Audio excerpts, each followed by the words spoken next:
Hello, and good morning, everybody. So today, closing arguments. That's what we are waiting for.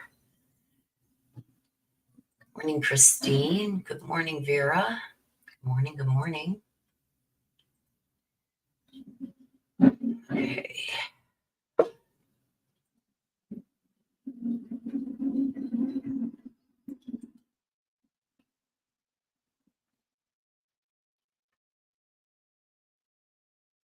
So this should be starting, you guys, in about 15 minutes.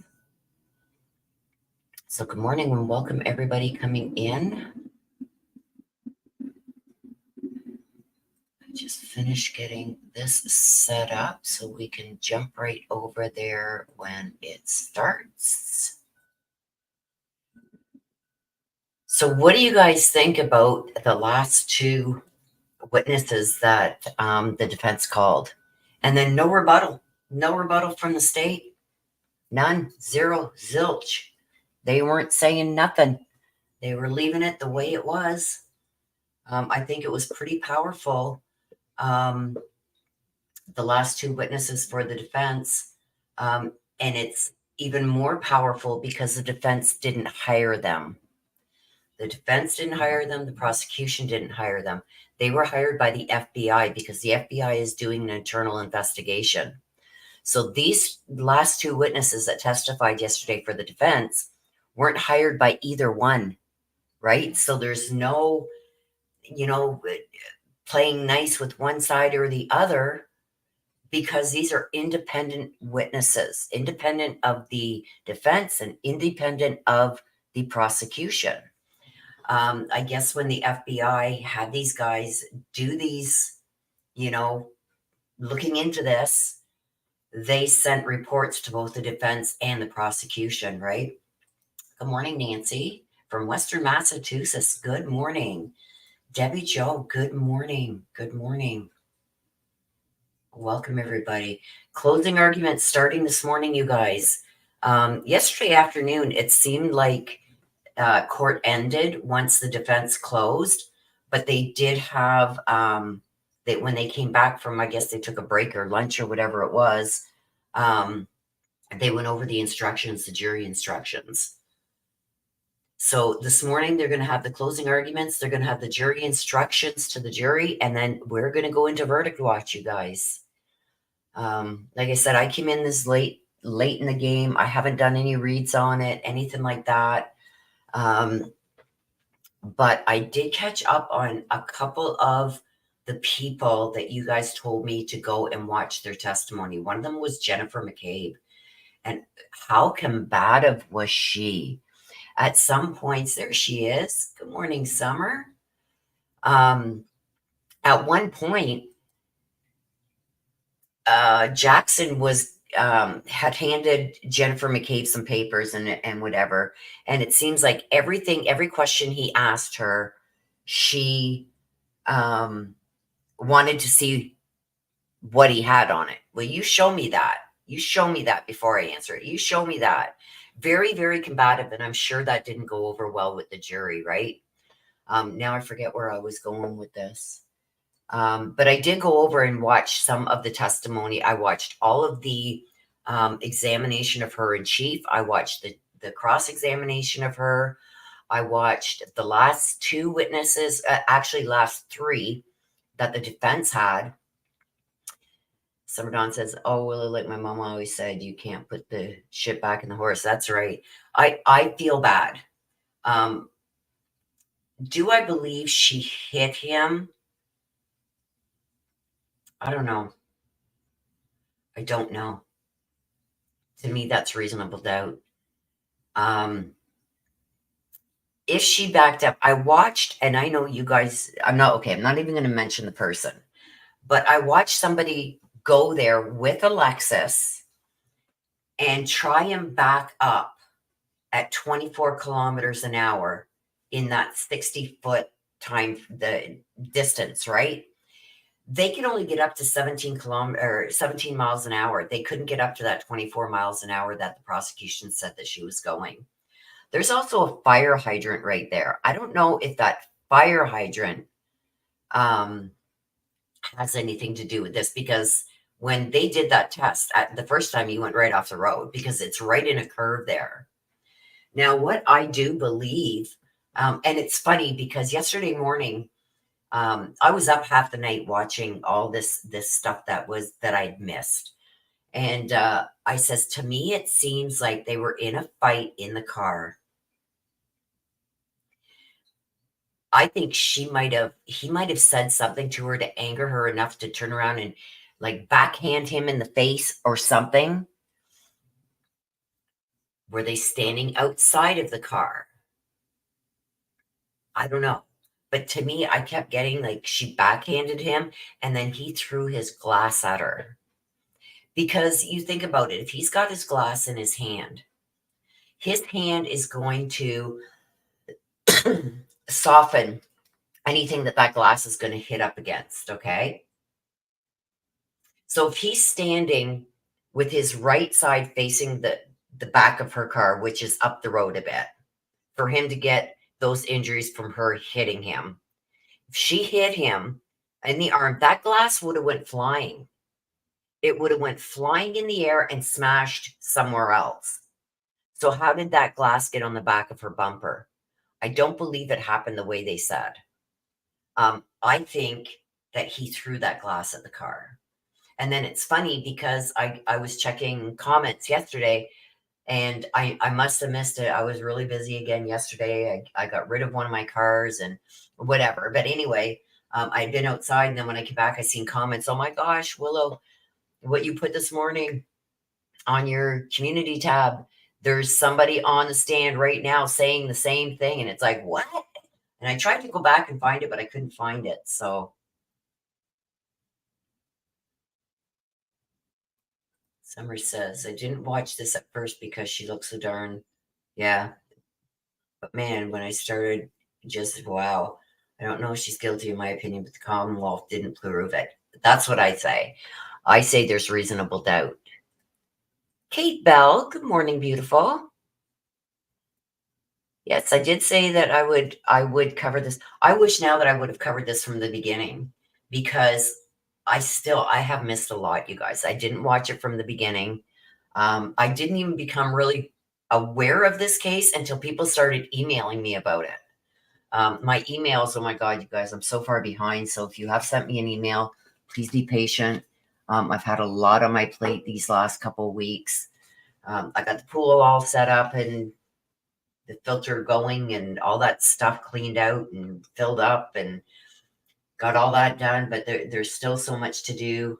I've got tons of stuff to do in my backyard. So I may put my earbuds in once this starts, put my earbuds in, and I'll be listening along with you as I'm doing other stuff here because I've fallen so far behind in everything with all these medical appointments and crap that's been going on. They're ripping up my street and oh, it's horrible.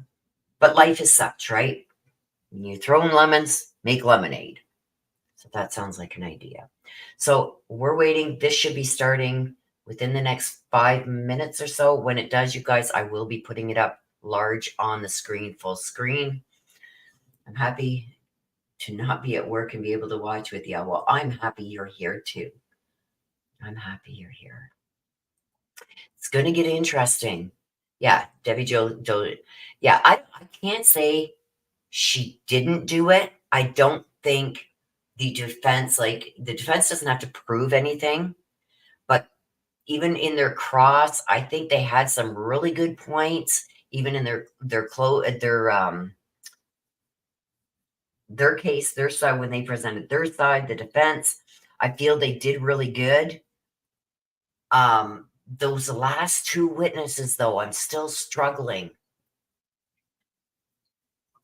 They're saying that it's not consistent with somebody getting hit by a car. And for that injury to the back of his head. And don't forget, you guys, I don't know if you guys seen it, and it's a little late to pull it up now. But maybe once they go on a break or whatever, I'll try and find that video. Do you remember the videos? Did any of you guys, let me know in the chat, did any of you guys see the two videos, one at the first bar and the one at the second bar? What happened was the video of them going to the second bar, John, and that is over by the bar, and in the bottom left, um, Harris or whatever his name is, the one that she was flirting with and texting with, and another cop that she was trying to hook up with or whatever. He was in the bottom left, and he was like waving his arms and yelling something over to John. And John's like there, like, what the hell, man? And he looked a little bit nervous the way he was shaking his leg and drinking his beer. He was yelling and whatever. We don't know what was being said, but it didn't look like it was, hey, see you at the party. It was like, it wasn't good. And there's another guy, I was told it was one of the Alberts, grabbed that guy by the arm and was like pulling him out the door, like, let's go, let's go, let's go, never mind, let's go. And he pulled his arm away from him and started pointing and shaking his arm towards John again. And then they leave. Well, that guy was at the Alberts that night. So when John and Karen showed up there, and Karen says, like, why did she say, go and make sure we're welcome? And then she says something along the lines, like, she texts, like, I've been waiting out here for 10 minutes. Did she say, screw this and take off? Did she try and back up and maybe, I don't know. Did he come back out and she met him at the back of the car? They got into an argument. She hit him. Like, is that what she meant by I hit him, I hit him, I hit him? Like, did she backhand him or smack him in the face because he said something nasty? And then him throw the glass at the car? I don't know. And then did he go back in and start, I don't know. And then an argument ensue inside with that guy that looked like he wanted to fight with him at the bar because that guy was there. Did something happen between him and that guy? And then they threw him out there saying, we'll just frame her for it because she was there. I don't know. You guys, it's a toss up. But being that I can't decide, and I'm sure there's others, that's reasonable doubt. Will we ever truly know what happened?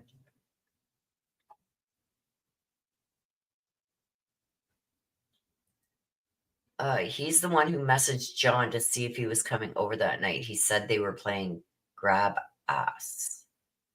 Brian Higgins, yes. Okay, Summer. Thank you, Summer. You are a doll. So Brian Higgins was the one that Karen had been messaging and texting and flirting with.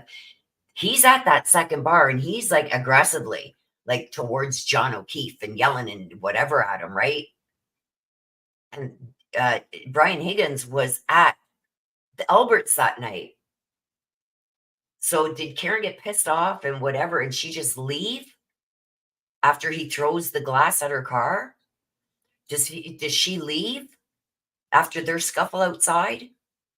Maybe she did backhand him. Maybe he said something nasty to her. We've seen some of his other messages where he was trying to like ghost her. Did she just take off? And they used that because Jen McCabe kept saying she seen Jen's car right there. She had seen Jen's car right there. Right? And why would Karen go all the way up by the fire hydrant to drop John off? He would have had to walk across the lawn in all that snow to get to the other door when she could have dropped him off at the driveway area, at the end of the driveway. Just there's so many things that just don't make sense. But I do believe that it's that glass. Did he throw it at it and it smashed? Is that how the glass got on there? Because if she would have backed up, if he had the glass in his hand, she would have backed up and hit him. That glass would have went flying out of his hand and it would have broke somewhere else. Or it would have broke right in his hand and there would have been blood all over. You know what I mean? But there was no blood there. So I believe if she did hit him, it went flying out of her hand. But these last two experts are saying it's impossible that he was hit. He would have had at least a broken arm, some bruising, some other injuries that associated with that. At that, like I seen how fast that was at 17 miles an hour. You get hit by somebody that said you're going to get hurt. You're not just going to have a couple scrapes on your arm. You're going to get hurt. So it's going to be interesting. Brian messaged Karen and was like, really? Because she was ignoring him. The Albert's son-in-law was parked in front of the house, so she pulled in front of him. Yeah, by the mailbox, right? But then they said she kept moving up Karen Jen McKay said she looked out a couple of times, and each time she's seen Karen's car moving more forward. So it doesn't make sense to me. You know what I mean? Why she would be way up by the fire hydrant. There was more than enough room for her to pull. Apparently, there was a Jeep right in front of the mailbox. There was more than enough room to park in front of that without being all the way up by the fire hydrant.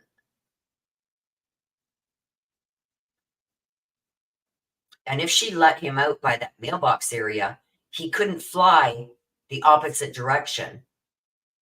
You know what I mean? Up towards the flagpole. If she had started taking off and leaving him there and then decided to back up, if she hit him, he would have been in the windshield of that Jeep.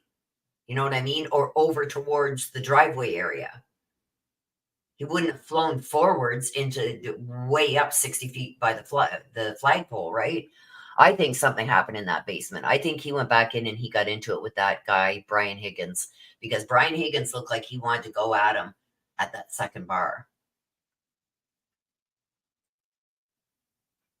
So it's going to be interesting. So this should be starting anytime, you guys. When it does, I will be bringing it up full screen.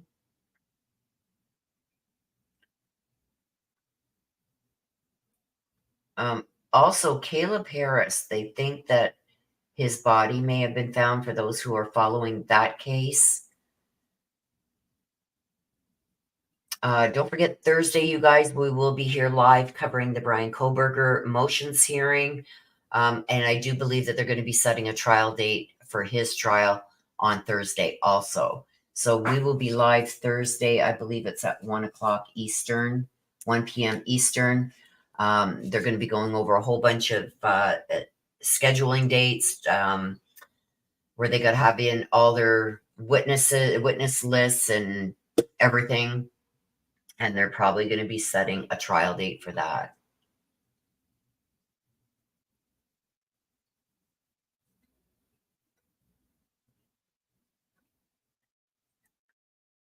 That's what blows my mind when you're at a party. Who's looking out the windows? Yeah, she said that she was texting him, like, are you coming? Are you coming? She said she had been texting and that with John McCabe too. That's why she kept looking out the window, because he said, here, I'm here, or something.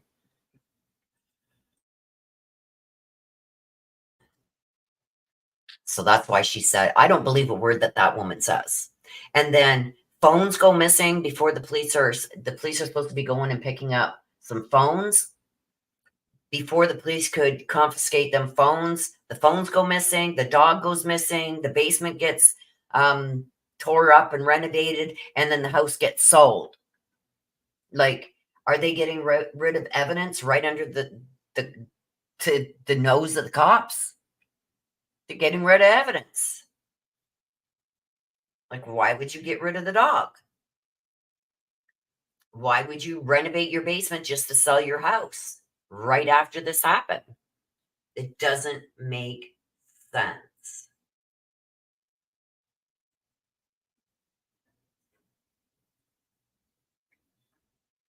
Any minute now, you guys, this will be starting.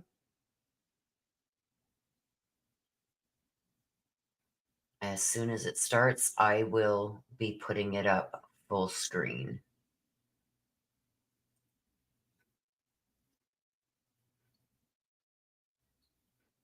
Let me just get the volume, make sure everything is set right here.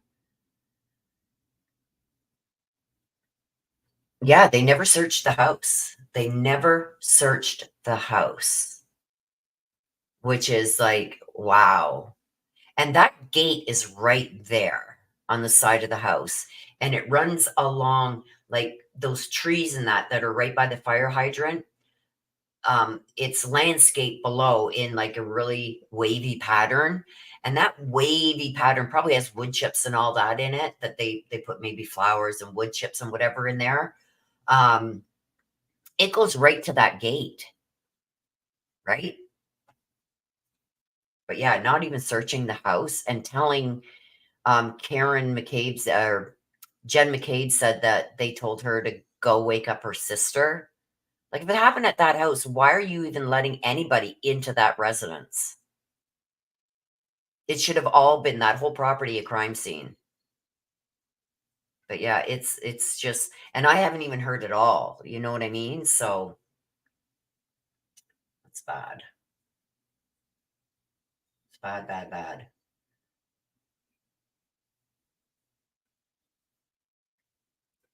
It's weird that they are not, they haven't started yet because they're usually right on the money here with this one. But go figure, the day that I'm going to cover it, they're late, like the Chad Daybell trial.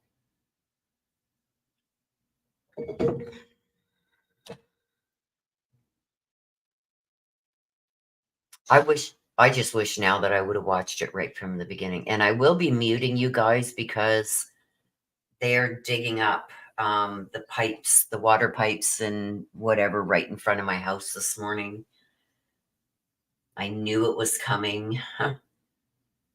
So I will be muting when this starts. Yeah, it's not a good look for a lot of them. Not a good look for a lot of them. And I just couldn't believe how combative Jen McCabe was and wanting to see every piece of evidence before she answers the question. Well, if you have that, I'd like to see it. Did you make phone calls? Da da da. I don't know. Can I see my record again? Can I see the celebrate report?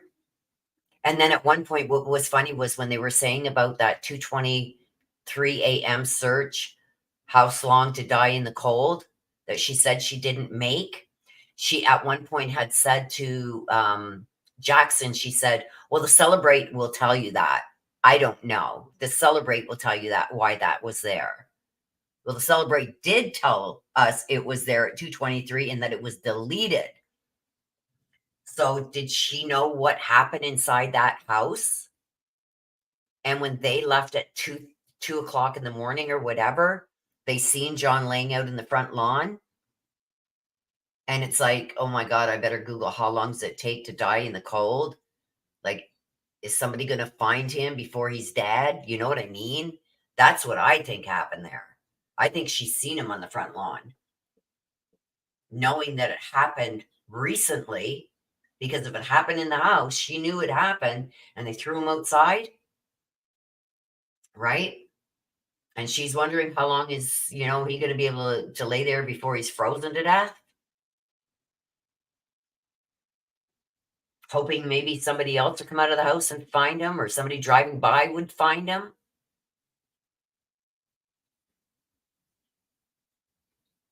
Yeah, Trooper Proctor is shady for sure. For sure. Like, come on, you guys. Let's get going with this. Everybody's waiting.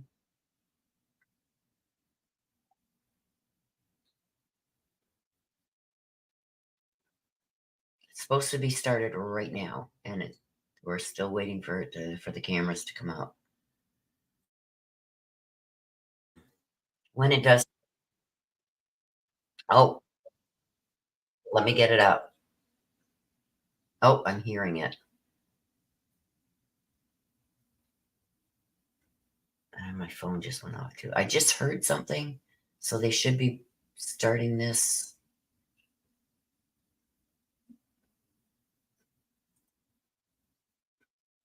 Should be starting any minute because I just heard it.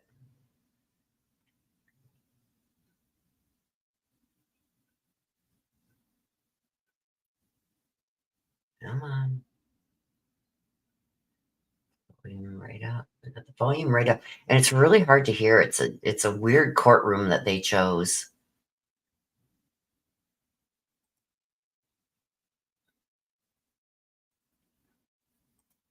I can hear the audio trying to start, you guys.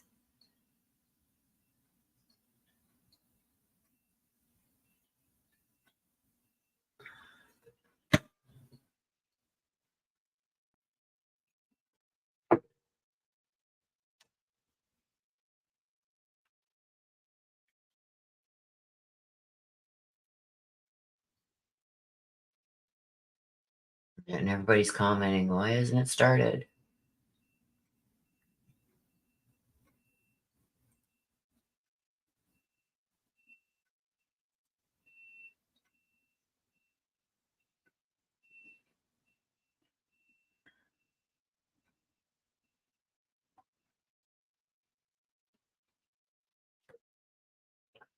Let's see what they're saying over here. Yeah, everybody is saying, I'm watching over on Twitter too, some of the comments that are coming out, and I'm saying that I'm seeing that I would say 95% of the people that are commenting are saying that the prosecution didn't prove their case. There's some guilties, there's some saying guilty, but I would say the majority is saying they think she did it, but they don't think that the prosecution proved their case.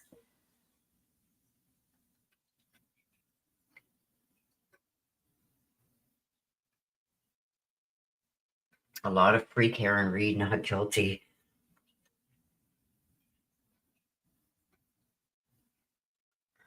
Everybody's saying, come on, start.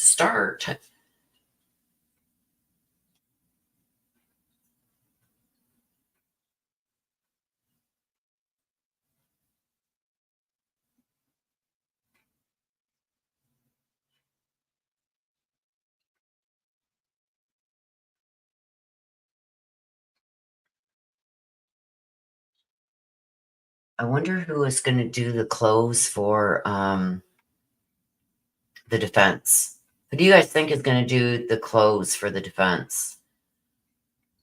I think it's going to be Jackson.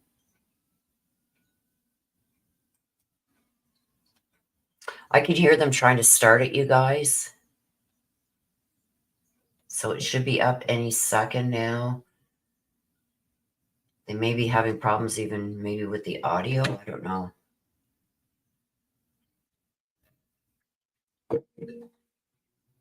But I can hear them trying to get it started.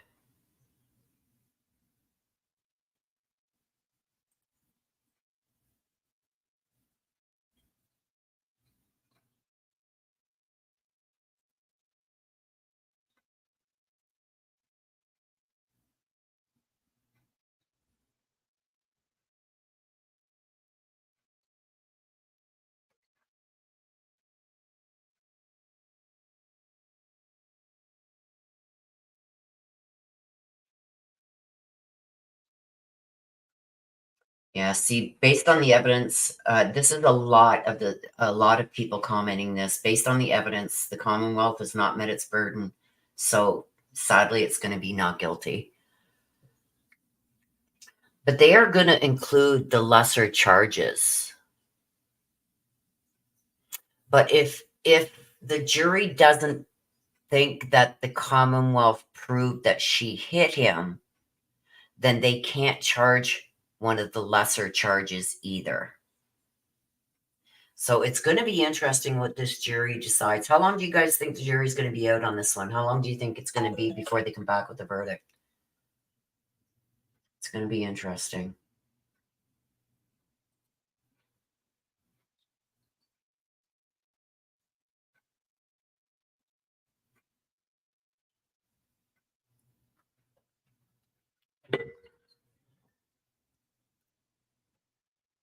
My phone is going crazy.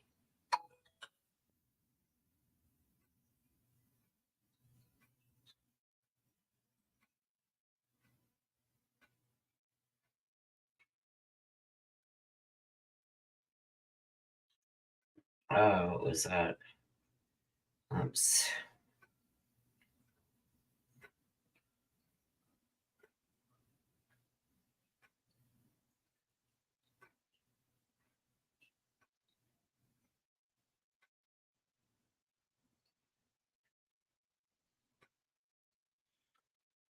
Right. Like, come on, let's get this show on the road. Summer Dawn, you think 3 hours? So you think by the end of the day? You think by the end of the day They'll be back with a verdict. It doesn't seem like her charge to the jury is going to be very long either. I've seen some jury instructions go like for hours, and it doesn't seem like this jury instruction is going to take very long at all. So she's giving each side an hour to do their closing arguments. So the defense gets an hour, prosecution gets an hour. Then she's going to give the jury instructions to the jury, and then the jury's going to start deliberating.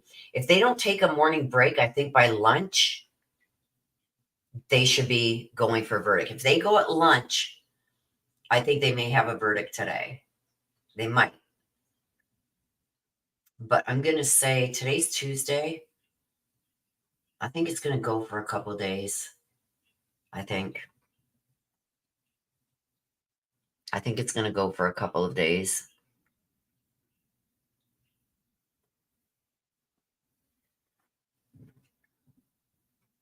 Summer thinks 3 hours. I think late tomorrow afternoon at the earliest. I think they're going to take at least one full day.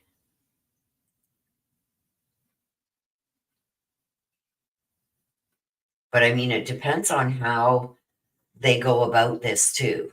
You know what I mean? If they go into the jury, into the deliberations and say, okay, based on everything that we've heard, do you think they've proved their case? If everybody says no, there's their verdict. It stops right there. It stops right there. Now, if there's like, if you take, say like a random, like, so you can say your answer in private, write it down on a piece of paper. Everybody puts their piece of paper in a little bucket or something, and they go through the answers, like, let's vote and see if everybody's in agreement first before we spend all this time going through everything. Is there anybody here that thinks she's guilty, or innocent? But I would start it. Let's vote. Do you think the Commonwealth prove by their evidence that Karen Read hit John O'Keefe, causing his death? I would take that vote right off the hop. If everybody says the Commonwealth didn't prove that she hit him, then that's the end of it right there. They have to prove that she hit him with her car, because that's what they're saying caused his death. If they don't think the Commonwealth proved that she hit him with her car, then it stops right there. It's done. Yeah, every point that the Commonwealth presented was drowned out by the defense. Never saw a trial where the state was putting out the defense's fires instead of presenting their case. Yeah, that's on the ADA. Yeah, I agree.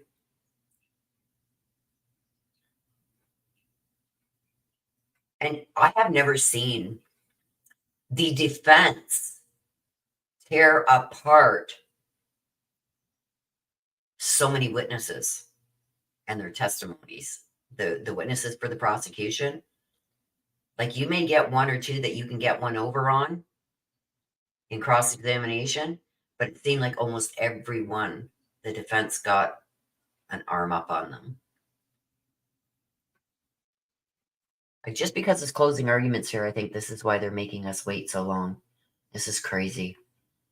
Everybody's flipping out over here. Let's get this show on the road.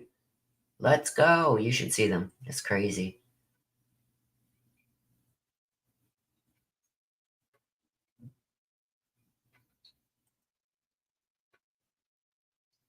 So they did a poll over there at 89%. There's like 17,000 people.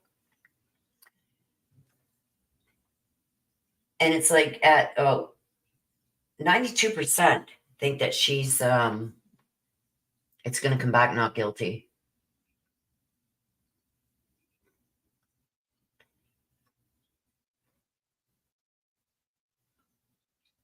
Not the very low percentage of guilty. Oh, okay, here they come, you guys. I'll be putting it up. Give me a second.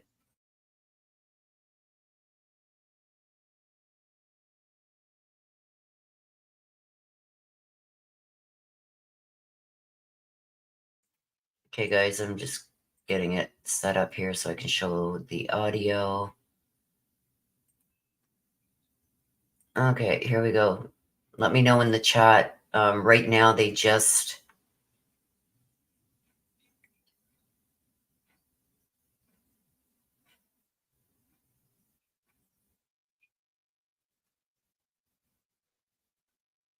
Yeah, that's full screen. That's as big as I can make it, you guys. I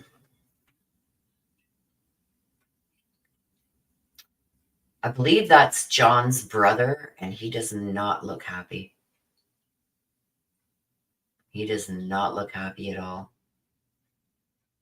I think they know.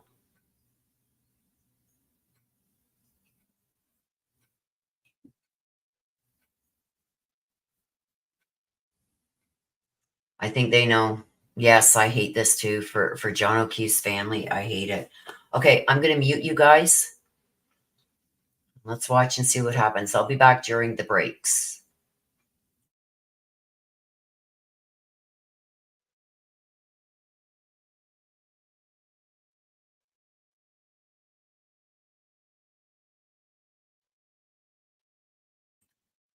They just got the cameras up, Viramoy. So nothing has started yet. The judge just called the sidebar. Nothing has started yet. They just got the cameras up about a minute ago, so you haven't missed a thing.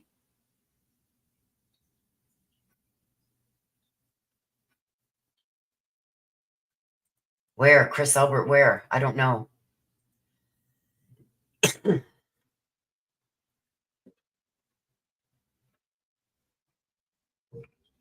I don't know what any of these people even look like. So as soon as they start, you guys here, start with their closings, I'm going to stop my yapping. But it's easier to just talk instead of type to the screen.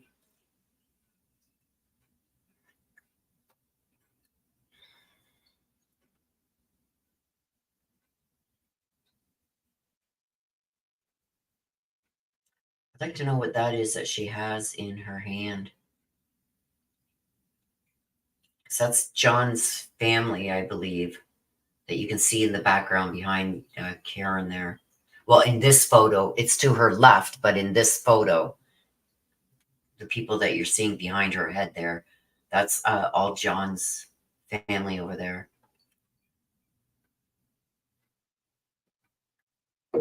She must be getting behind John's mom at the opposite of where John's brother is sitting. I'll have to take a look when they zoom out.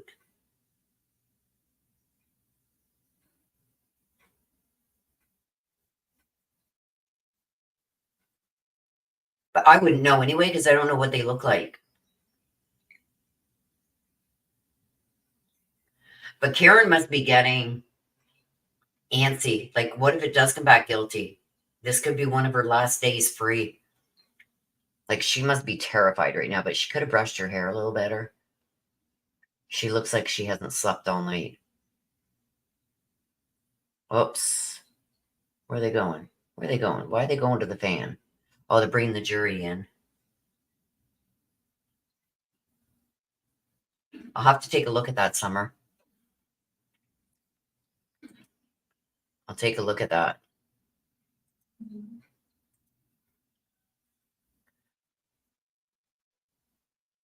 Bald, overweight, in a suit. Okay.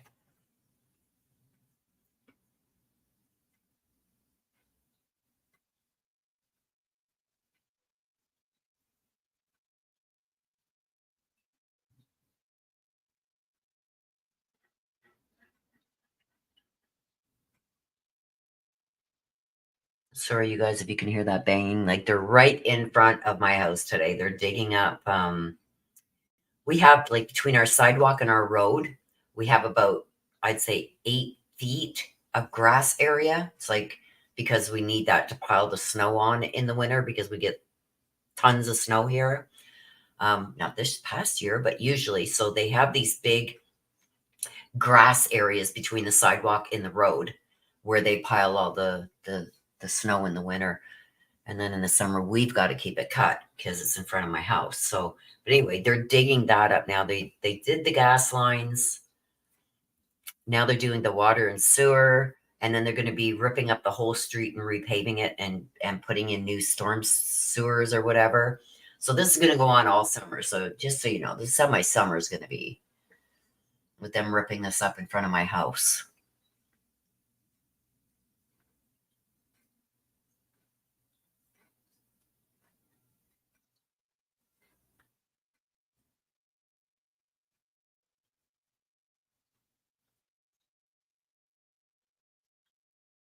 Chris Albert. I don't know if Chris lived at that house.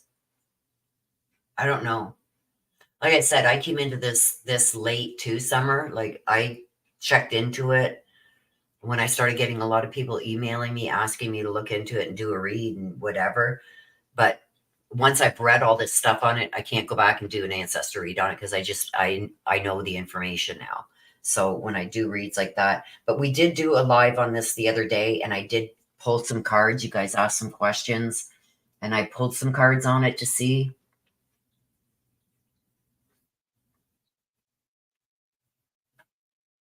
Let me go double check. Okay. Thank you, Summer. I'm not sure if Chris lived there or not. I'm not sure. I still get all the names and everything mixed up.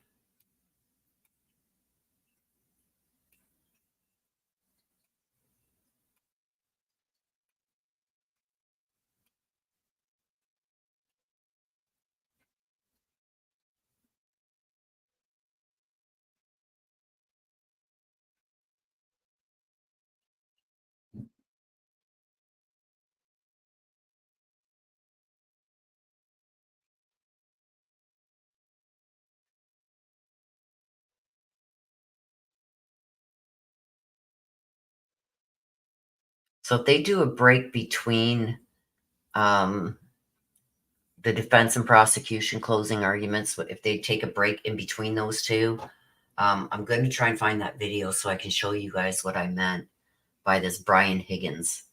Gotta write that name down.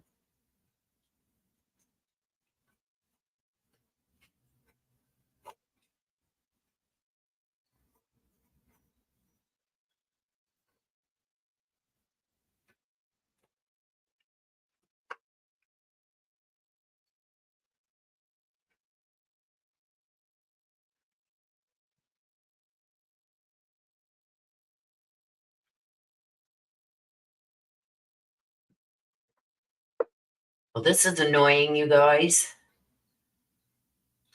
There's almost a half an hour late starting.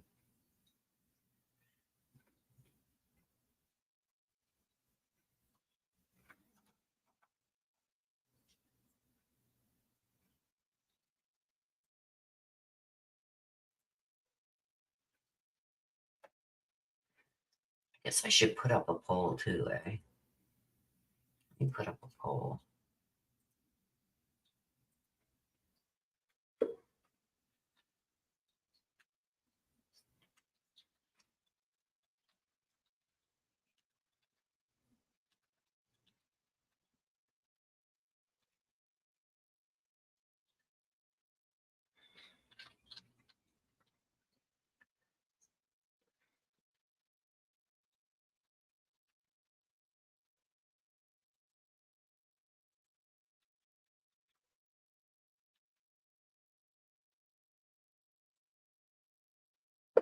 Uh,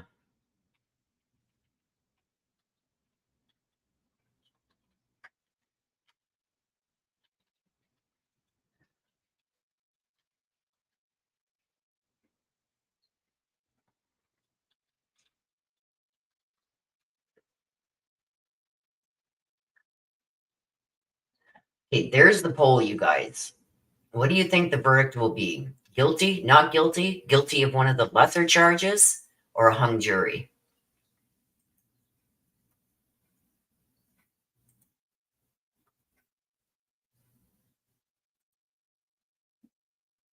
Let me know. Go over there and vote. So far, we got 100% not guilty. Interesting. Interesting.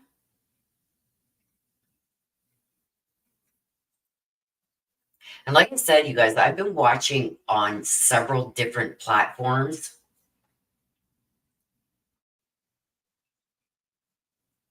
A sec here.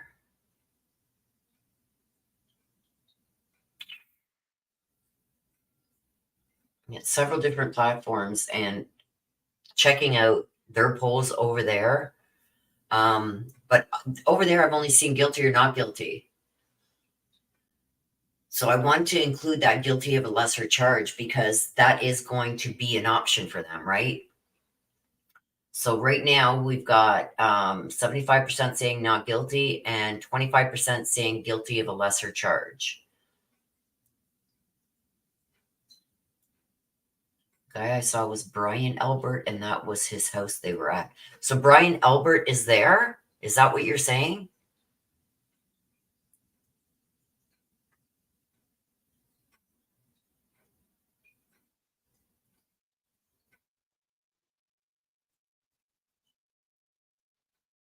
Is that Brian Albert then that's there? Summer that you seen sitting behind Karen?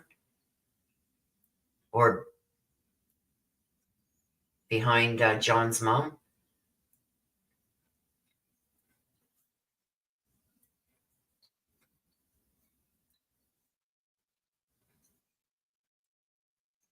I think they put it in a smaller courtroom so there couldn't be too many people inside the courtroom. So that's Brian Albert that's sitting there with the family of the victim? And it happened at that guy's house?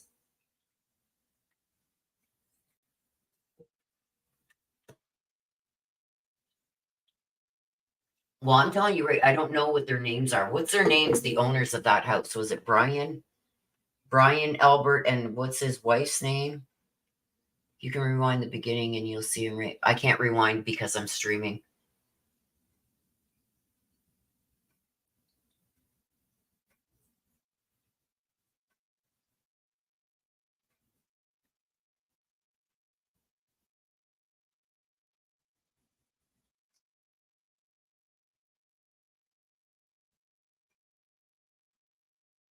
So it was Brian Albert's house. What was his wife's name? Do you remember?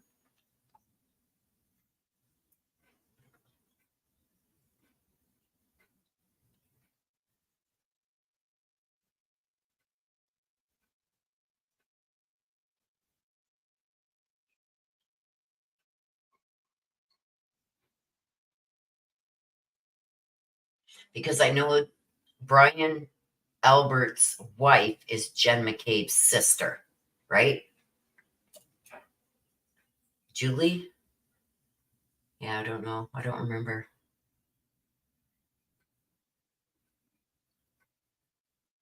Especially when I haven't followed this from the beginning, like all the names kind of mesh together. But Brian's wife, that was her sister. That's Jen McCabe's sister, right?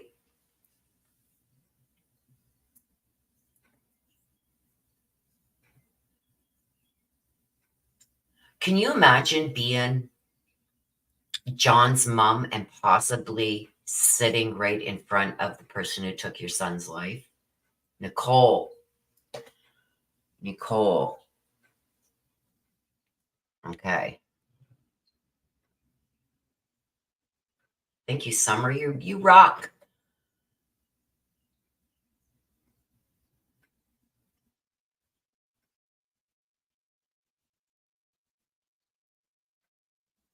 Yeah, like if it comes back not guilty, then what's law enforcement going to do then? I know the FBI is investigating this case. That's where those last two defense witnesses came from. Was the FBI hired them to investigate, and they had to turn over what they found to the defense and the prosecution. So they're indifferent in this case. They don't have a dog in the fight in this case. Well, I shouldn't say they don't have a dog in the fight. They do, but the defense didn't hire them, and neither did the prosecution.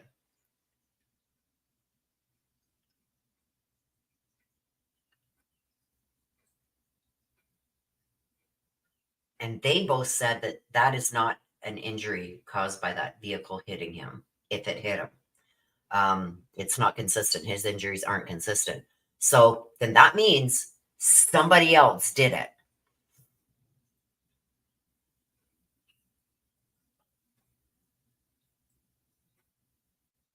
And you can pretty much rule out getting hit by the snowplow, because if Jennifer's car couldn't cause those injuries to him, then a plow couldn't cause those injuries to him, right? Because it's a lot bigger. His injuries would have been even more significant, especially one of them big, huge steel plows on the front. So, which leads us to what?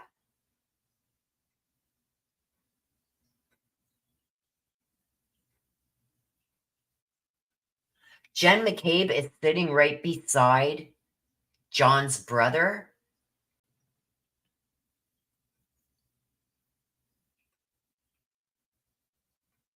I think she knows. Okay, you're emailing me the pic. Okay, I'm going to go over to my email. My email is going to take forever to load. You watch. I'm so behind in emails, you guys. I don't have my daughter checking my emails for me anymore, so.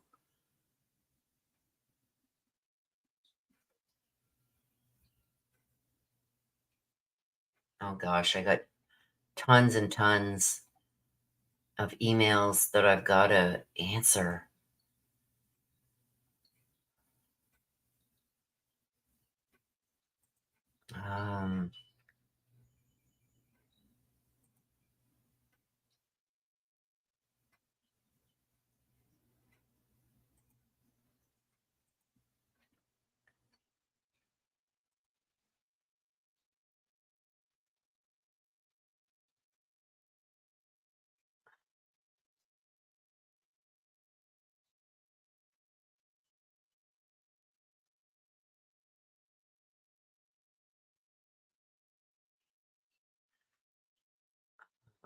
My gosh.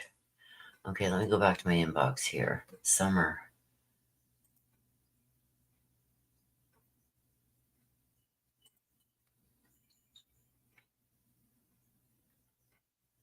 Isn't John's brother the bald guy? Summer?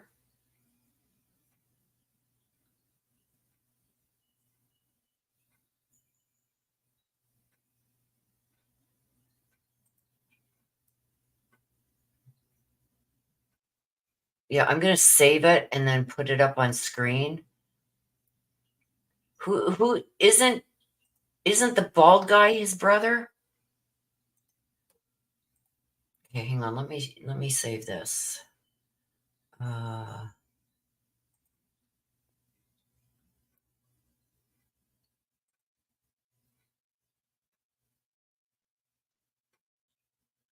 So I don't show your email. Oh God, where did that go? Hang on. I'm gonna ask you some.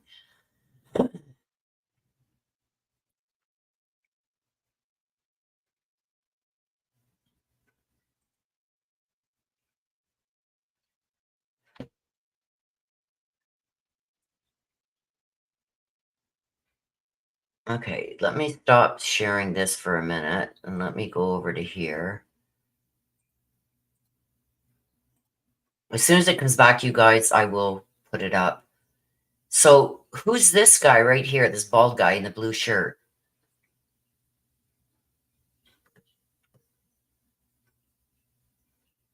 Who's this guy in the blue shirt?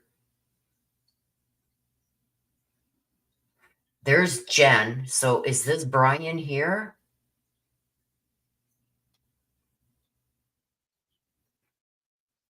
Who's this? Who are these people?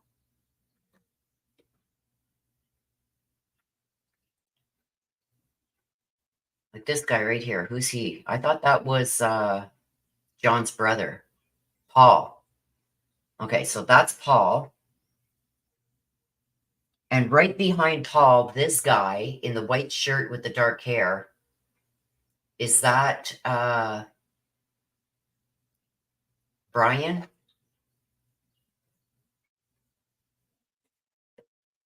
Paul, his brother.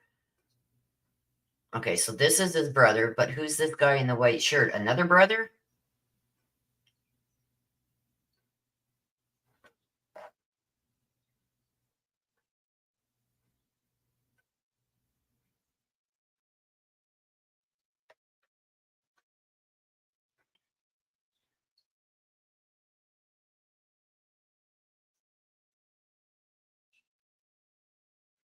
Huh?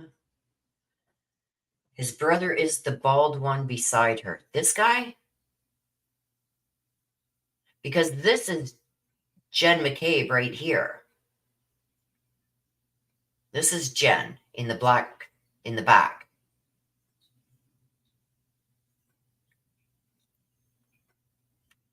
So this bald guy with the blue shirt on, that's his brother Paul. The guy behind him, Brian, has the goatee and is bald beside Jen. Okay, so this is Brian.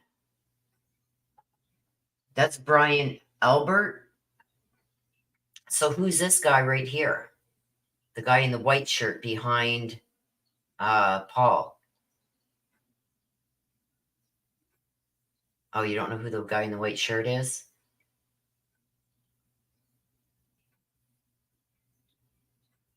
Oh, her husband. What was her husband's name? Brandon? Matthew? Is it Matthew? Her brother?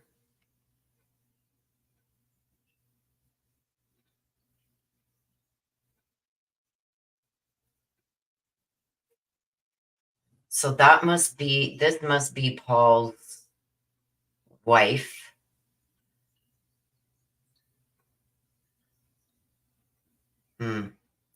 He has nerve, eh? This guy here. If that's Brian Albert, he has nerve. And I think it's Matthew, or something like that. Okay, let's get back and get the other screen back on. I don't know why.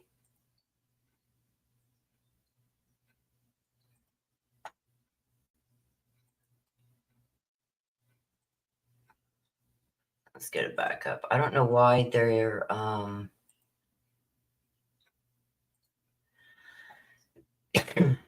don't know what's taking so long here.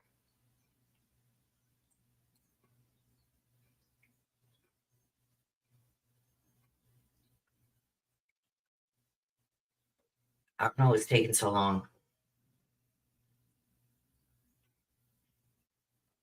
Okay, another question. Summer, how did you do that screenshot?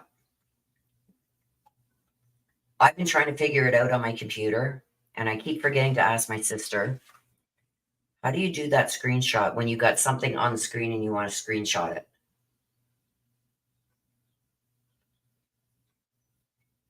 Right? Like, how can you sit there? It happened at your house and you know who did it, as far as I'm concerned. Let's see how our poll is doing. So 75% think not guilty, and 25% so far think guilty of a lesser charge.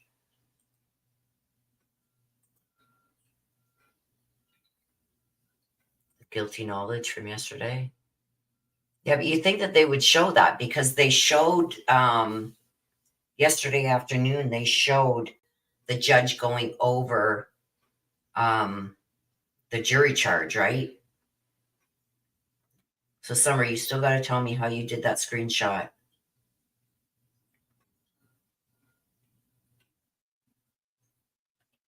I looked it up once on Google and I tried it, Control P or something, and it didn't work because I'm on a desktop. So,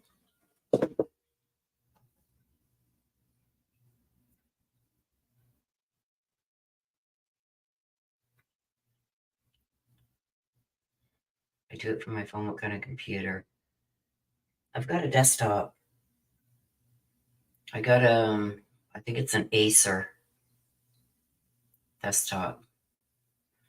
I looked it up once and Google told me hit Control P or something, or Control S, and it didn't work. It didn't work for me.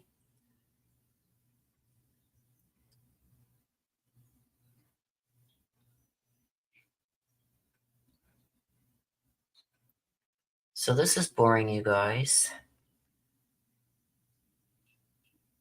Okay, let me see if I can, while we're waiting,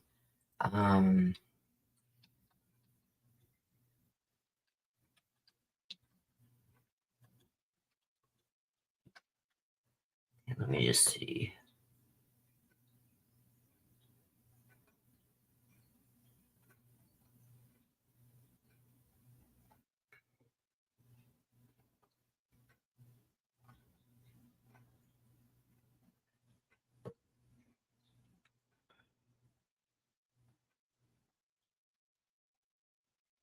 Oh, come on.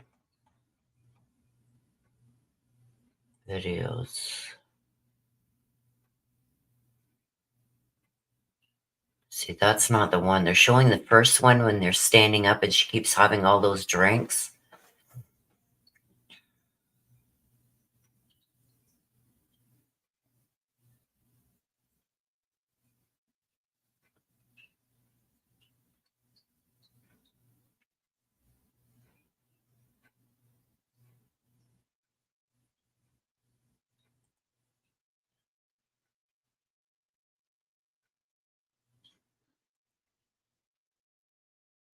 Oops.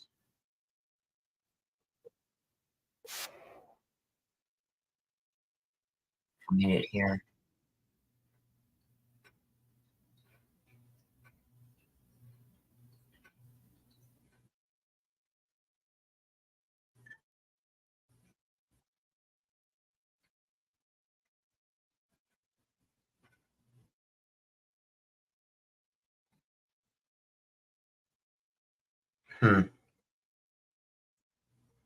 Yeah, I don't know where that is. Print, scan at the same time. Hit Control and print, scan. Okay, let me see if I can. Print screen. What's this? But I don't want to print the screen.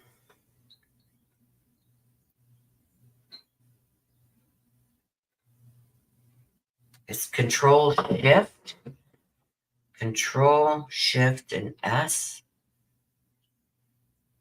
Let me see.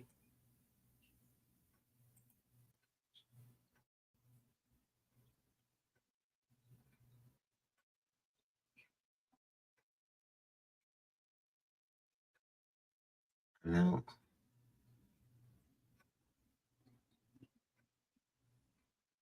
No. That didn't work.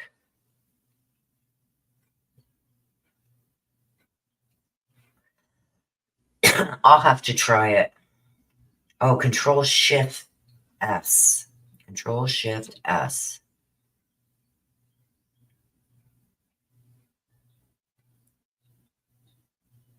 Control Shift S. Control S.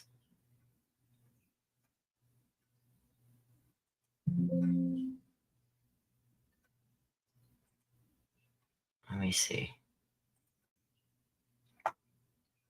Nope. I don't know. I'm doing something wrong. I can barely work my phone. Oh yeah, same here, Summer. I think I just heard something. Are they coming back? Like, come on, let's get this show on the road.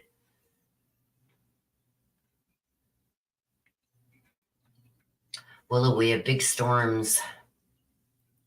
And Kate, you're in Michigan, right?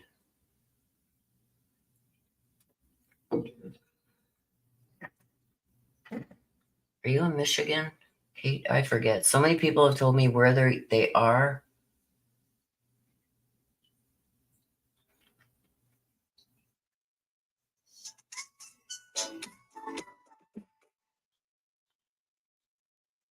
Okay, let me go and check. Let me go see what they're saying for us. We got no warnings. Oh, stay alert. Thunderstorm threat spans much of Ontario today with risk of strong winds and heavy rain. Oh, they're back. Session, you may be seated. They put one in the chat, you guys, if you can hear it good. And then I will mute. Let me know that you hear it good, please.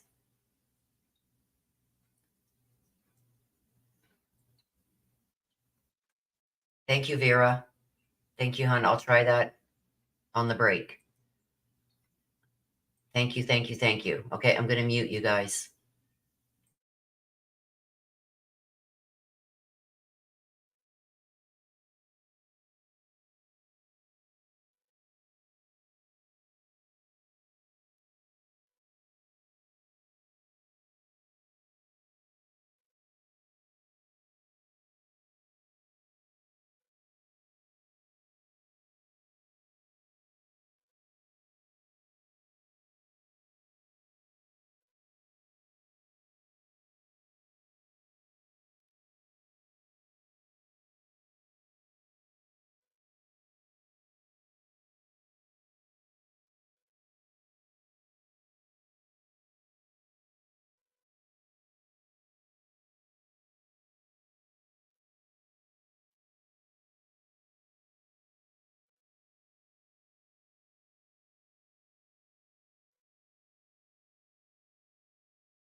Hello, Sybil.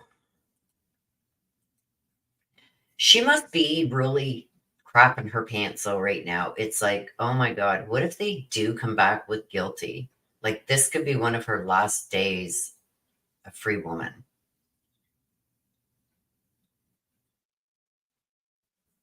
I wish she would have like brushed her hair a little better. It looks like she's got bedhead in the back of her head here.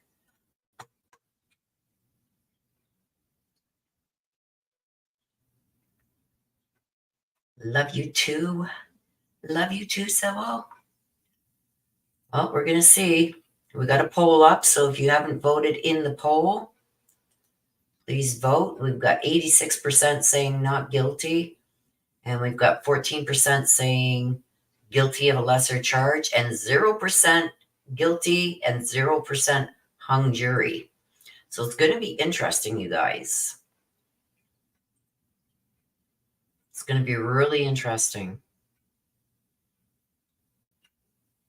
Okay, so it looks like they're probably bringing in the jury now. Like we've been watching this fan for like the last 45 minutes.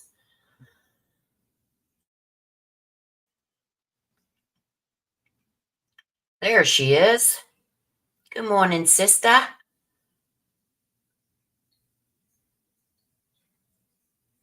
The Mighty Mazda's gone, sister. It left yesterday.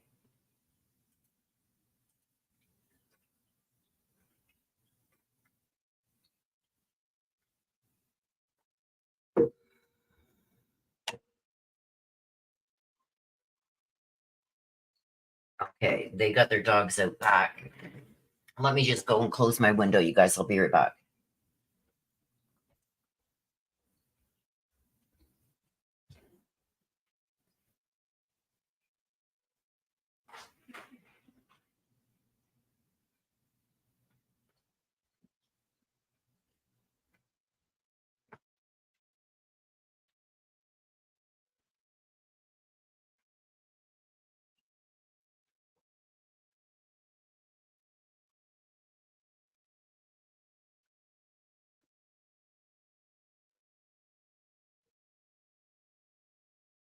We got 2 or 3 little yappy dogs.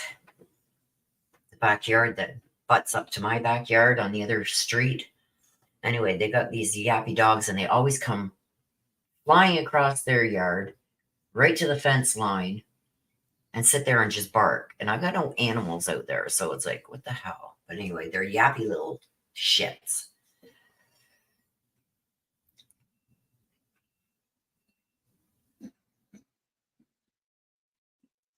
Simple says, I know, huh?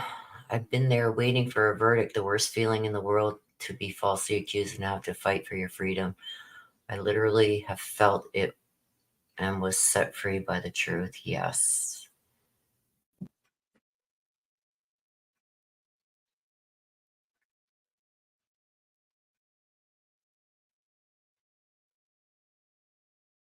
I'm leaning towards she, like I said, yesterday, my community tab, yesterday morning, I'd done some card pulling and everything, and I'd been up the night before half the night, and it's like, I think they got in an argument. Like he went in, he probably came back out and said, oh, blah, blah, blah, blah, blah. And they probably still continue their argument. Maybe she hit him in the face. Maybe she gave him a slap because like she's sick and tired of whatever. We heard the other text messages, right? We knew things weren't good between them. So it's like, did she slap him in the face and then he threw that glass at her car? Because if he would have been holding that glass and she backed into him, that glass would have went flying out of his hand, just like his shoe flew off, apparently. That glass would have went flying out of his hand and smashed somewhere else, not nowhere near that car. If they say her car hitting him could throw him 30 feet, then how far you think a light glass like that would go? And his hand would have protected it from smashing on the car or anything. He had it in his hand. So it just, none of it makes sense. None of it. I think there was an argument. I think he threw that glass and it broke her tail light. Yeah. And that was another thing. The voicemails that she was leaving, it's like, John, you pervert, you this, you that, you're out with another woman. That's a woman pissed off. You're not home. She probably wasn't welcome there. There was that fight or almost fight in the bar with Brian Higgins, right? We seen it in that second bar video. John's over at the bar, and Brian Higgins, the one that Karen had been messaging and flirting with, and he's raising his voice and he's pointing at John like, yeah, you've done whatever he was saying, but it looked like he wasn't saying, hey, how's your day? It looked like, and then the other guy's grabbing him by the arm and trying to get him out the door. They finally get him out the door, and they all went back to the Albert house. And guess where Karen and John showed up? So did John go in and they say, we don't want her in here? We knew they didn't like her. We don't want her in here. Did he go back out and say, okay, look, I'm going to stay for a bit, like, but they really don't want you here? Did she slap him across the face? Like, how dare you? You should be coming with me then. And he threw the glass at her car because she slapped him or punched him or whatever. And then she takes off. He goes back in and does that altercation that almost happened at the second bar between Brian Higgins. Brian Higgins looked like he wanted to go a go at John. And there was other people grabbing Brian by the arms and everything, getting him out of the bar. Well, Brian was back at the Albert house. John goes in. Does that continue? Whatever Brian was mad at and cursing him out and pointing and aggressively at him at the bar, did that continue at the house and something happened? Did he get whacked upside the head? So, well, I really don't know, because those voicemails, yes, like John, they progressively got worse because she's getting more pissed off. He's not answering her messages, her voicemails.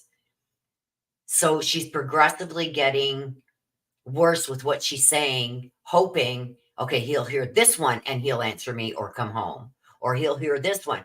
Because finally she says, you know what? I'm leaving. The kids are here and I'm leaving. I'm not your babysitter. You're using me, whatever it was she said, thinking, okay, that will get him home.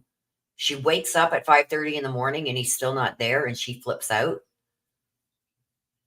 Like, was that a game? And then another thing that she had said outside of court, she says, when we got to the scene and we seen it on police video, dash cam, she's the only one trying to save him. She says, it's funny because there was Jen McCabe, and what was the other girl? There was another girl that was with them. And they drove Karen. Karen was in the back seat. Jen and the other girl were in the front. And then Karen said, stop. They had passed by where his body was, and Karen seen him and said, stop. She trying to kick the doors to get out. And she's trying to do mouth to mouth. That's how she ended up with blood all over her. Because in a comment she made outside of court the other day, she says, it's funny, that I was the only one trying to save him. She was the only one that had blood all over her. You know what I mean? Jen says that she was trying to do CPR. I don't know about that. And Jen said, oh, and Karen got on top of him and laid on top of him. Was Karen trying to do CPR? And what, I don't know. It is just a shit show.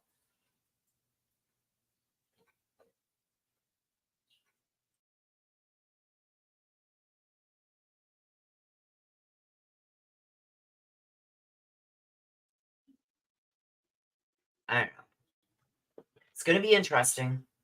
I can't wait to hear these closing arguments if they ever start.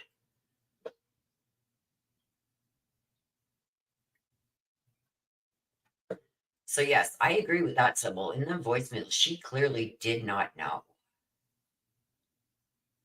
She thought he was out screwing around, because even on the ride over to the Albert's house, when Jen McCabe picked her up and everything and drove her over there, she's going, okay, where did this other girl, I know this other girl lived around here somewhere that he dated. Where?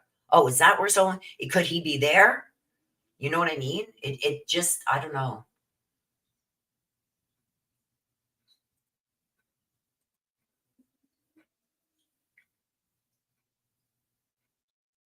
Yeah, I think he was trying to get out of the relationship. I think he'd had enough.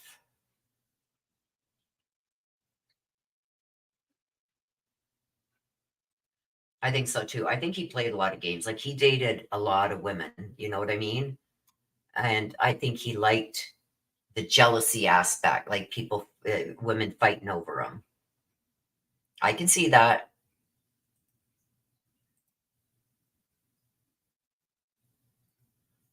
And if you want my honest opinion, I think Jen had the hots for him too.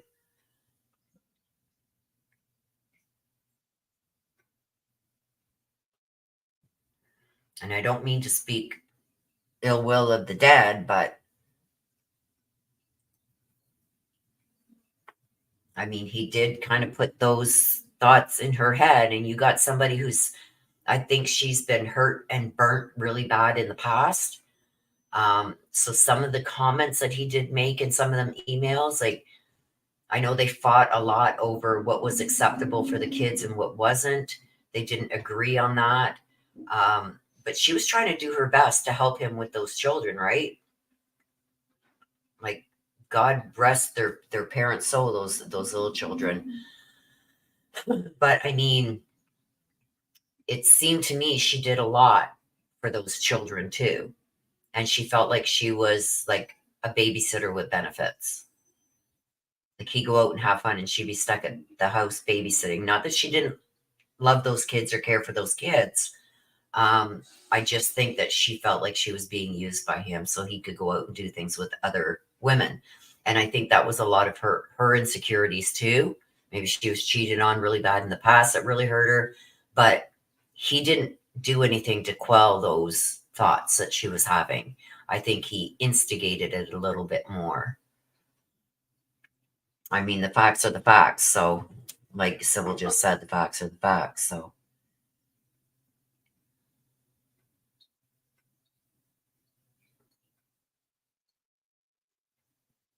right? And now I don't know if this is true or not. Like I said, I haven't been able to watch this from the beginning, but apparently there were blood drops coming from the back gate area. Okay, they're back. I'm going to mute. Let's get this show. Let's go. Here we go, you guys. I'm going to mute.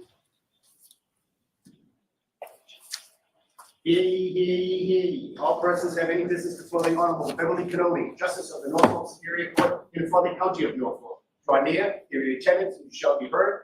God save the Commonwealth of Massachusetts. This court is now open. You may be seated. 22-117, the Commonwealth versus Karen Reed. All right, good morning again, counsel. Good morning, Ms. Reed. Good morning, jurists. I don't know how many times I start in the morning by saying we appreciate your patience, but today is one of those days. Again, we appreciate your patience. You may notice that one of your fellow jurors is not sitting with us today. I can assure you that that is because of an issue that is just personal to that juror and has nothing to do with any concern of any of you. So please disregard that. Okay?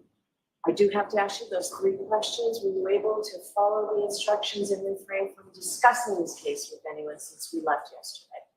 Everyone said yes and nodded affirmatively. Were you also able to follow the instructions and refrain from doing any independent research or investigation into this case?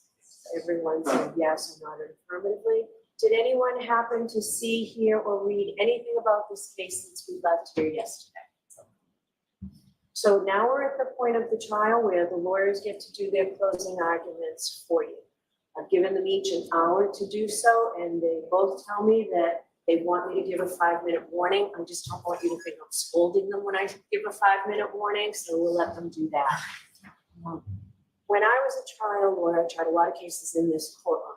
The thing I liked least about the trial was just before I stood up to give my closing argument, the judge would say, jurors, remember, closing arguments are not evidence. But it's true. So because of that, you have to put your notebooks away. All right, so if you just put your notebooks away and just listen, and though the closing arguments are not evidence, they're certainly a very important part of the case. And we've all seen how hard the lawyers have worked for this long period of time. And We've all noticed that you've paid great attention throughout the entire trial. I'd ask that you extend your courtesy to the closing arguments. In Massachusetts, because the Commonwealth has the burden of proof, the Commonwealth goes last. So we will hear now from Mr. Jackson.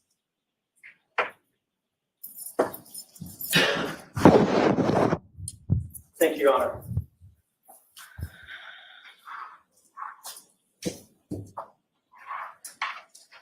Look the other way. Look the other way. 4 words that sum up the Commonwealth's entire case. 4 words that sum up the hopes of those who have tried to deceive you. Conflicts of interest? Doesn't matter. Just look the other way. Magic hairs, magic glass. Look the other way. Late night calls and Google searches, falsified affidavits, inverted videos, and butt dials galore. Just look the other way. That's what they want. That's what they're counting on, but the uncontrovertible fact is you have been lied to in this courtroom. And your job is to make sure you don't ever, ever look the other way. Your singular duty is to stare down the evidence and do it unflinchingly and do it unwaveringly. You see, you're the only thing standing between Karen Reed and the tyranny of injustice. It's your job you didn't ask for, probably a job you didn't want, but it's the greatest responsibility we have as citizens here in America, lest the government stop answering to us and we start answering to the government. And low betide any one of us who might find ourselves in the crosshairs of a Michael Proctor. Preparing for today, I was reminded of a quote. It's a quote about the truth, and I want to share it with you. It is of great importance to set a resolution never to tell an untruth.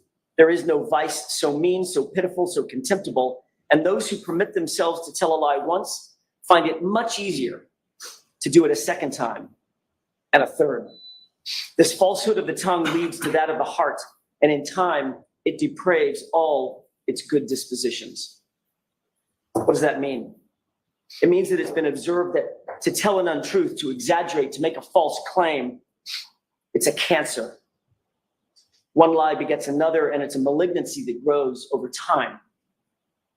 And that, folks, is how a cover-up is born.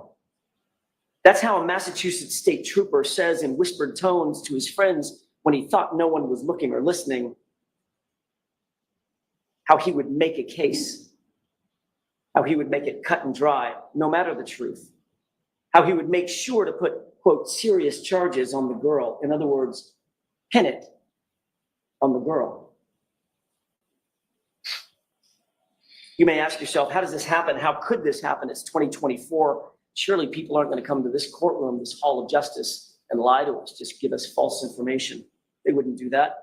They wouldn't try to cover up the truth.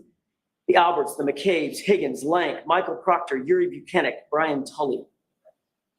You don't have to wonder if they would lie to support their narrative. You need only wonder how many times they did lie. Over and over and over, they and others were caught deceiving you. Big things, small things, it didn't really matter. They feared nothing. They'll look you in the eye and deny phone calls. They'll deny secret meetings. They'll claim that calls are butt dials and butt dials are answered. They'll show you a video and tell you left is right and right is left. They'll magically turn 3 pieces of plastic into 5 right before your eyes. And even when they're caught with their own lies, they won't blink, they don't sweat. They'll just look you in the eye and demand, pay no attention. You folks look the other way. Ladies and gentlemen, there was a cover-up in this case, plain and simple. You'll surely say to yourself, I don't want to believe it. I don't want to believe that can happen in our community. But sadly, over the past 8 weeks, you've seen it right before your eyes. So how does a cover-up happen? How could that happen? Well, let's count the ways, shall we? Handpick your investigator. Make sure it's someone we know, someone on our side. Keep him close. Offer him help. Offer him a gift. Have secret friends and family meetings. Get your story straight. Delete your call history. Make mysterious phone calls at 2:22 a.m. Delete Google searches. Monitor police activity. Get rid of evidence. Get rid of your dog. Destroy your phones. Destroy your SIM card. For the investigator, decide on a narrative early on. Don't go to the crime scene. Don't take witnesses in for questioning. Question all the witnesses together. Ignore witnesses who don't fit your narrative. Allow friends and family to contact those same witnesses. Don't record interviews. Write vague and false police reports. Omit witnesses' names. Omit witnesses' interviews altogether. Don't photograph the evidence. Don't conduct any forensics. Don't document the evidence. Don't document the logs. Don't create any logs whatsoever, and don't maintain a chain of custody.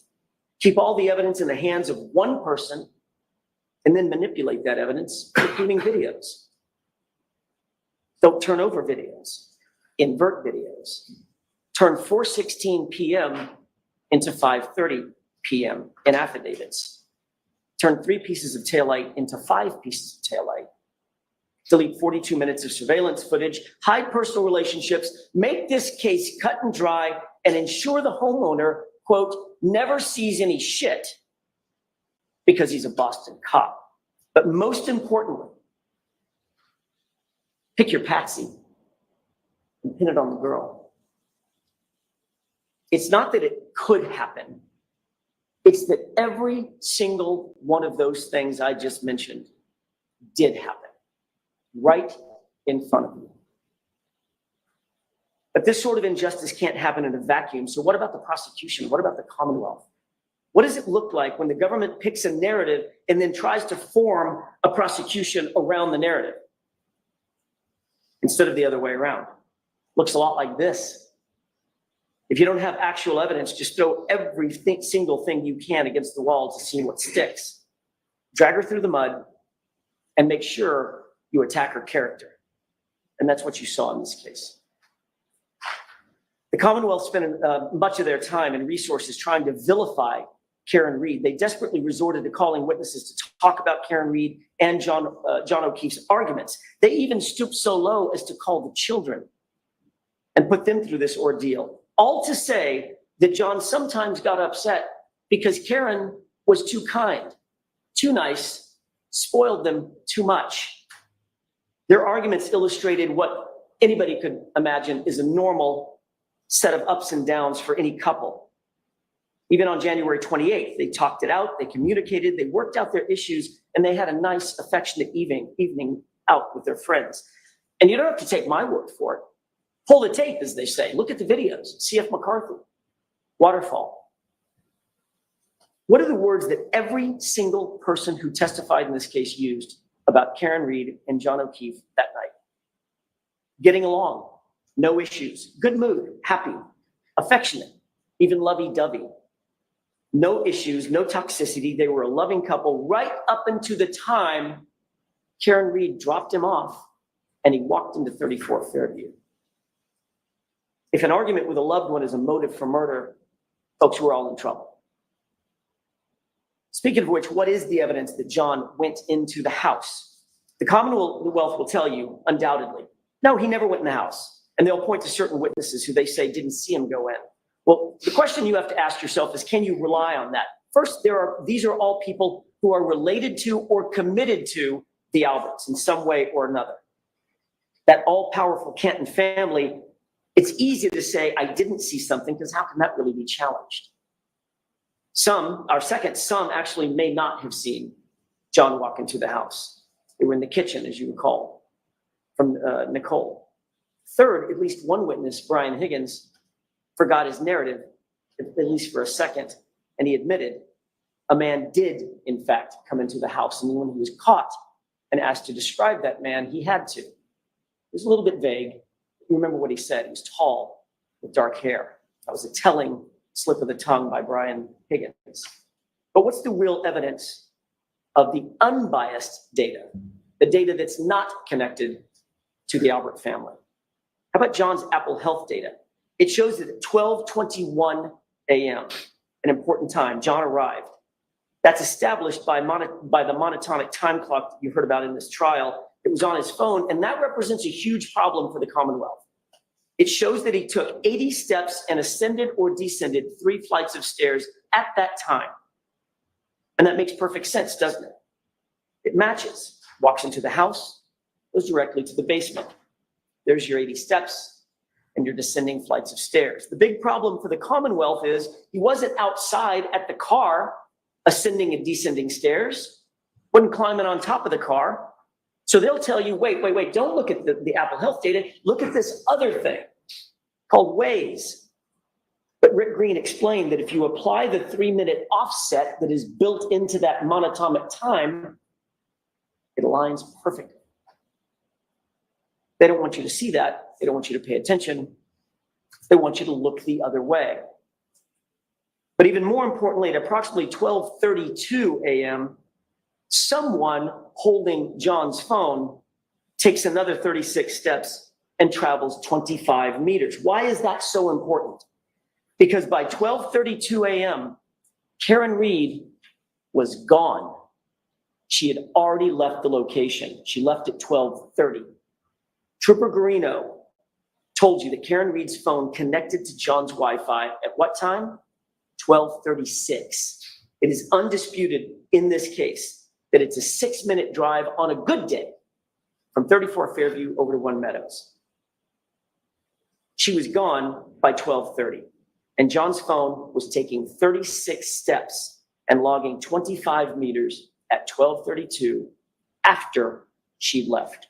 So don't be fooled. John walked into that house, after which Karen drove away, and the scientific data all prove it. But also, Ryan Nagel and Heather Maxson prove it.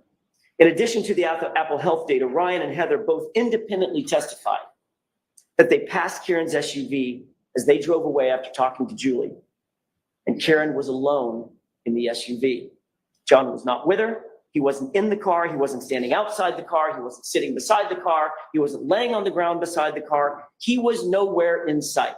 There's only one other place that John could have been, and that's in the house. Exactly where the Apple Health data places him. So it all fits. And Ryan was right behind her, remember, staring at her taillights, undamaged, brightly lit. That brings up another difficulty for the Commonwealth, and that's their star witness, Jennifer McCabe. You'll recall that Jennifer McCabe claimed that she was looking out the door, staring at that SUV over and over and over again from 12:29 to 12:50. She was very specific about that time frame. But we know that the SUV was gone from 34 Fairview by about 12:30. Had to be in order to connect to the Wi-Fi at 12:36. So unequivocally, Jennifer McCabe was lying about watching that SUV, and it makes you wonder why. And to add to that deceit, she was also blatantly lying about the calls to John's phone. You remember that colloquy back and forth. She said that every single one of those calls to John's phone during that time was a butt dial. How are those lies connected? And why are they connected? Jennifer McCabe knows. Was she butt dialing John over and over? Or was someone looking for John's phone that went missing? Let's talk for a second about what actually happened in the time leading up to everyone going to 34 Fairview. Brian Albert, Brian Higgins show up drunk at the waterfall. They'd been drinking in the afternoon. You know about the flirtatious texts that were sent between Karen Reed and Brian. Higgins was clearly pining over Karen, but for her, the flirtation had ran its course. It was done. She was happy and committed to John. You can see that in her actions with John that night. You don't have to guess. Brian Higgins, however, you can see in his actions, he wasn't quite so satisfied and he wasn't done. His text message, well, meaning, what the hell, Karen? What about me? Seemed aggressive, seemed annoyed. He didn't like being ignored. That was pretty clear. So he's 5 or 6 whiskeys deep into the night by this time, and she continued to ignore him. Then oddly, Higgins, who doesn't know John all that well, seems to want to coax John to 34 Fairview. I draw your attention to the waterfall tape if you want to take another look at it. It's at the 11:57 mark, between 11:57 and 11:58. Take a look at that tape. He's just about to leave. Higgins is just about to leave. He points over at John and he motions for him. Come on. Come on, come with me. And then at 12:20, he texts him, you coming here? This is a person he doesn't really know and didn't really talk to that entire night. Ask yourself, why was Higgins so insistent that John go to 34 Fairview that night? And then there's that sparring and fighting that he and Brian Albert were engaged in.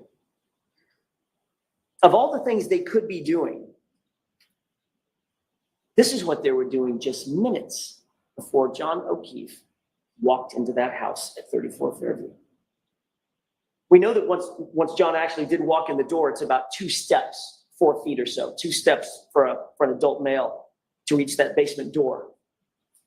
Remember, everybody was gathered in the kitchen. That's what Nicole Albert said. And every single witness agreed that at some point, Brian Higgins and Brian Albert left the group and went to another room. Where did they go? Where did they go together? Another important point. Chloe was not upstairs.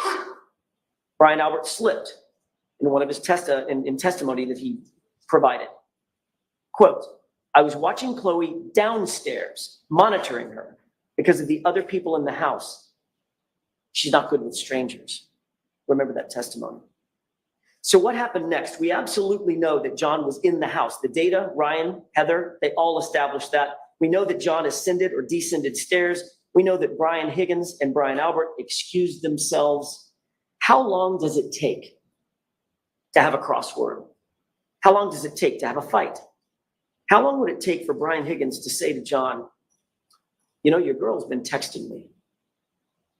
A push, a punch, a fall, pull Chloe off his arm, and now it's done.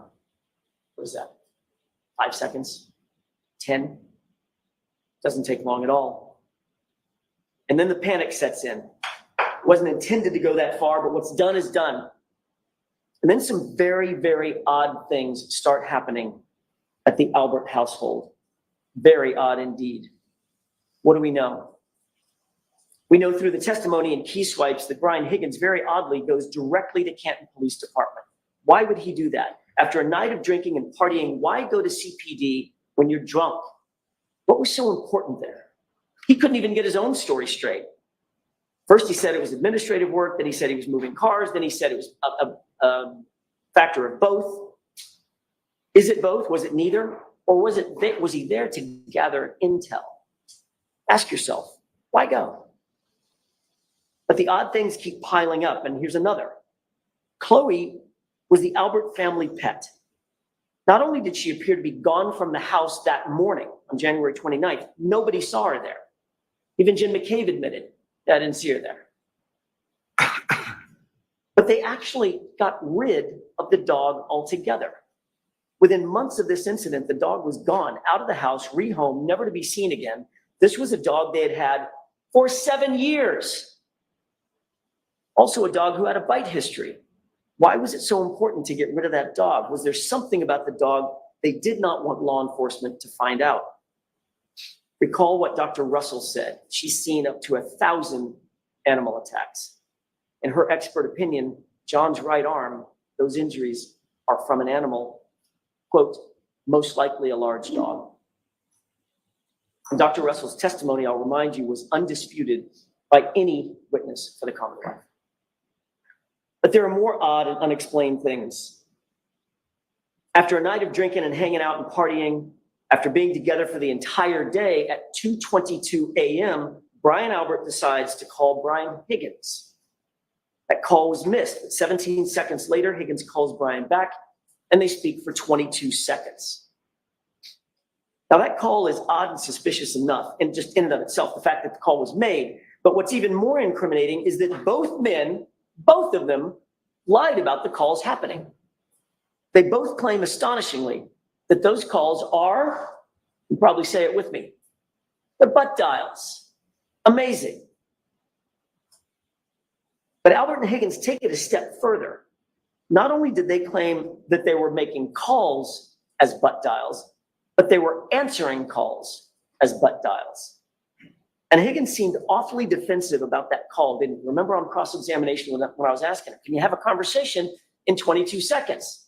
He unequivocally said, no, that's impossible. It's not reasonable. You can't do it. Let's test that out. Hey, did you make it over to Canton? Yep. Haven't been any calls. Nobody knows a thing. All right, don't talk to anybody until we talk again. Okay, fine. And by the way, come back over. I need help moving something heavy. How long did that take? 15 seconds? Maybe? But the odd behavior isn't done yet. 5 minutes after that call that we just talked about, Jennifer McCabe is on her phone at her house, Google searching how long it takes for someone to die in the cold. That was at 2:27 a.m. That timeline seems to fit, doesn't it? And it fits a very telling and a very clear story. That search became a focal point of the Commonwealth's entire case. This case was starting to look a lot more like the defense of Jennifer McCabe than anything else. That's probably because there is no innocent explanation for that Google search at 2:27 a.m. None. At the end of the day, clearing away all the confusion, the Commonwealth's experts were left with two things that are true. First, neither of their experts could absolutely rule out that Jennifer McCabe made that search at 2:27 a.m. Neither. And second, the only person to use the actual phone model, the actual data, and the actual precise operating system was Rick Green. And he was clear. That search was at or before 2:27 a.m. And then it was deleted. So what else was going on at or around this same time when all this suspicious activity was happening at the Albert house and the McCabe house? 3 minutes after that search and 8 minutes after the Albert Higgins 2:22 a.m. call, Brian Loughran drives down the street in his snowplow. And he told you that there is no body laying on the lawn at 34 Fairview at 2:30 in the morning. Importantly, he didn't just simply say he didn't see a body, he wasn't paying attention. He said there was no body there. He knows the property, he knows the owners, he's grown up with these folks, he passes by all the time, not once, not twice, 3 passes. There was no body on that lawn, period, at 2:30 a.m. And what other suspicious thing happened that night? By 3:30 a.m., someone moved a Ford Edge in front of the very area that would obstruct the view of where John's body would ultimately be discovered. Who's the only person in this case that you've heard about with a Ford Edge? Brian Albert. Remember, as you're thinking about this, the basement at 34 Fairview is serviced by a bulkhead. It's a quick and convenient door to the backyard. And that backyard is serviced by a side fence. And that side fence is easily accessible to the front yard at the side of the house. Which side of the house? The side where John's body was found. And by 6 a.m., John's body was, in fact, now outside. While this flurry of suspicious activity was going on with the Alberts and the McCabes, what's happening with Karen? All she knows at this point, think about it, at approximately 2:21, she dropped off John. He walked into 34 Fairview, and that's all she knows. She knows nothing else that was going on. So what was she left to think? He goes in to check the party out, but all of a sudden he's not coming back. He's not responding. Minutes start to pass. 1 minute turns to 2, 2 turn to 10. Where is he? Why isn't he responding? She's sitting in the cold, dark, freezing outside in the car. Naturally, she's perturbed. Being perturbed turns into being peeved. Being peeved eventually turns into being pissed. By 12:30, Karen's mad. She's left 34 Fairview to make a point, but she's still texting and calling. What could she reasonably be thinking at this point? What's going through her mind? 12:33 turns into 12:34. I can't believe you do this to me. 12:34 turns into 12:35. Where is he? Why aren't you answering, John? 12:35 turns to 12:36. Jesus Christ. I'm calling and you're not answering. Where are you? Pick up the phone. But there's still no answer. There's still no response.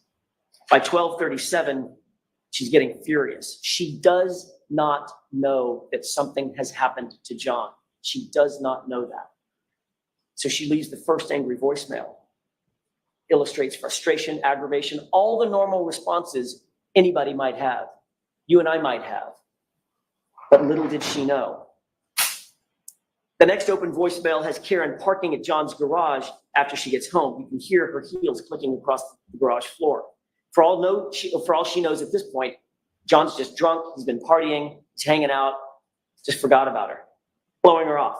But John's still not responding, and as the minutes tick by, Karen becomes increasingly upset. Those are the voicemails that you heard.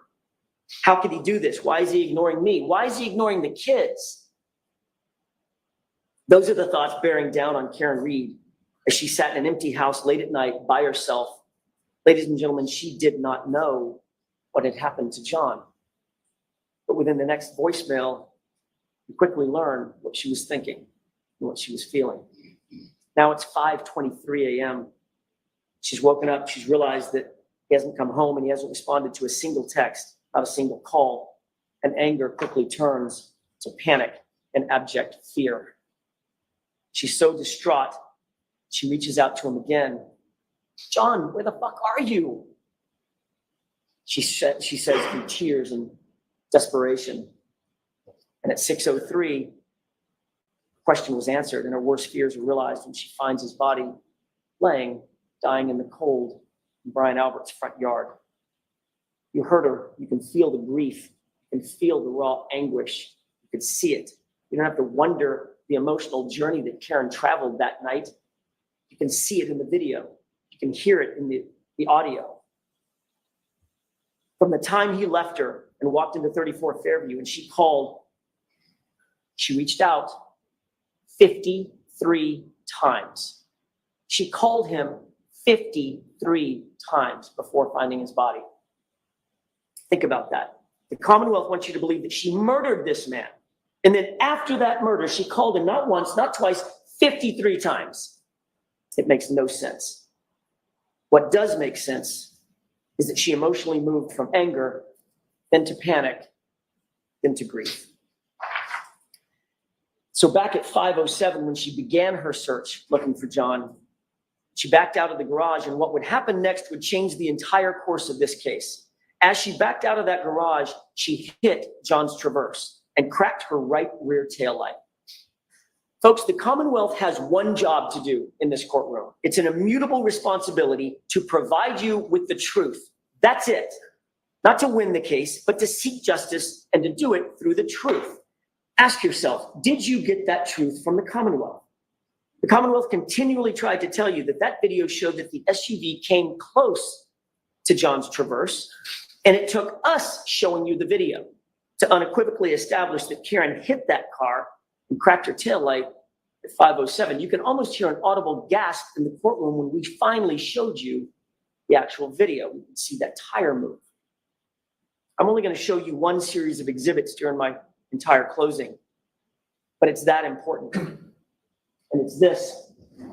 Look at the condition of her taillight when she pulls out of the driveway at 5:07. That taillight, and I'm going to choose my words very carefully here. That taillight is cracked, but it's not completely damaged. And if there was any question in your mind about the level of damage to that taillight at 5:07, all doubt was extinguished when Dighton Police Officer Barrows walked into this courtroom. He's a sworn officer. He's not associated with Canton. He's not associated with the Alberts. He's not associated with the McCabe's. He doesn't know Michael Proctor. In other words, he doesn't answer to any of these folks. He's an outsider and he's completely independent. And his words were the following, quote, "That taillight was not completely damaged. It was cracked. A piece was missing, but not completely damaged." Take a look at this photograph and tell me, which one looks like Officer Barrows' description? The one on the left or the one on the right? The reconstructed light on the left is what that light looked like before it was in Trooper Proctor's possession. Remember that. That's what it looked like before Trooper Proctor had access to the SUV. And you have an independent police officer telling you so. You'll recall that after John's body was discovered, Lank, very good friend of the Alberts, walked into Brian Albert's house and had an off-the-record meeting with him. No one's ever going to know exactly what that meeting was about, what they discussed, because that interview, like everything else in this case, it wasn't recorded. It wasn't memorialized. But we do know that shortly thereafter, the Canton Police Department was recused from the matter entirely. And the case was assigned to one Michael Proctor. You have to believe that when the Alberts found that out, they thought they hit the lottery. They thought they hit the lottery. What are the chances? The department where my brother works, that would have been great to investigate this case, but that department's been recused. That's tough luck. But the guy who catches the case is Michael Proctor, a guy we go back with for decades. At such a break, they probably thought, when this is over, we need to get that dude a gift. Oh, wait a minute. They didn't think that. They said it out loud. But still, you've got to imagine that the Alberts had to be stressed, what with that whole thing about a dead body being on their lawn. That might get some attention. And they had to be wondering, will he set up a crime scene? Is he going to come into the house? Is he going to search the house? Is he going to send in a forensics team? Is he going to interview witnesses? Is he going to take us to the station? Will he take our phones? Will he look at our communications? Will he look at our Google searches? Will he look at our early morning phone calls? Is he going to look in the basement? And Michael Proctor answered every single one of those questions resoundingly. Nope. He's a Boston cop too. And with that, Michael Proctor didn't draw a thin blue line.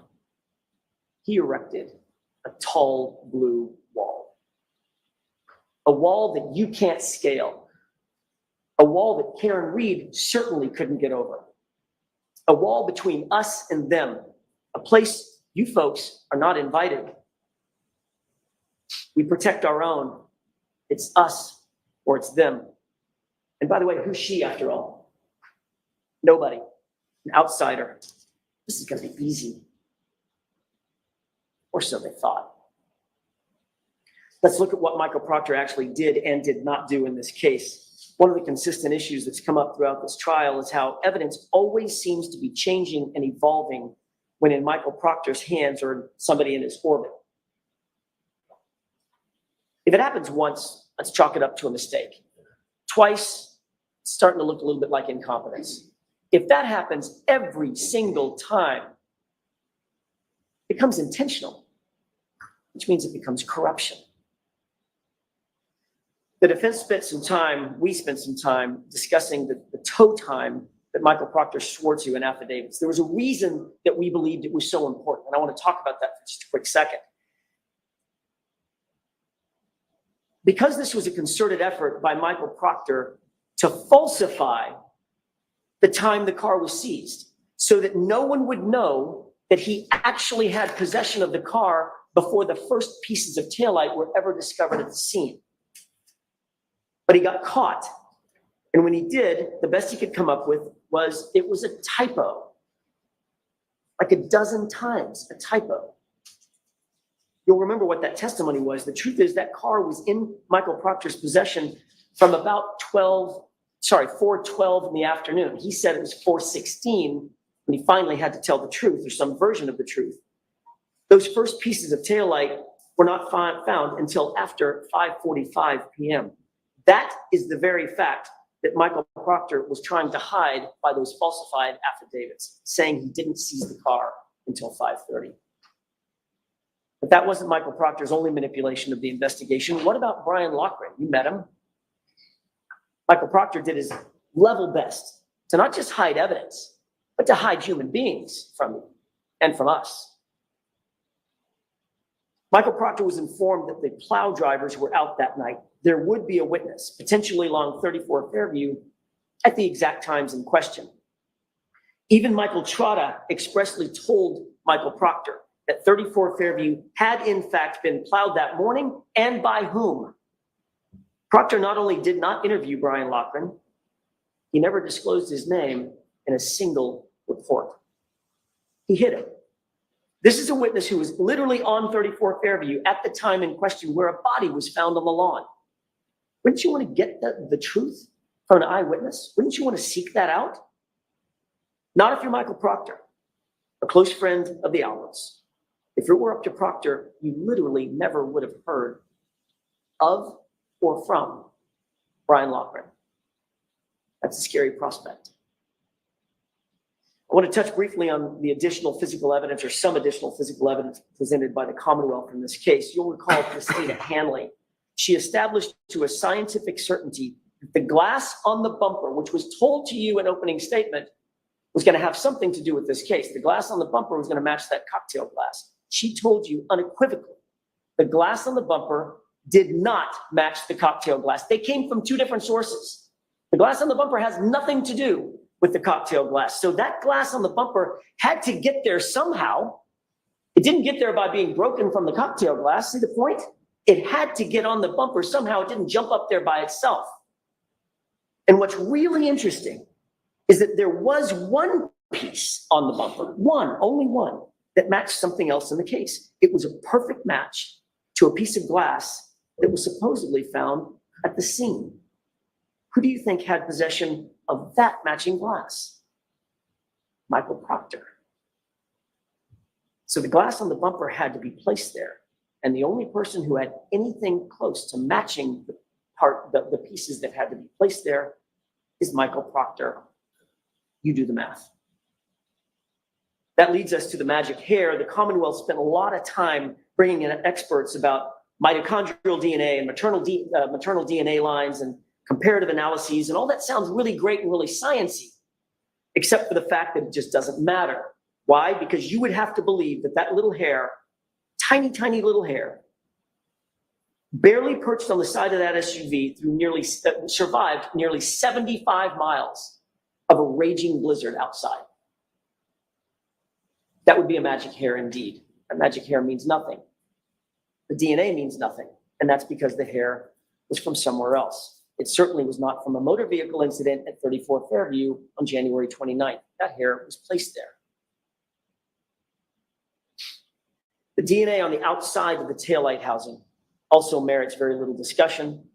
John's DNA would be expected to be found all over that SUV, inside, outside, the exterior, the interior, everything he touched would have had his DNA on it.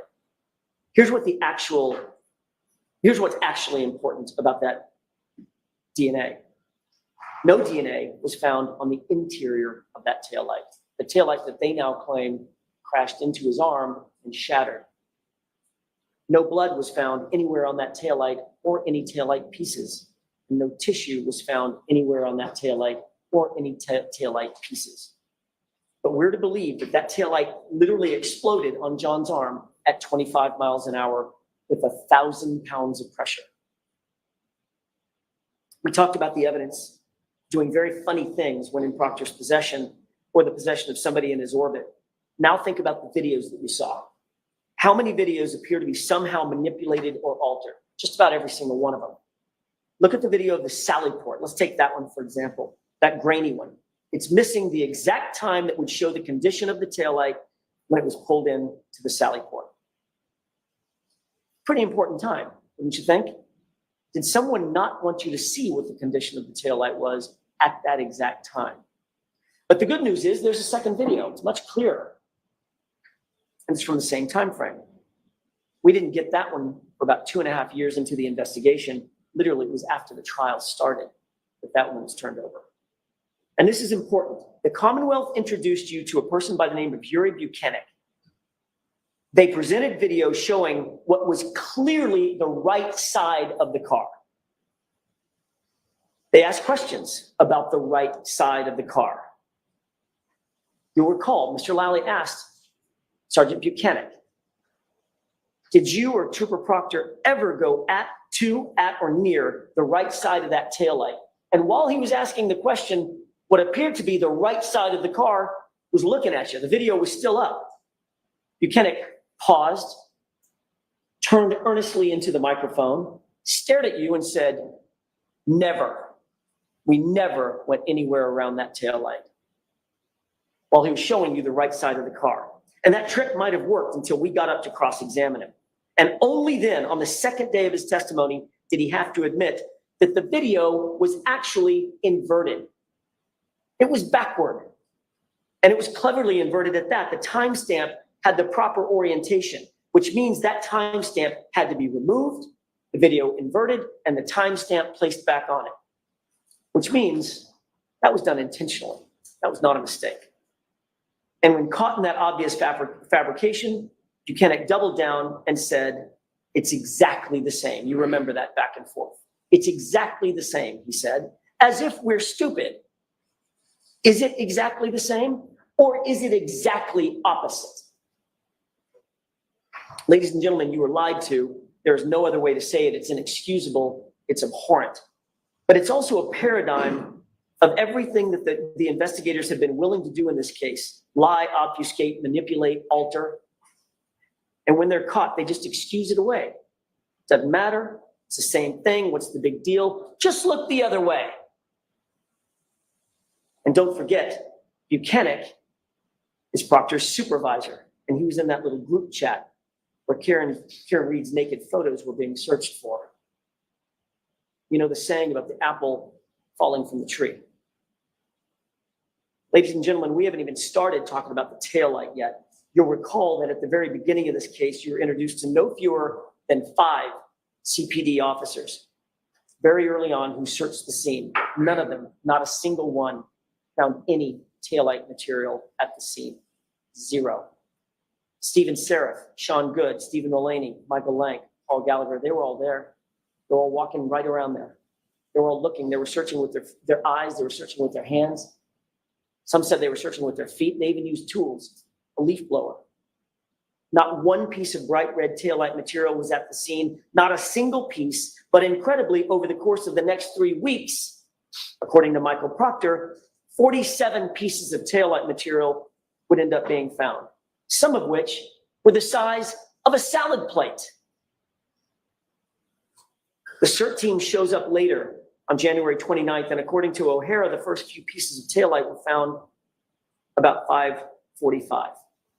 And here's some interesting testimony that you heard. Who else was there? Who did O'Hara say was there? Well, he said his team was there. We certainly expected that, but then he said there were others. These other mysterious figures, some from Canton PD, some from the Massachusetts State Police, that he could not account for. Heavy coats, big masks, hats. Even Lieutenant O'Hara could not tell who was who, but he did note Canton police officers were there who were unaccounted for. Massachusetts state troopers were there unaccounted for. And during that search that was overseen by Trooper Tully, Proctor's supervisor, 3 pieces of taillight material were found. That's super important, and I want to concentrate on that for a second. O'Hara said all 3 pieces were in an area about 12 inches square. That's an area about as big as your dinner plate. Tully, however, claimed that 1 red piece was found about 3 feet away from that was a shoe. About 1 to 2 feet from that was a clear piece of plastic, and a few feet away from that was a red piece of plastic. So we have red, clear, and red over the span of about, added up, probably 10 or 12 feet. Ladies and gentlemen, both of those things cannot be true. Somebody is taking liberties with the facts. Then Lieutenant Tully comes to court and makes this big grand gesture of opening all these evidence bags. These 2 evidence bags in particular represent exactly what we're talking about, those 3 pieces: red, clear, red. They're marked, they're sealed, they look official. They're not Stop and Shop bags, thank God. At least they've moved up from that. They've even got evidence tape on them. Who knew? There's evidence tape around here. So this must be real evidence, right? It must be real evidence in this case. And after making that big theatrical display, he opens up the bag with the red pieces and he pulls 2 pieces out. That's okay. Put the 2 red pieces together. Good so far. Then he opens up the second bag under Mr. Lowley's questioning. And you remember, he hesitated just a second. Opened that bag and pulled out 1 piece of clear plastic. Then pulled out a second piece of clear plastic with no explanation as to how that could have possibly happened. And he quickly returned all 4 of those back into the bag, sealed them up, and we're done for the day. The next day, I asked about that evidence again. I asked him to open up that bag with the red pieces, and he did the same thing. Pulled out 2 red pieces of plastic. I said, you'll recall this, I said, look deeper, look closer, sir. Pull everything out of that bag. Would he have, had I not suggested it? And then he pulled a 3rd piece of red plastic out of the bag. So miraculously, Trooper Tully's 3 pieces of plastic became 5 pieces of plastic right before your eyes. Ladies and gentlemen, the forces at play that multiplied those pieces of plastic inside those evidence bags are the same forces at play that multiplied the pieces of plastic at 34 Fairview. Think about that. Let that sink in for a second. How easy is it? That's not sloppiness. That's evidence manipulation. That's how over the course of 3 weeks, those pieces of plastic go from 0 to 3 to 5 to 47. Ever increasing in size with every single search. Now, knowing all that, ask yourself the looming question, who had access to that taillight, the cracked taillight? Who was it? Go back and watch the Sally Port video. I'll give you the timestamp, 5:37. And see it for yourself. We know that Trooper Proctor, with binder in hand, walked by himself. Once we corrected the video from being inverted, you can see that he walked back by himself to the right rear taillight where nobody could see what he was doing. Higgins' own key swipes put him in the Sally Port that same afternoon and evening. And then the Sally Port video magically skips and Chief Berkowitz appears right next to Proctor at the back of that vehicle in the same spot, and they walk out of the Sally Port together. Where were they going? Remember O'Hara? Unidentified troopers and Canton cops were at the search at 34 Fairview. How hard is it to drop a piece of plastic? We spent a long time talking about the compromised and altered and tampered and manipulated evidence, and now I want to switch and talk a little bit about the true facts in this case, because you did hear some true evidence and true facts. The Commonwealth presented about 67, maybe more, witnesses and expended 30 plus days of trial and 9 weeks of your life. Maybe we're in the 10th week. For what?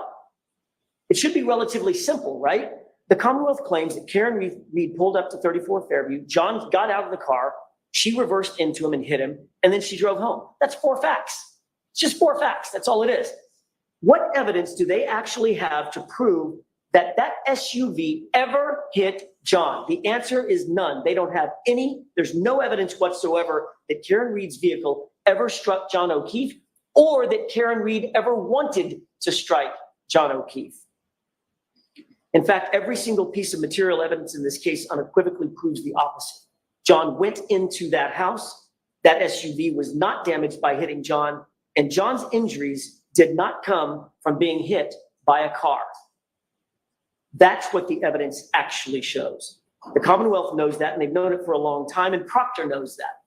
Because of that, the Commonwealth just resorts to character assassination and talking for weeks on end about the snow. Let's talk about what the real evidence actually shows, the unassailable science. Let's talk about the truth. Concerning John's injuries first, the Commonwealth's own medical examiner, Dr. Scortibello, could not conclude that John was hit by a car. Think about that. And she would not even say that it was a homicide. She told you without any dispute in this case, quote, evidence pointing toward one manner of death is no more compelling than evidence of a competing manner of death, end quote. Her words, not mine. She went on to say it's just as likely that he was punched and fell backward. His injuries are consistent with that. In fact, in her expert opinion, his injuries are consistent with a physical altercation, as she testified, but they are not, in her words, not classical injuries from an auto pedestrian accident.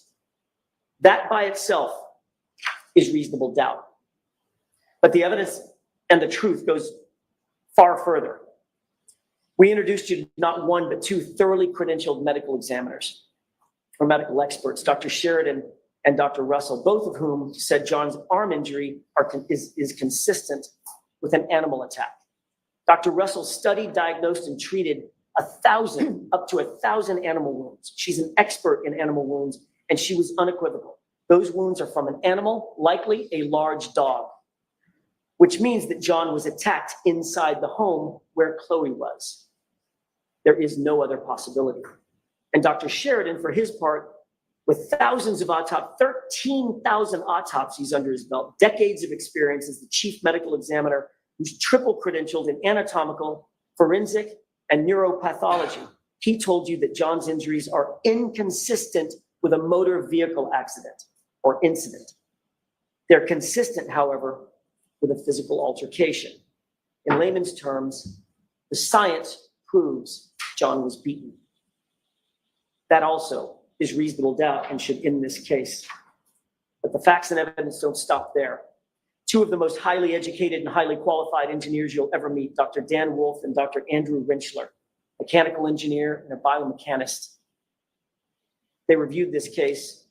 They did testing, they did analysis, they evaluated the case scientifically. They were not hired by the defense, not by the Commonwealth. They're completely 100% independent of any party in this case. And they were equally available, by the way, to the Commonwealth. They could have called them. They explained that John's injuries were not caused by being hit by Miss Reed's SUV, and that the SUV was not damaged by coming in contact with John Okeefe's body. That should end the inquiry right there. Both sides of the equation. From a physics, engineering, and biomechanical standpoint, they established that John Okeefe was not struck by Karen Reed's vehicle, period. And that is yet another fact that establishes reasonable doubt and should put an end to this case. So instead of calling the ARCA experts, which they had available to them, the Commonwealth chose to introduce you to Trooper Joe Paul. You'll remember his testimony. I think I'm being kind when I say that Trooper Paul's analysis lacked credibility. Trooper Paul lacks the experience, the education, the training, the background, and the knowledge to not only render opinions on these issues, but to even understand the issues themselves. He makes the absurd claim that John was hit on the elbow area of his arm by a taillight. He was spun to the left in a pirouette.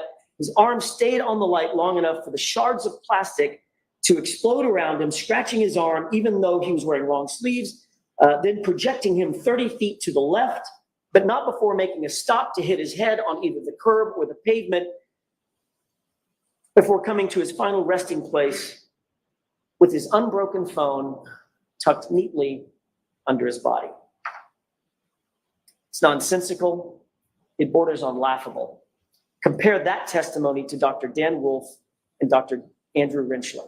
Both PhDs in engineering, both top of their field in accident reconstruction, both published peer-review articles on the issues. Both men are highly sought after by the likes of national sports leagues and the United States Department of Defense. And these men are unrivaled in accident reconstruction. What did Dr. Rinchler say before he left the stand? This was even under cross-examination. He said that the physics and the science don't lie. His words were, you can't deny the science and the physics. John wasn't hit by that car, period. The Commonwealth cannot explain John Okeefe's injuries. They can't explain his head wound. How did he get the head wound if he landed on snow-covered grass and dirt? And by the way, before Mr. Lally gets up and says it, because I know he's going to, there is zero evidence before you, zero, that cold grass and dirt turns into ice or turns into concrete. Zero. They can't explain the injury above his right eye, that laceration. They can't explain his nose. They haven't even tried to. They can't explain the injury to his tongue, the laceration on his tongue.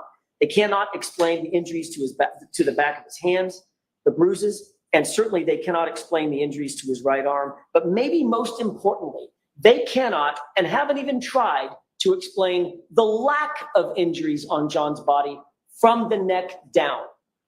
Nothing. He was pristine. Not a bump, not a bruise, not a fracture, not a broken bone. Nothing to suggest that he was hit by a 7,000-pound SUV going 25 miles per hour. And what of that right arm? According to the Commonwealth's best and brightest, Trooper Paul, John absorbed the entirety of the collision, the whole collision, with that 3.5-ton SUV entirely with his right arm, launching him some 30 feet.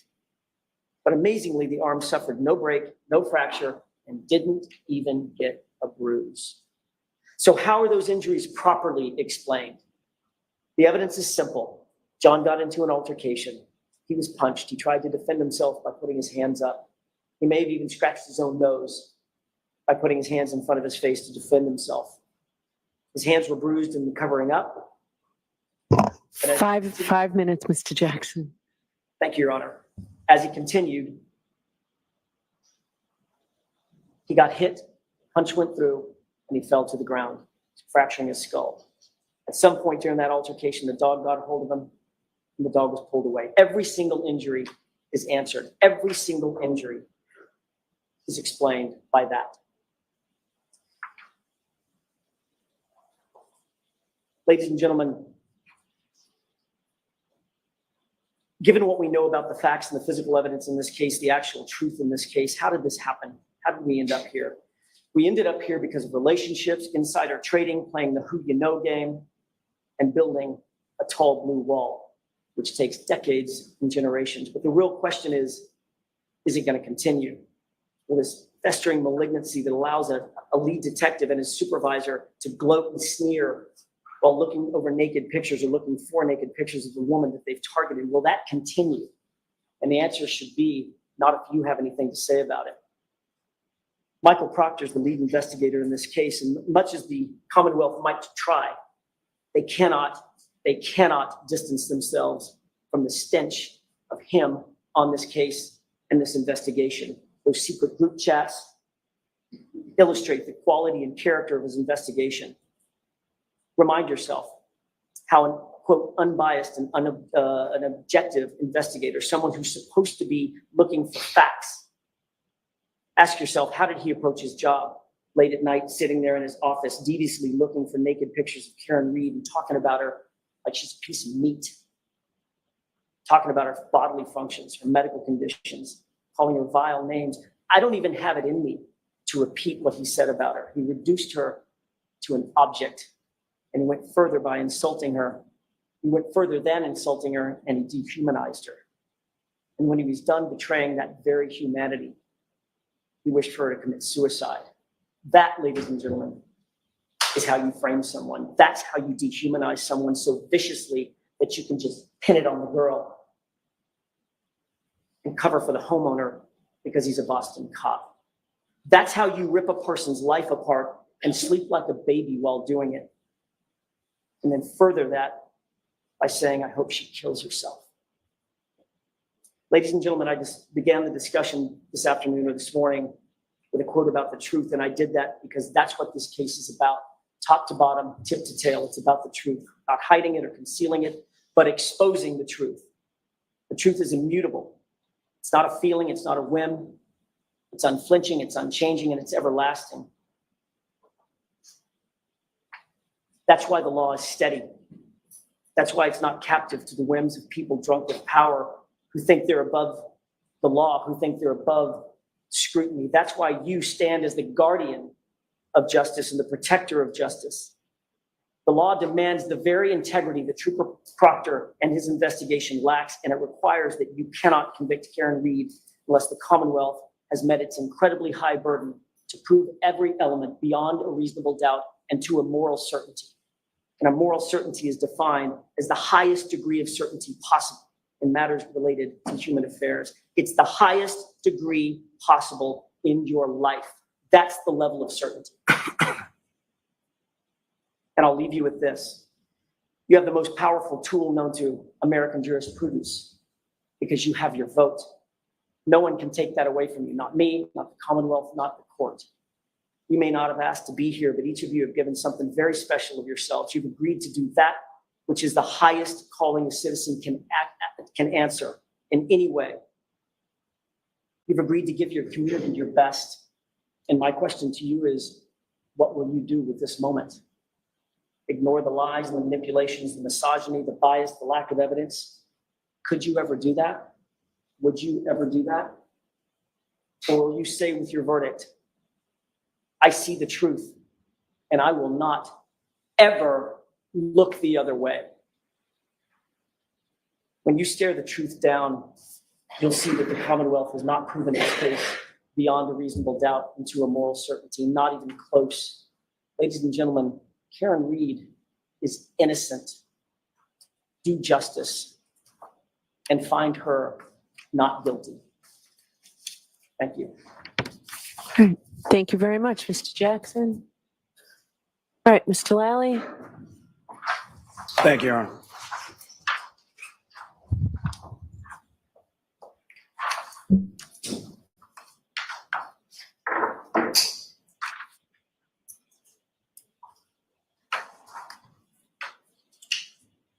I hit him, I hit him, I hit him, I hit him. Those are the words of the defendant 4 times. You heard testimony from 4 different witnesses who overheard and observed those statements from the defendant on January 29th, 2022. You heard testimony from firefighter Timothy Nuttall. He was trying to bag valve mask Mr. Okeefe. He was working on resuscitative efforts to try to save Mr. O'Keefe's life. He asked if anyone saw anything or knew what happened. And the defendant said, I hit him, I hit him, I hit him, I hit him.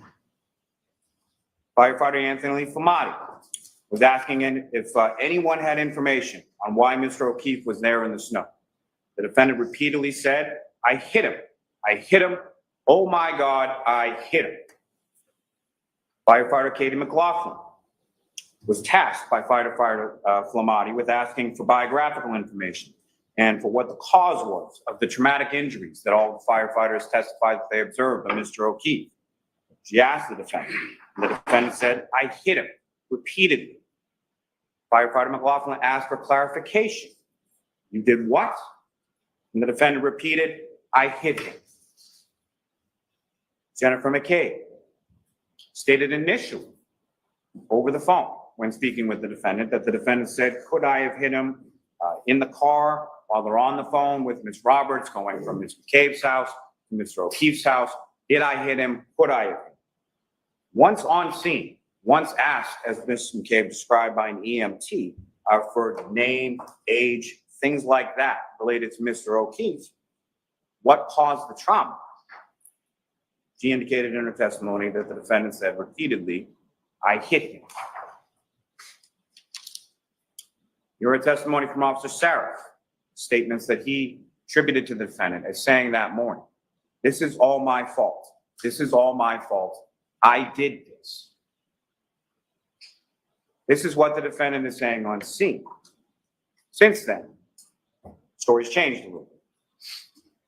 But those were the words that came from the defendant's mouth on January 29, 2022, as John Okeefe lay dying on the front lawn of 34 Fairview Road, where the defendant had left him after striking him with her motor vehicle several hours before, and then left him freezing there in a blizzard. There's certain things that have come up over the course of this trial as far as evidence and testimony concerned, little things. And what I would suggest to you, it's those little things that are quite telling as it pertains to the defendant's statements and the defendant's actions over the course of January 28th and January 29th and beyond. I'm going to bring some of those to your attention as I go through, but just ask you to keep that in mind as far as when you're deliberating, when you're reviewing this testimony and this evidence. The little things matter. The little things start piling up in this case.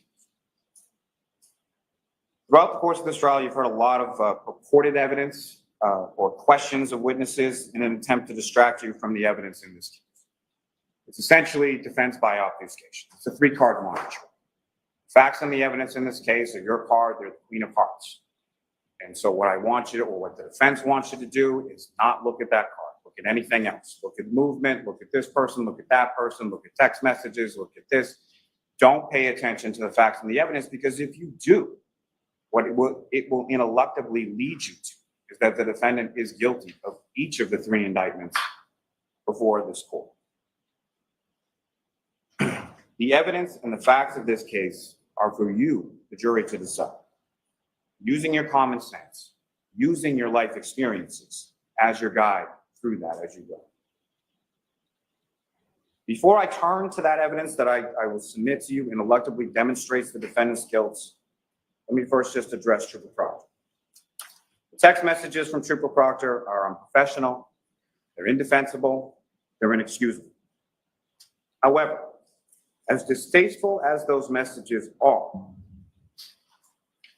and their content is, I submit they have no bearing whatsoever or impact whatsoever on the integrity of the entirety of the investigation that Massachusetts State Police collectively conducted into John Okeefe's death here.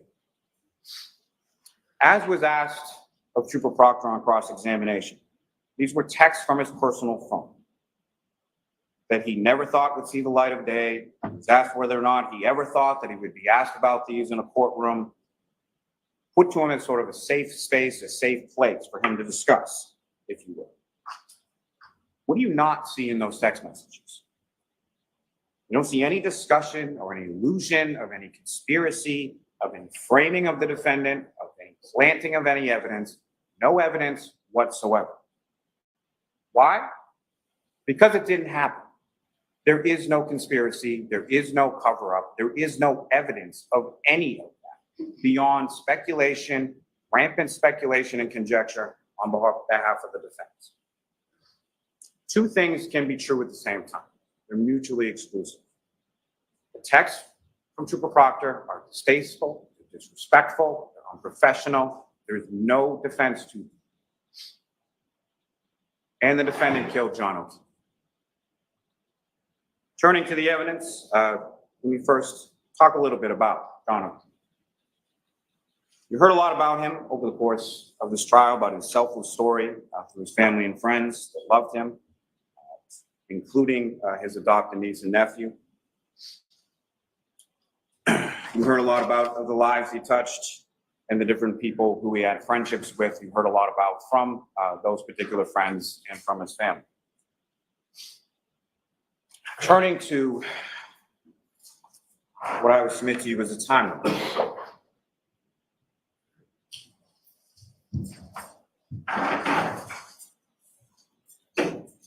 This may be a little hard to see up here. What I'm going to go is from left to right. January 28th, 2022, 9:49 in the morning, Karen and John begin fighting over text messages. 2:25 p.m. in the afternoon, the defendant texts Mr. Okeefe, "Tell me if you are interested in someone else. Can't think of any other reason you've been like this." John texts back, "Nope." 2:25, Mr. Okeefe texts the defendant, "Things haven't been great between us for a while. Ever consider that?" This is also testimony that you heard through multiple sources, whether it be phones, whether it be from the children, whether it be from other friends or family members as to the relationship in the months and weeks leading up to John's murder. 2:32 p.m. John texts the defendant, "Sick of always arguing and fighting. It's been weekly for several months now." He then texts the defendant, "OMG, stop calling." This is during the time frame that Trooper Garino was talking about, with 18 phone calls, most of which were rejected, some of which were missed, and a couple of which were answered over the course of this afternoon, as she's continuing to needle and try to engage him in a fight that he doesn't want to have. 2:33 p.m. The defendant texts John, "So you're not into this anymore." 2:34 p.m. John texts the defendant, "I am not answering, stop calling." The defendant then texts John, "Then stop starting with me." 2:38 p.m. The defendant texts John, "I'm going to grab a drink in a bit." 2:38 in the afternoon.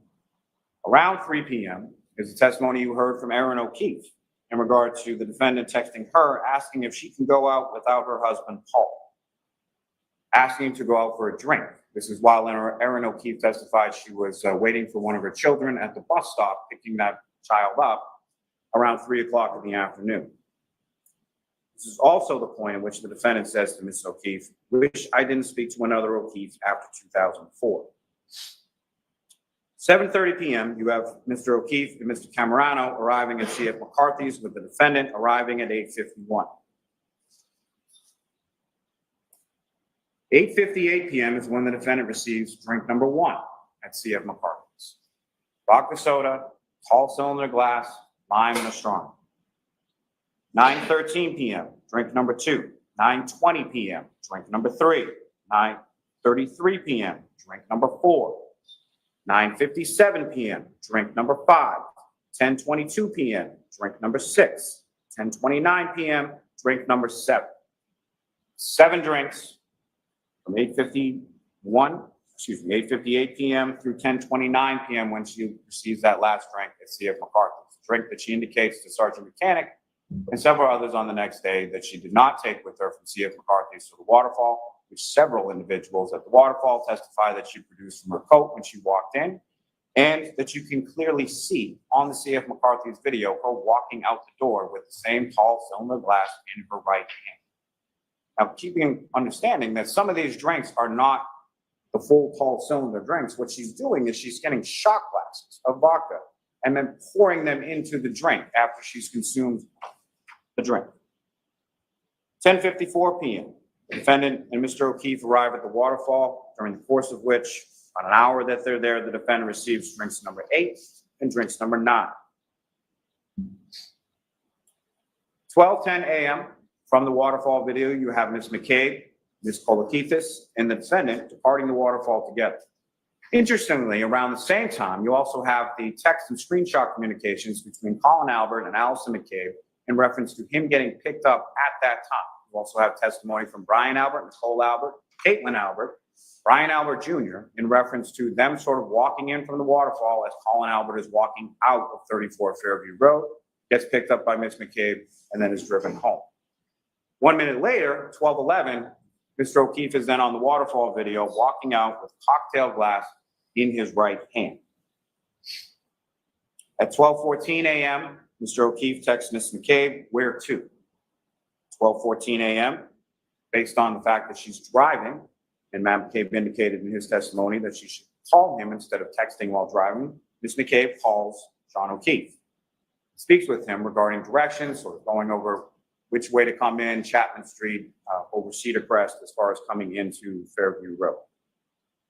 12:15:38 a.m., the defendant's vehicle drives by the Canton Library. You can see that on the video. 12:17:56, the defendant drives by the Temple Beth Abraham video. Again, you can see that on the video. Remember also the testimony from Lieutenant Tully in regard to the CSLI data and the ranging data in reference to it coinciding with what you observed, the black SUV, from each of those respective videos. 12:19:32, Mr. Okeefe enters 34 Fairview Road into his Waze app on his phone. 12:23 a.m. is when the defendant conducts a 3-point turn on Cedar Crest and travels back toward Fairview. That's from Mr. O'Keefe's GPS native location data from his phone. Around the same time at 12:23 and 12:24 is when you have that testimony from Ryan Nagel, Heather Maxon, and Ricky D'Antono pulling into Fairview Road around the same time and pulling in behind the dark SUV. 12:25 a.m. is the last native location GPS data of John O'Keefe's phone. It's in that area between 32, 34 Fairview Road, where his body is discovered the next morning, in which there is no movement of that phone from that 12:25 a.m. period until Miss Roberts then picks up the phone on the grass underneath Mr. O'Keefe's body sometime after 6 a.m. What you have up on the screen right now is that data, those plotting points that Trooper Garino was testifying about as far as the movement of the vehicle. Movement of the vehicle as it comes down Cedar Crest, passes by Fairview, reverses direction, and then comes down Fairview, moving up, moving up, moving up, as the witnesses described, eventually stopping in that area of the property line between 32 and 34 Fairview Road, which happens to coincide with the vehicle control history database information from the Toyota text stream, which you now have up on the screen before you here, indicating that following that 3-point turn, approximately 8 minutes after that, from Trooper Paul's testimony, as far as the mileage, 36 to 38 miles, matching up with the time that the vehicle is in front of 34 Fairview Road, that the vehicle travels in reverse, in a straight line, with 24.2 miles per hour for 62.5 feet with a minor steering angle change, which the trooper indicated was consistent with a pedestrian collision. At 12:30 a.m., you have that second triggering event 8 minutes after the 3-point turn when the vehicle is in reverse at 24.2 miles an hour. 12:35 is when the defendant calls John, and that's unanswered. 12:36 is around the time that the defendant's phone connects to the Wi-Fi at 1 Meadows Avenue, Mr. Okeefe's home. 12:37 is when the defendant leaves this voicemail.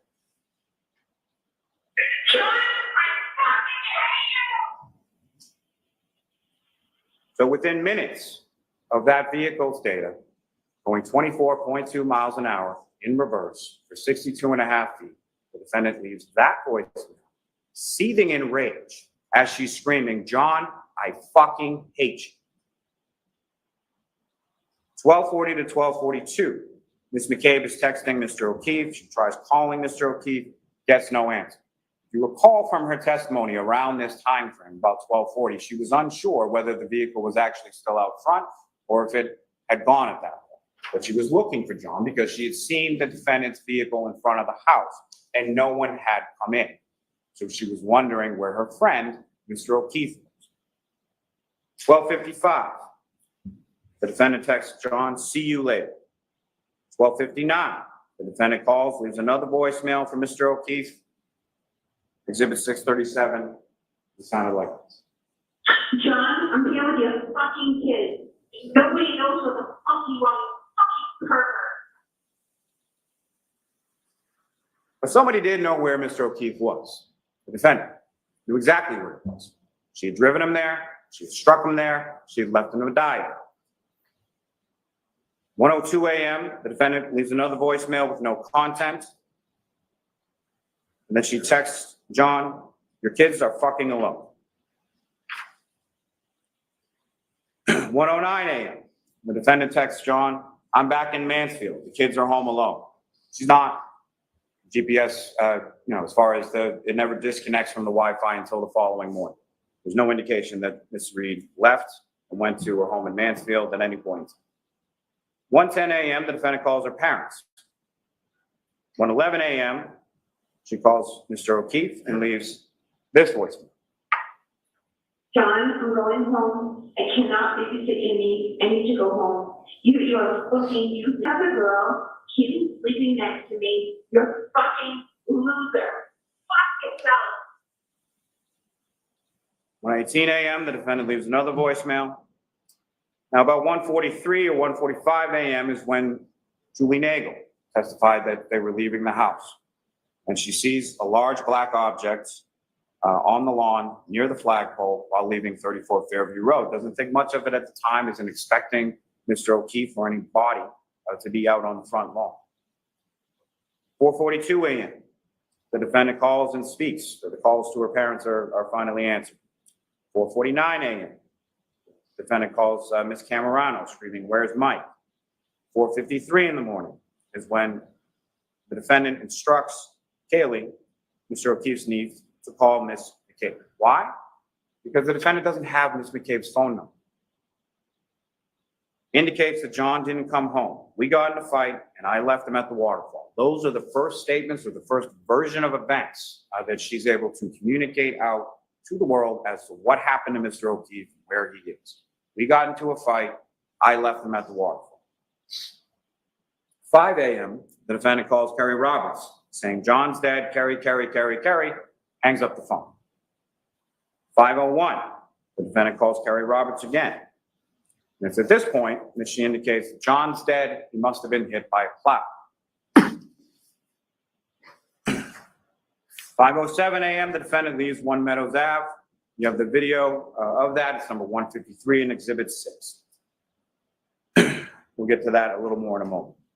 About 5:10 a.m., the defendant calls Kerry Roberts. Ms. Roberts starts calling hospitals, calling KPD, calling 911. Something that you would do if you didn't know where Mr. Okeefe was for all of these hours, that all of these other phone calls are being made and these text messages are being sent, calling your parents, and all of these other things. No calls to 911 from the defendant. While John Okeefe is laying, freezing, and dying from a brain injury and skull fracture on the front lawn of 34 Fairview Road. 5:11 a.m., the defendant's vehicle is seen on the Canton Library camera heading towards the waterfall. Seems to be sort of retracing the steps. 5:18 a.m., the defendant's vehicle is seen at Washington Street and Chapman on the Temple Beth Abraham video, heading in the same direction that it was the night before when it was heading to 34 Fairview Road. 5:35 is when the defendant arrives at Ms. McCabe's house. Ms. Roberts arrives shortly thereafter. Both of them see the broken tail light at that time in the driveway. Now that gap of 5:18 to 5:35 is way too much time to be driving from the area of the waterfall to Jennifer McCabe's house. And as I indicated a moment before, heading in the same direction, same directionality, retracing the steps from the night before, heading towards 34 Fairview Road. Why is it that the defendant can see Mr. Okeefe when they eventually get to Fairview Road and no one else can? It's because she knew exactly where he was. She had hit him and left him there the night before. She had gone back during that time frame between 5:18 a.m. when she's seen on the Temple video and 5:35 when she arrives at Ms. McCabe's house. 5:33 is when McCabe and Ms. Roberts return to One Meadows Ave searching for John. 6:03 is when the defendant, no one else, spots Mr. O'Keefe's body buried in the snow. Exhibit 12, indicating this cruiser camera video, which I know you've seen a dozen times. So where I'm starting it from this point in this card right here is the spotlight that Officer Saraf had to use in order to locate, even with the vehicle of Ms. Roberts parked right in the middle of the road.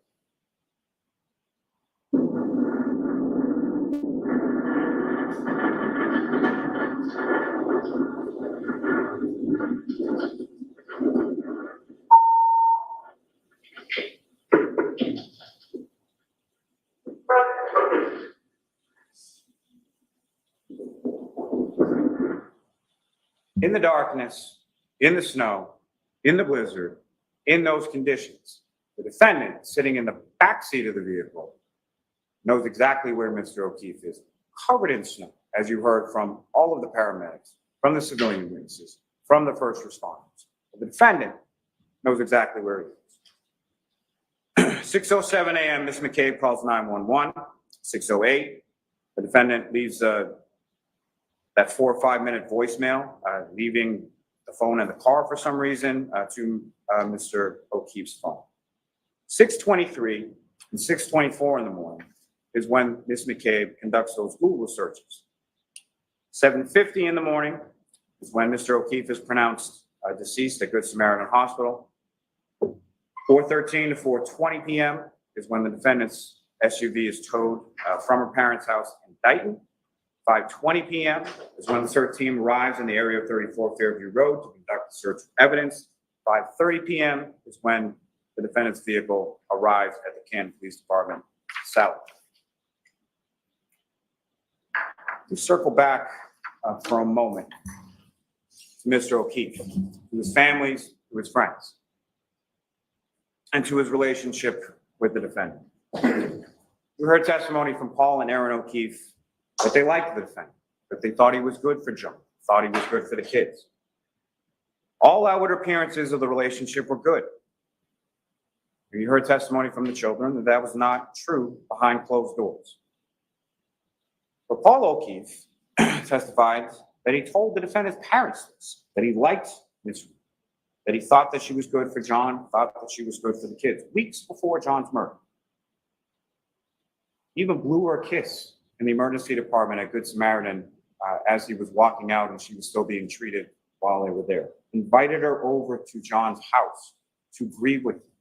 Invited her to sit down with him while he explained to their nephew Patrick about John's passing. Defendant shows up at the house. Abruptly goes upstairs with her father for a period of about 15 minutes, which is about half of the time that she spent there that morning grieving with the family. She left with a bag of her belongings, drove with her family there, and then took an extra vehicle in the height of the blizzard around 1 o'clock in the afternoon, drives that vehicle all the way from Canton, where it was parked at her boyfriend's house, where she stayed over on many occasions, drove that vehicle or felt the need to drive that vehicle from Canton all the way down to her parents' house in Dighton at the height of the blizzard. You heard testimony from Aaron Okeefe of the text messages and the phone call on January 28th.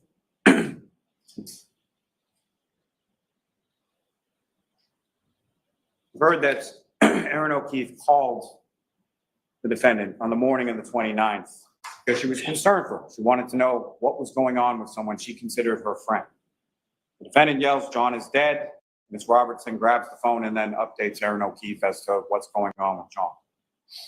Aaron Okeefe again calls back later because she's concerned for someone that she considered her friend. How does the defendant respond? These are some of the little things. Defendant indicates to Ms. Okeefe that she just has to remember the bad times and indicates to her, "I don't think I'll ever see you guys." This is after she's done her quick in and out at One Meadows Ave and is now with her parents or with her father, driving that car, essentially taking the murder weapon from Canton and bringing it down to her parents' house in Dighton. She's indicating over the phone to Aaron Okeefe, "I don't think I'll ever see you guys." Why? If she didn't kill John, why would she say that? You heard a lot of testimony about New Year's Eve in Aruba. You heard the testimony from Ms. Okeefe in regard to them exchanging, her and the defendant exchanging text messages on the flight down, arranging times to meet up. And then the defendant telling Aaron via text message that she caught Johnny kissing Laura's sister in the hotel lobby. She got into an argument about it, and then they never met up. Meaning the defendant, Mr. Okeefe, got into an argument about it, and she and Aaron Okeefe never ended up meeting up in Aruba. You heard testimony consistent from Laura Sullivan, Marietta Sullivan, as well as the children. The kiss never happened. It never would happen based on the relationship, the godfather relationship that John Okeefe had with Laura Sullivan, her family, and particularly Laura Sullivan's child. The defendant persists with this unfounded suspicion and accusations of infidelity in her text messages with Mr. Okeefe, in her text messages with Mr. Higgins, where she's accusing Mr. Okeefe of making out in the lobby with Marietta Sullivan. Both of the Sullivans and the children have the defendant and Mr. Okeefe following this incident with Marietta Sullivan going into a room. Both of the children testified that they're in that room for about 20 to 25 minutes and they're arguing about the defendant indicating that Mr. Okeefe kissed someone in the lobby. And you have Laura Sullivan's testimony about 20 to 25 minutes after her sister comes out and states her displeasure about the defendant. It's about 20 to 25 minutes before Mr. Okeefe comes out, and then he and Ms. Sullivan have a conversation. Ms. Sullivan indicates that Mr. Okeefe's phone is essentially blowing up, lighting up with calls and texts from the defendant. I would submit similar to the afternoon of January 28th. Mr. Okeefe says she's crazy and he needs to take this and goes off from her. Ms. Sullivan has later conversations with Mr. Okeefe on this Aruba trip, asked him if he's okay, asked him if he's happy. She indicated in her testimony that Mr. Okeefe shrugs it off and says it is what it is. You heard testimony from the children about the arguments in the weeks and the months. And I know this is a displeasure to the defense counsel that the children came in and actually testified as to what happened behind closed doors in the house. They both recall frequent fights. They both recall Mr. Okeefe trying multiple times to break up with the defendant, asking her to leave the house, the defendant refusing to leave the house. His niece, Kaylee, John tried to diffuse, he tried to walk away, and the defendant would follow each time during each argument. They both indicated that Mr. Okeefe had told the defendant that the relationship had run its course, similar to language within the text messages you have between the defendant and Mr. Okeefe. That Mr. Okeefe was sick of arguing, again, mirroring those text messages from January 28th, leading up into going out to see if McCarthy is eventually the waterfall, and the defendant killing Mr. O'Keefe in the early morning hours of January 29th. We have testimony in regard to the ring camera. Kaylee indicated in her testimony that John had had that for about a year. So during the course of 2 years or so of the relationship with the defendant, he got it while he was dating the defendant. The defendant had the security codes for the garage. Neither of the kids had access to the camera. Trooper Garino checked the laptop and the desktop that were left after the defendant did the quick cleanup upstairs with the father, upstairs in the home. Neither of those devices had access to the ring cameras. John had access on his phone. The defendant indicates, if you recall, in some of those text messages in regard to the romantic kiss that she placed on Mr. Higgins earlier on January, whatever it was, during the Patriots. Mr. Higgins and Mr. Jackson was indicating weren't very good friends with Mr. Okeefe, but had been invited over to his home for a Patriots game, at which time the defendant escorted Mr. Higgins out of the garage and placed a romantic kiss on him. But during those text messages, when they're talking about that, if you recall, the defendant is saying something or joking about something that Mr. Okeefe had been looking at the videos and had been asking her if there was something going on with her and Mr. Higgins. And what was her response to that? I know where the cameras are. There are only 2 videos missing from that ring system. One being the defendant getting to Mr. Okeefe's house after murdering him, and the other when the defendant is showing Ms. McCabe and Ms. Roberts the broken taillight, both of which, both Ms. McCabe and Ms. Roberts testified as having occurred. No video. A variety of stories that the defendant tells on the morning of January 29th. There were text messages and voicemails from the defendant to Mr. Okeefe, 53 phone calls from 12:33 a.m. to 6:03 a.m. 0 phone calls to 911. The defendant calls Katie Camerano.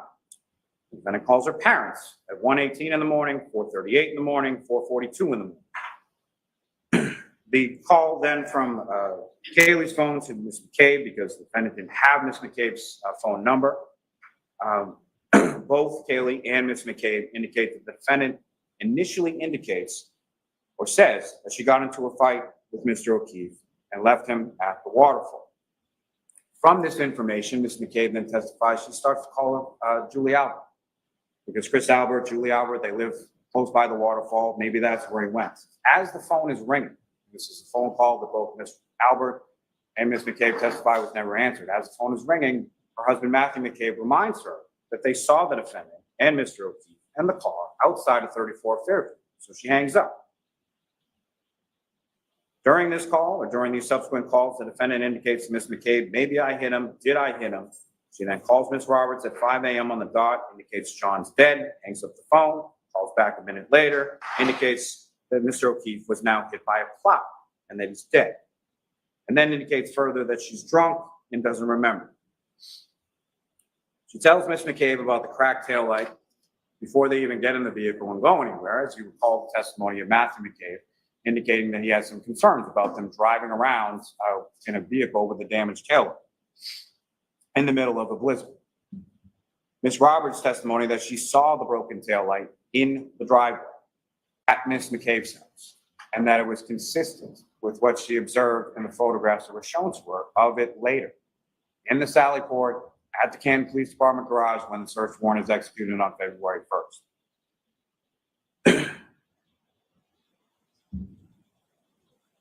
You have the text messages between the defendant and Laura Sullivan from January 29th, in which the defendant indicates to Laura Sullivan that John is dead, indicates that we found him in the snow at 5 a.m. And every indication is that he was found in the snow by the defendant, Mr. McCabe, and Ms. Roberts around 6 a.m. 5 a.m. would be about an hour before. 5 a.m. would be between that time of where the defendant is unaccounted for, heading in the direction of 34 Fairview Road, 5:18 and 5:35. Little things. The defendant asked Ms. McCabe to We Google don't how wanna long to listen die in the to cold. that, She did that's so why. at 6:23 and 6:24 in the morning. You have the testimony of Ms. Hyde and Mr. Whitford as to SQLite databases, P-list databases, Knowledge C databases, state DB tabs, as far as all of them. Also from Trooper Garino as well. These searches were unequivocally done at 6:23, 6:24 in the morning and not at 2:27 and 40 seconds in the morning. They were not deleted by a user. That is not what deleted means. Frankly, Mr. Green, the last question that I asked Mr. Green is, was he aware that Cellbrite, and by Cellbrite, the person who designed that being Mr. Whiffen, had to alter exactly how their software worked because of people like Mr. Green misinterpreting the data as he did in this case. And what did Mr. Green say? Yes. But those questions, as far as how long to die in the cold, I would submit mirror the questions that the defendant asked firefighter Whitley in the back of the ambulance, if you recall those. She asked firefighter Whitley how long to die in the cold without a jacket. He knew how Mr. Okeefe was dressed. She knew when she left him to die in the cold how he was dressed. The defendant made statements to firefighter Becker that the last time that she saw Mr. Okeefe, they were in an argument. Again, in the back of the same ambulance as firefighter Whitley. You have testimony from firefighter Woodbury. Same kind of questions. If Mr. Okeefe could be alive without a jacket. You have the testimony from each of these firefighters as to sort of the vacillating emotional state of the defendant that morning. What you have in the testimony from firefighter Woodbury is that despite all that, there were no tears that he observed from the defendant at that time. What each of those first responders indicate is that the defendant repeatedly stated, is he dead? Is he dead? Not, is he okay? Is he going to be okay? How is he? Any sort of questions about the medical condition. Is he dead? That phraseology repeated over and over again. And when you take into juxtaposition that phraseology, text to Laura Sullivan, found him in the snow at 5 a.m. The unaccounted for time heading in the direction of 34 Fairview Road, 5:18 to 5:35. The repeated questioning, firefighter Whitney, firefighter Woodbury, asking Ms. McCabe to look up those things in her phone. She's looking for confirmation, is what she's looking for. When she asks over and over again, is he dead? Is he dead? Is he dead? You have the testimony that you heard from Ms. McCabe and Ms. Roberts. I say them together because as far as these two women were concerned, they did not know each other really at all. The only time, as they both testified to, that they ever spent appreciably together prior to January 29, 2022, is when Mr. Okeefe nicely took them out for sneakers because he had some sort of deal at a Reeboks outlet or something like that to sort of try to pay them back for the help that they provided him and the children. Jennifer with respect to the niece, and Kerry with respect to the nephew.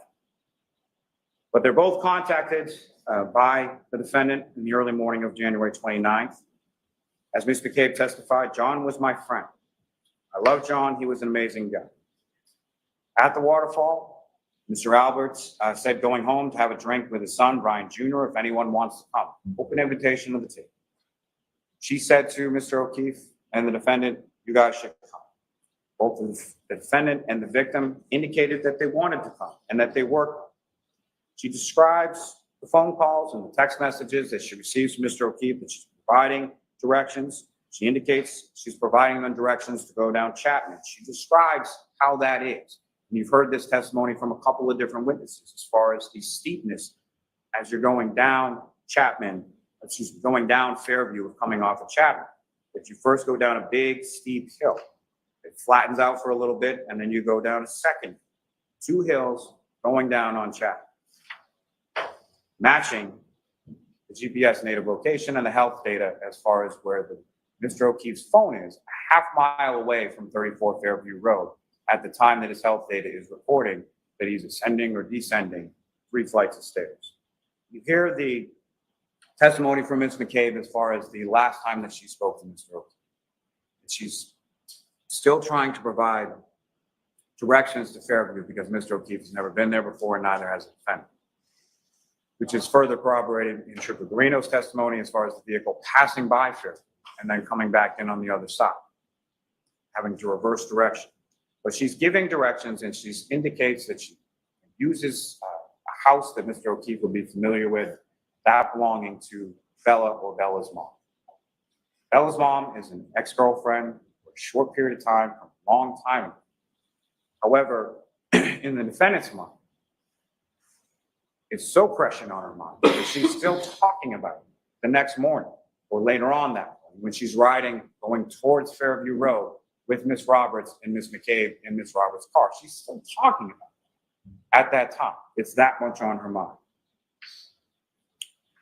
Miss McCabe indicated that she looked out and she saw the vehicle initially in front of the front door, as did Mr. McCabe, as did Brian Albert Jr., as did Julie Nagel, as did Brian Nagel, and the vehicle moved up several times or several spots to where it was then positioned. Initially at some point in front of the door, then it moves up further so that it's in the area of the fire hydrant and the flagpole where Mr. O'Keefe's body was discovered later on that morning, at least by Miss McCabe and Miss Roberts, and then moves up further beyond that. And I say that in the sense that it moves up further beyond that with sufficient distance for it to then go in reverse for 62.5 feet at 24.2 miles per hour, striking Mr. Okeefe and leaving him where he was found later on the 29th. Again, the testimony from Ms. McCabe that about 12:40 when she's texting him, she indicated in her testimony she couldn't be certain if Mr. Okeefe was still out front or had left at that point. She wakes up to a phone call from John's niece Kaylee at 4:53 in the morning. This is from an 8th grader, 14-year-old girl. That's why she answers the phone at 4:53 in the morning. She then hears the defendant screaming loudly over and over again, Jen, Jen, Jen. John didn't come home, got in a fight, left him at the waterfall. The variations, different iterations of that story as it evolves and changes over the course of that morning. Ms. McCabe then indicates to the defendant, we saw you outside of my sister's house. Then she starts yelling, Jen, Jen, did I hit him? Could I hit him? Then they start discussing, or the defendant brings up her cracked tail. Then both Ms. McCabe and Mr. McCabe hear the defendant screaming outside of their home at about 5 o'clock in the morning, or shortly after 5 o'clock. They go to Mr. O'Keefe's house. And both Ms. McCabe and Ms. Roberts indicates, and you heard this testimony from a number of different witnesses, friends and family of Mr. O'Keefe, that he had a rule, pretty strict rule in his house as far as you take your shoes off when you come in the house. And so what did Ms. McCabe and Ms. Roberts both do when they're entering in that house on January 29th? They take off their boots, they come out in the snow, they take off their boots in the mudroom, and then they walk in. What did they both indicate that the defendant did that morning when she came back to the house? Walked right in with the shoes. You hear that second voicemail. It's after the defendants arrived back at One Meadows Ave, after her phone is reconnected with Mr. O'Keefe's Wi-Fi. And you can hear the footsteps. Part of that may be in the garage, part of that might be in the house. Why is it that the defendant has no issue with wearing shoes in the house when Mr. Okeefe has that strict rule? Because she knows where he is. She knows it's not an issue. He's not coming home because she hit him with her SUV and she left him in the snow. Ms. Roberts and Ms. McCabe are frantically sort of running around the house looking for Mr. Okeefe. Defendant's not. They then get in the vehicle. They drive back towards Fairview Road. And again, the defendant from the back seat of the vehicle immediately sees the defendant, starts pulling and kicking on the door, and runs in sort of a beeline straight over to where Mr. Okeefe is laying on the front lawn.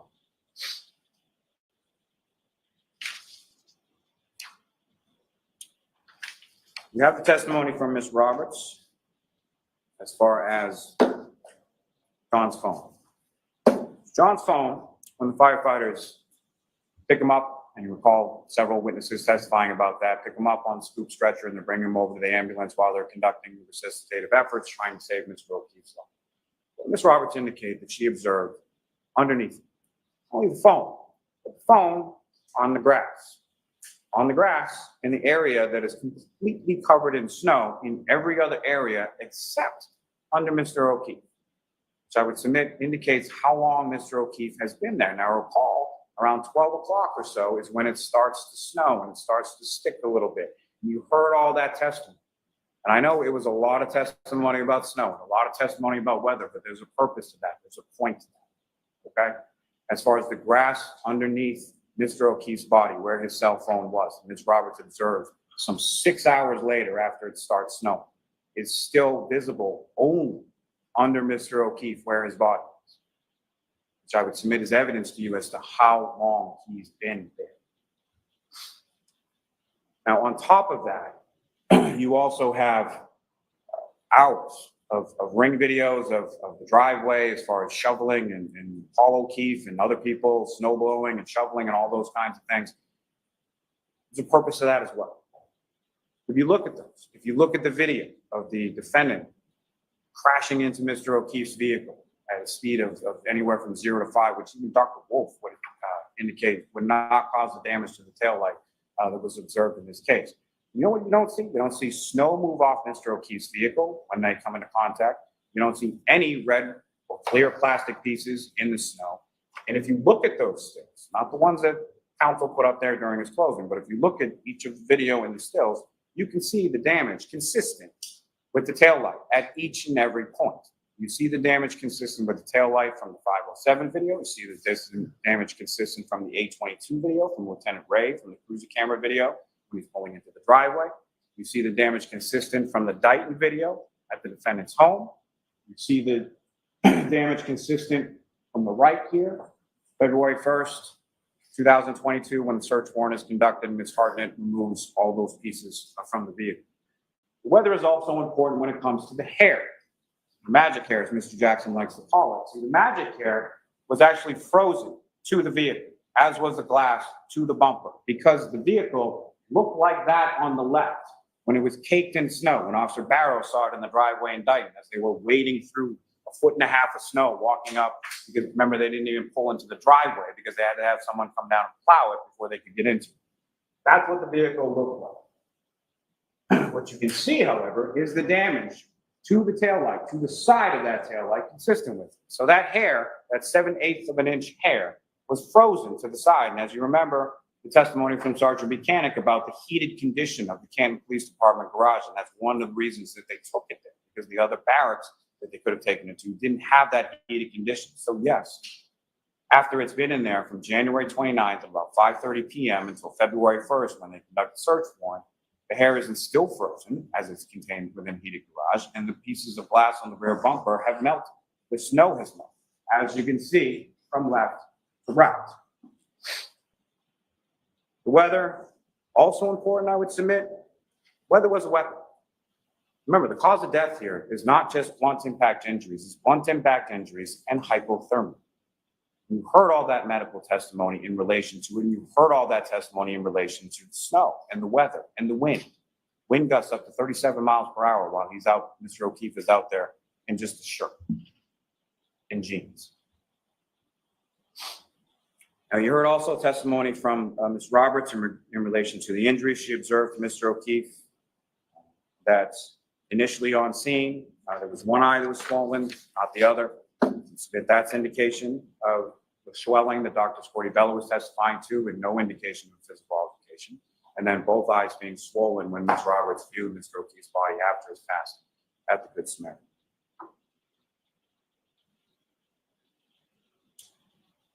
Submit that all the testimony tells you the same consistent account, internally, externally, from civilian testimony to investigator testimony to medical testimony to forensic testimony to the reconstruction testimony. You have the testimony from Ms. McCabe and Ms. Roberts that they couldn't see Mr. Okeefe at Fairview when they initially pulled up. You can see that from Officer Saraf's cruiser. You have Mr. Okeefe being covered in snow from the storm. You know where Mr. Okeefe's body was. It's clearly visible on the cruiser camera from Officer Saraf. You have the testimony from each of the responding officers, anywhere from 5 to 12 feet off the roadway, and from the civilians as well. Ms. McCabe, Ms. Roberts, Officer Mullaney has 6 inches of snow on Mr. Okeefe when he first sees him. Firefighter Kelly says that he couldn't even see Mr. Okeefe until he was 5 feet away, in the darkness, in the snow, in the blizzard conditions. There's no footprints around the body. There's no drag marks around the body. There's no evidence of anything in relation to Brian Albert and Brian Higgins. Brian Albert and Brian Higgins spent January 28, 2022, traveling to New York City to go to a funeral for another police officer, for another department, who they didn't even know. Traveled all the way down to New York and then came back before the blizzard, only to come back from that to go out drinking, to come back to Mr. Albert's house, to then murder another police officer who they did know, who worked for the same department as them. And then criminal mastermind genius that Brian Albert is, 28 years on the Boston Police Department, he's then going to just leave Mr. Okeefe's body on his front lawn? Really? That's the conspiracy? What evidence do you have of that? You have statements that the defendant made to Sergeant Buchanan on January 29th. She was willing to speak, but didn't want to give too much detail. Conversational tone throughout. She indicated that the night before, they had gotten into an argument, something about what was fed to the children, nothing about the detailed arguments, incessant phone calls, and everything else that you saw from the defendant and Mr. Okeefe's phone on the 28th. She indicated that she got to C.F. McCarthy's around 9 p.m., started drinking vodka sodas. The men were drinking beers. When asked where she parked her vehicle, she said she parked on Washington Street across from C.F. McCarthy's, facing northbound on the side, same side as Waterfall. Same testimony that you heard from Ms. Okeefe, observing the defendant going over to her vehicle, getting in the driver's seat, and the victim, Mr. Okeefe, getting into the passenger seat. She said they were left the Waterfall, were invited to her residence. She drove her and John to the location in Canton. She dropped Mr. Okeefe off, did not see him walk into the home. She, being the defendant, stated she made a 3-point turn and then left. When asked about the damage to her vehicle, she indicated to the troopers, "I don't know, it happened last night."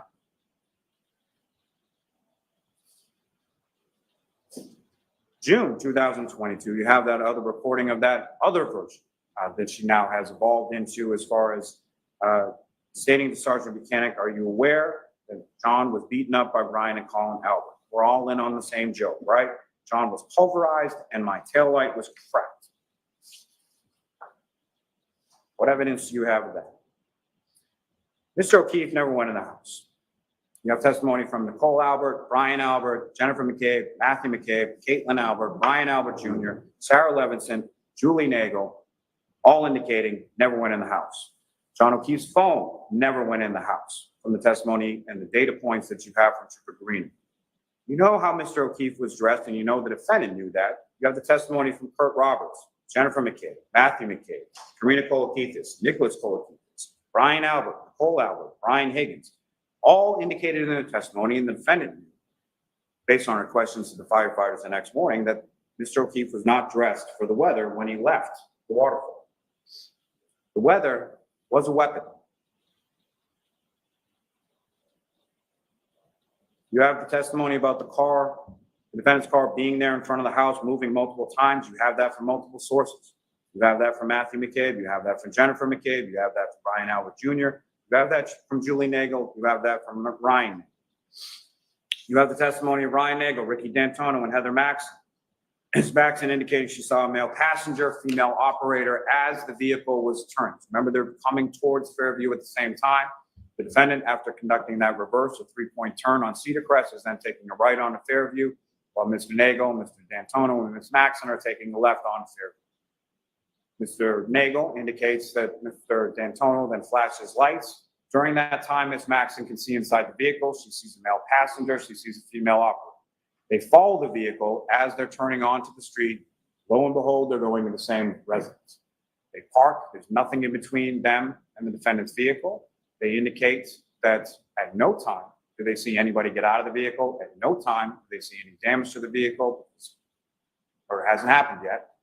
At no time do they see anyone leave the vehicle and go into the house. The vehicle moves up on different successive occasions, as testified to by Mr. Nagel and several others. And then as they're passing that vehicle, Mr. Nagel indicates that he sees a female operator in the vehicle with the dome light on. Interesting, when I asked Mr. Nagel, as far as when Julie Nagel came out to the vehicle, did he roll down the window or did he open the door? He indicated he opened the door. And I asked him, what happened when you open the door? What happens when you open the door to a vehicle? Dome light comes on. So there's a reason I would submit, or the inference that you can make, is that no one sees Mr. Okeefe in the vehicle because that's the moment he steps out of the vehicle. and then they're gone. The Nagels, Brian Nagel, Ricky D'Antono, and Heather Maxon drive away from that. We heard the testimony from Julie Nagel and Sarah Levinson, the peanut butter and jelly sandwich conversation they have with Ms. McCabe, which while they're pulling away from the house where everybody's attention is drawn, Ms. McCabe is turned around facing both of them in the backseat. Ms. Nagel is facing Ms. Levinson on the passenger side, looking out the window towards 34 Fairview Road.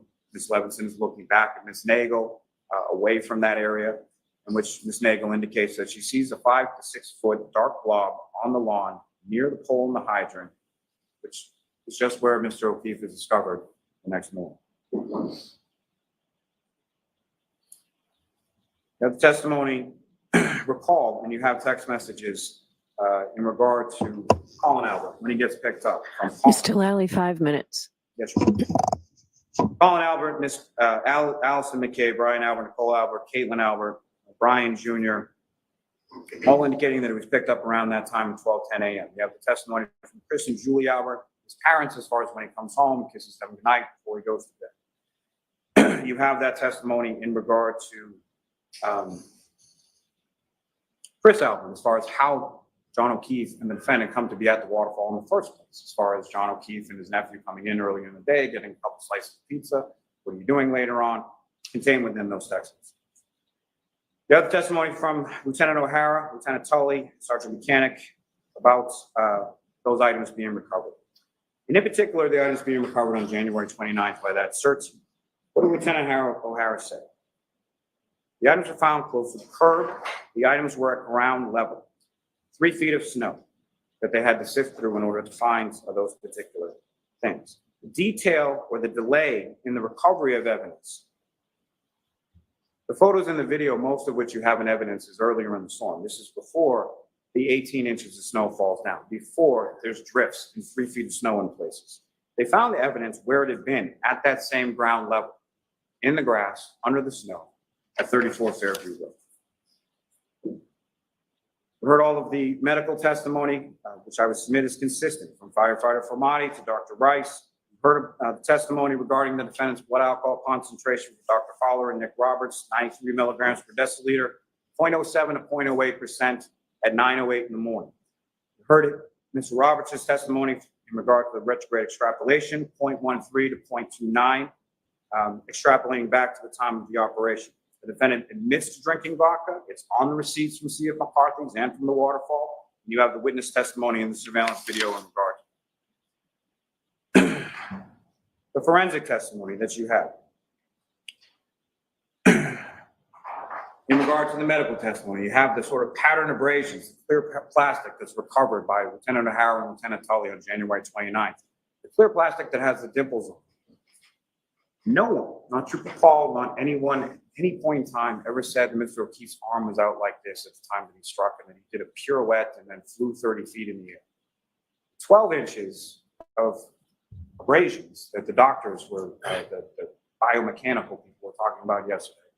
12 inches and then 6 inches to the tail end is easily solved by this. And the dimples on his arm are, that I would submit, are consistent with the dimples on the taillight cover piece, are right around this area of the elbow.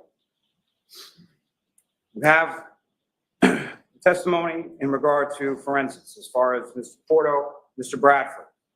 John O'Keefe's DNA is on that taillight house, on the house. His DNA is there to the exclusion as well of Sergeant Mechanic and Chief Proctor. Mr. O'Keefe's DNA is on the exterior of the broken drinking glass. Mr. O'Keefe's DNA, and only Mr. O'Keefe's DNA, is on his clothing and his fingernails, consistent with Dr. Scortibello's testimony that there is no evidence of a fight or an altercation. There's no one else's DNA under his fingernails. There's no one else's DNA on his clothing. You have the testimony from Ms. Hartman, Trooper Paul, as regards to the damage that they observed, the dent, scratches, 7/8 of an inch hair.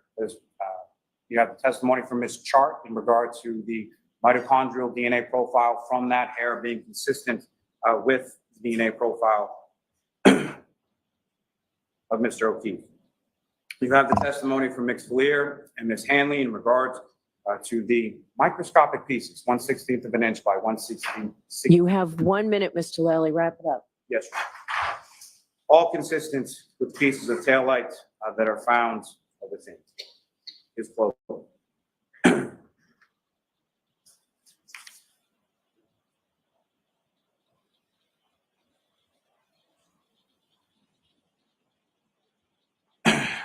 Ms. Gilman, if I could. 605, this is what this vehicle looks like backing up at that speed for approximately that distance. There's another, years and years ago, started practicing in Norfolk County in Braintree, what is now Quincy. I eventually became a far smarter man than myself, eventually became president of the United States. His name was John Adams. John Adams once wrote, "Facts are stubborn things. And whatever may be our wishes, our inclinations, or the dictates of our passions, they cannot alter the state of the facts and the evidence." What the constellation of the facts and the evidence ineluctably demonstrate here is that the defendant drove her vehicle in reverse for 24.2 miles per hour for 62 and a half feet, struck Mr. Okeefe, causing those catastrophic head injuries, leaving him incapacitated and freezing to death. Mr. Lally, I have to stop you. You've gone over. Okay. I literally have one sentence. One sentence I'll give you. From that facts and that evidence, I would submit ineluctably demonstrates her guilt on each of the indictments before you, and I would ask that you find this. Thank you. All right. Thank you. Jurors, I have my instructions on the law I'm going to give you. My guess is it's probably about an hour. I'd like to start it now, but does anybody need a short break? You can take a short break. Okay, we'll come back in 5 minutes. Leaving your notebooks under your chair. All right, jury up. You are muted.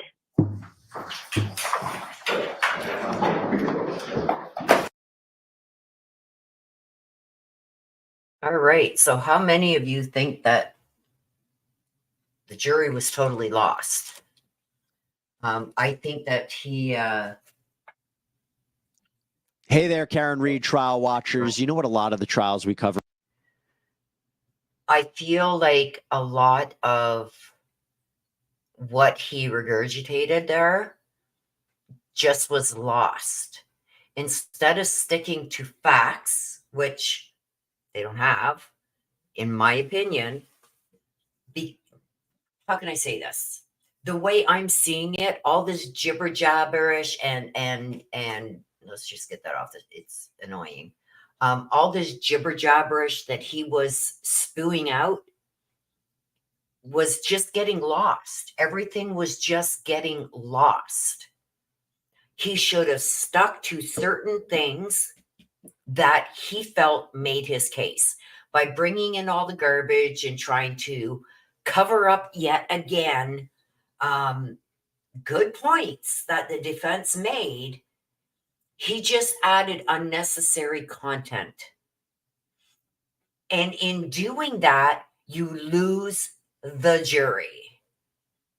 And I do believe he lost this jury. He lost this jury after the first, I'd say, 10 minutes.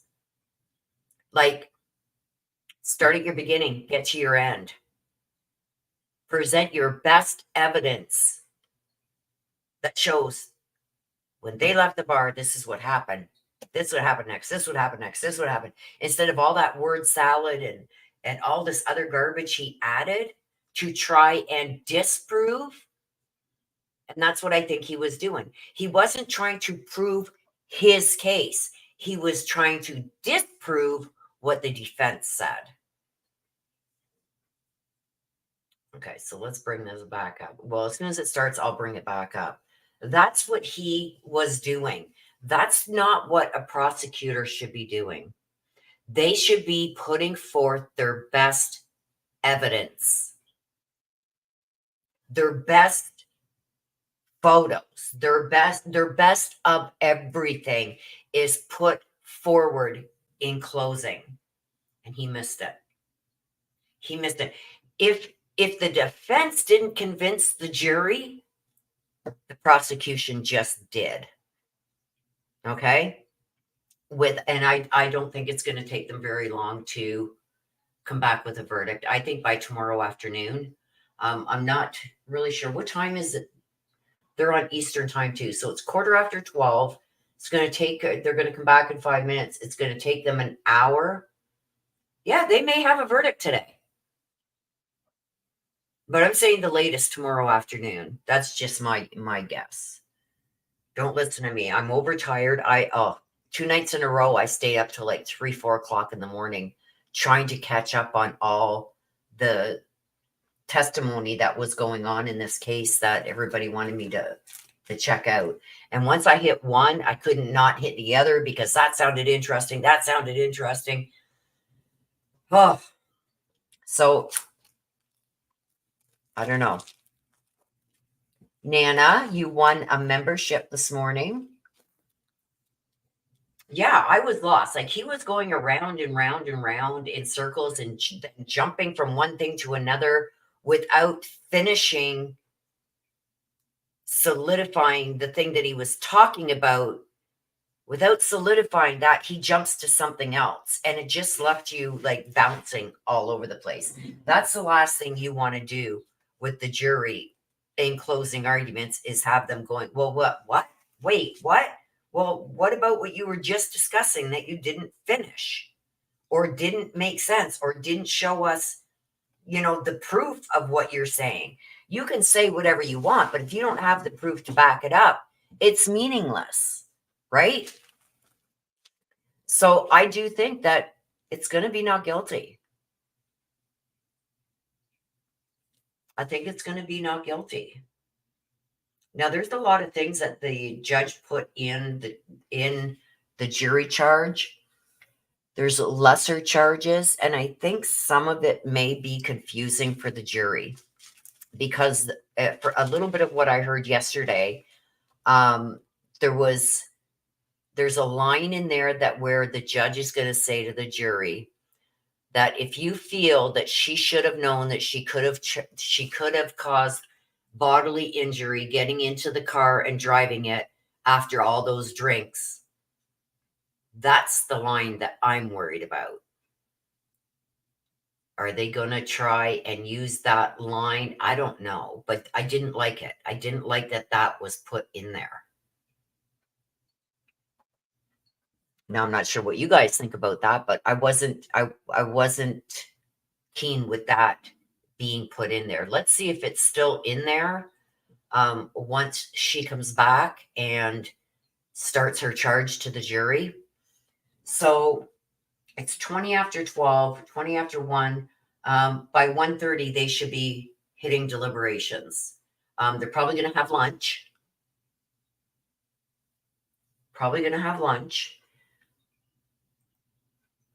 Before they start deliberating. So give them 45 minutes for lunch. So 2:30, 2:15, they'll start their actual deliberations. They'll probably go till 6, maybe even 7. Is 5 hours enough? It may be. Because if they get in that jury room and they just, before we start this is what I would do if I was jury foreman. Okay, before we start, everybody get a little piece of paper. You're going to write your answer down on this. We're going to put it into a hat so nobody knows who answered what. And the question I would pose is, do you think the prosecution has proved their case? And if everybody says no, then that's it. Game's over. They're done. It's not guilty. But now if you get some jurors that say, yes, then we're going to take a poll again, write it down on a piece of paper, write down the things that you need clarification on to either clarify to us why she should be guilty or clarify why she shouldn't. So then they can argue just those points, because there may be points that one juror, all it takes is one juror to say, I think they proved their case and this is why. It's because of this. Then they can just focus on going over that part of it. You know what I mean? It cuts their time. But you may have a jury that wants to stay in a motel for a few days and have have their food brought to them and peace and quiet. If I was ever put on a jury and I was sequestered, I would make sure I had at least a week. I didn't have to cook, clean, listen to my street being dug up, clean up all that mess outside. I would take a week. Okay, so Summer Dawn is saying she calls 3 hours. She thinks 3 hours. Nana says definitely not guilty. I think that they're going to come back with not guilty. I don't think the prosecution proved their case. The last 3 defense witnesses, none of which were hired by the defense or the prosecution, gave their unbiased opinion. The last 2, the 2 men, were hired by the FBI because the FBI is doing an internal investigation. Totally independent of the defense or the prosecution, unbiased. I don't think they even knew which case they were dealing with. They were just, they didn't have certain information for good reason. They didn't, they wanted somebody going over this that hadn't heard about the case and whatnot. So they got an unbiased opinion. And that's the FBI that hired those last 2. They had to, in turn, give their findings to both the defense and the prosecution. The defense chose to call them. Why didn't the prosecution? These are very highly trained people that the FBI got. Not the defense, not the prosecution, the FBI. Totally independent to what's going on in that courtroom today. And I mean from the defense and prosecution, right? Totally independent of that.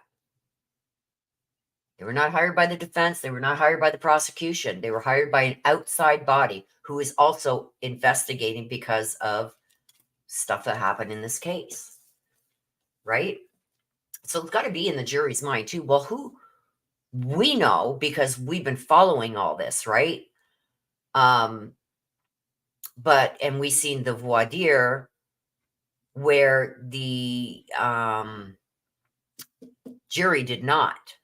The jury did not see that voir dire of those last 2, or the doctor that said it was dog bites. They didn't get to see that. So we know information that the jury doesn't have. But if I was on the jury and I didn't know, because obviously I wouldn't have been able to hear the voir dire, I would have been going when they said, did we hire you? No. Did the prosecution? No. You were hired by an outside party to investigate this? Yes. Me as a juror would be going, why is an outside party investigating this? Right? And it would be going in my mind, well, this person doesn't have a dog in the fight, which means doesn't work for the defense or prosecution. They're giving us their unbiased opinion, and their opinion is that he was not hit by Karen Reed's car. Right? I watched a video of somebody trying to recreate what happened in front of the Alberts home, where Karen's car was, and then they went back 60-something feet and tried to get to 24 miles an hour within that 60-something feet. It couldn't be done. Couldn't be done. With a Lexus. So they used the same car that that Karen Reed had. Okay, they're back, you guys.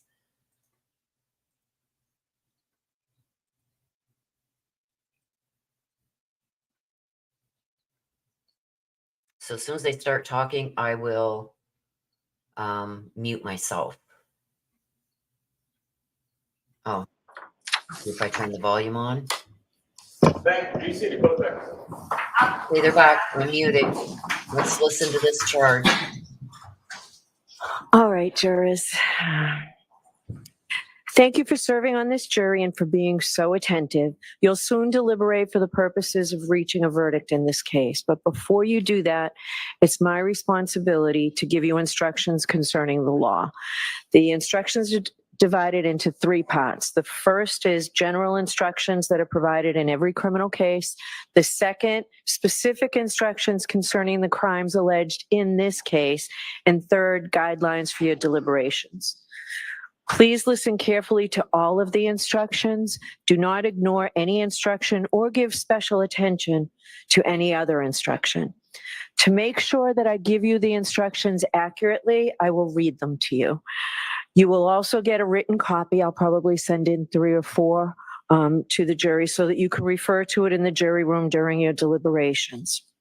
I will try to make sure that my oral instructions match the written instructions.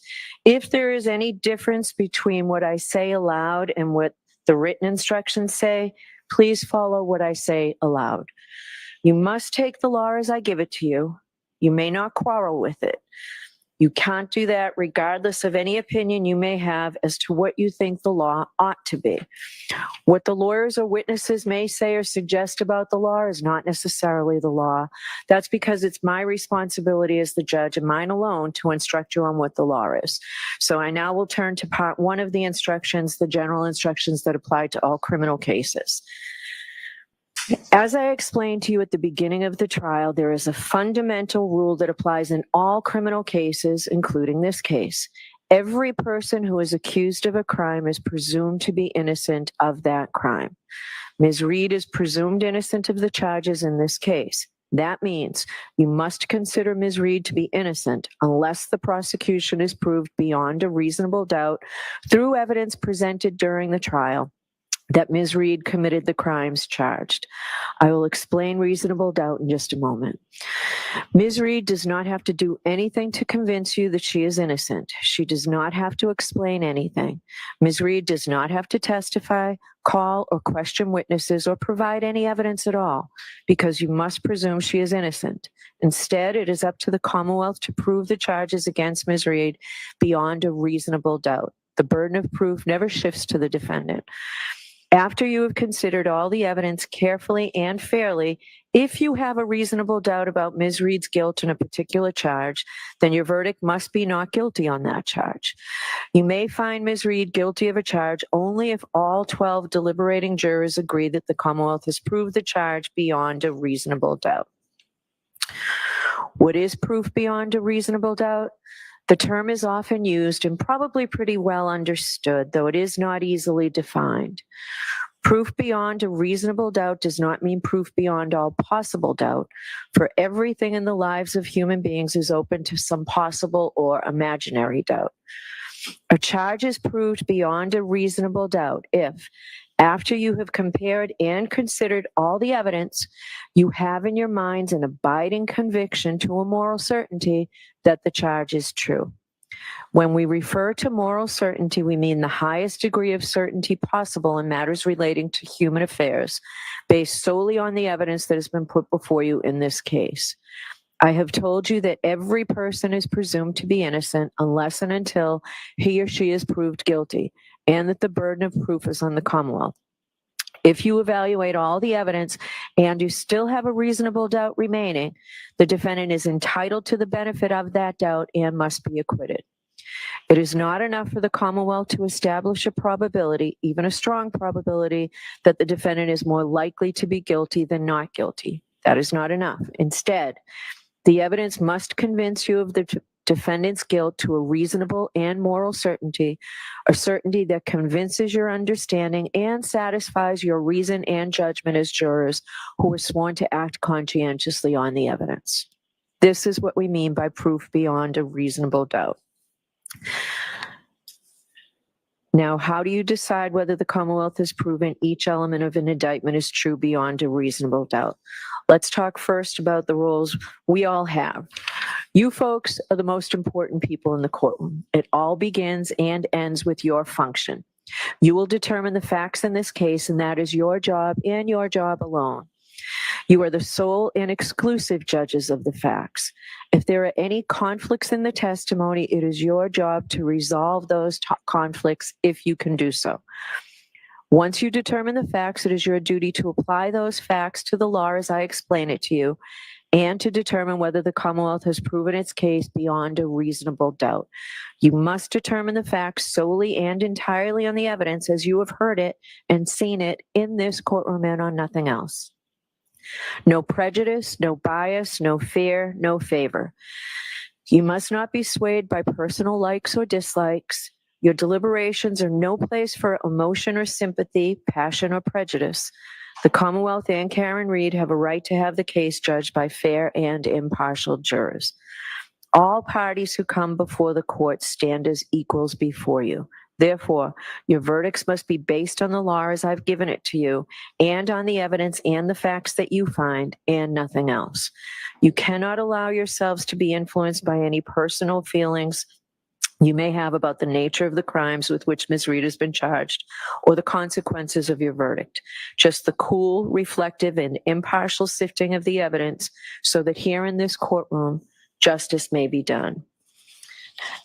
Now, your focus is on the evidence. I am the judge of the law. My job is to teach you the law that you must follow in this case.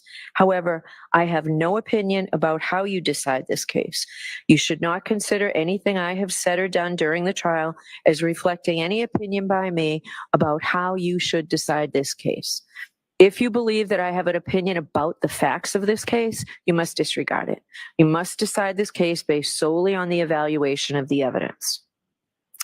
Now, the arguments of the lawyers are not evidence. They are not witnesses. If a lawyer during argument made a mistake in summarizing the evidence or argued something not supported by the evidence, you must disregard it. It is the jury's collective memory of the evidence that controls the matter. Lawyers' objections are a proper part of the court's procedure and are not part of the evidence. So don't hold it against the lawyers or their client if they made objections, motions, or other requests. They're simply doing their job during a trial.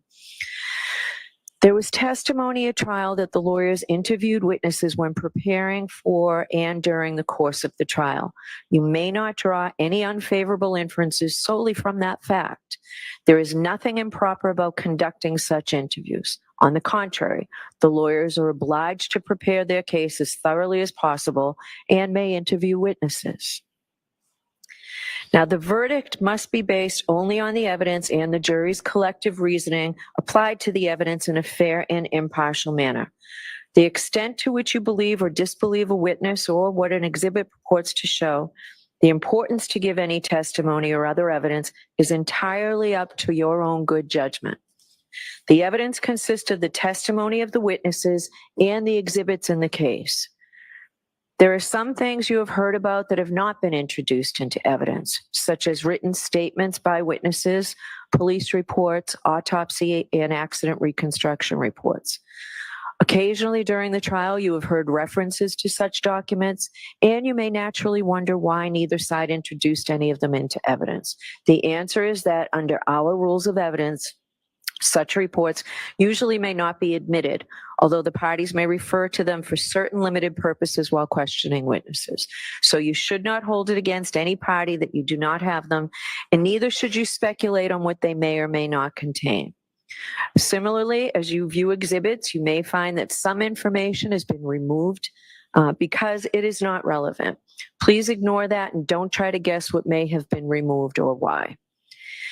Any information that you may have read, heard, or seen about this case outside of the courtroom is not evidence.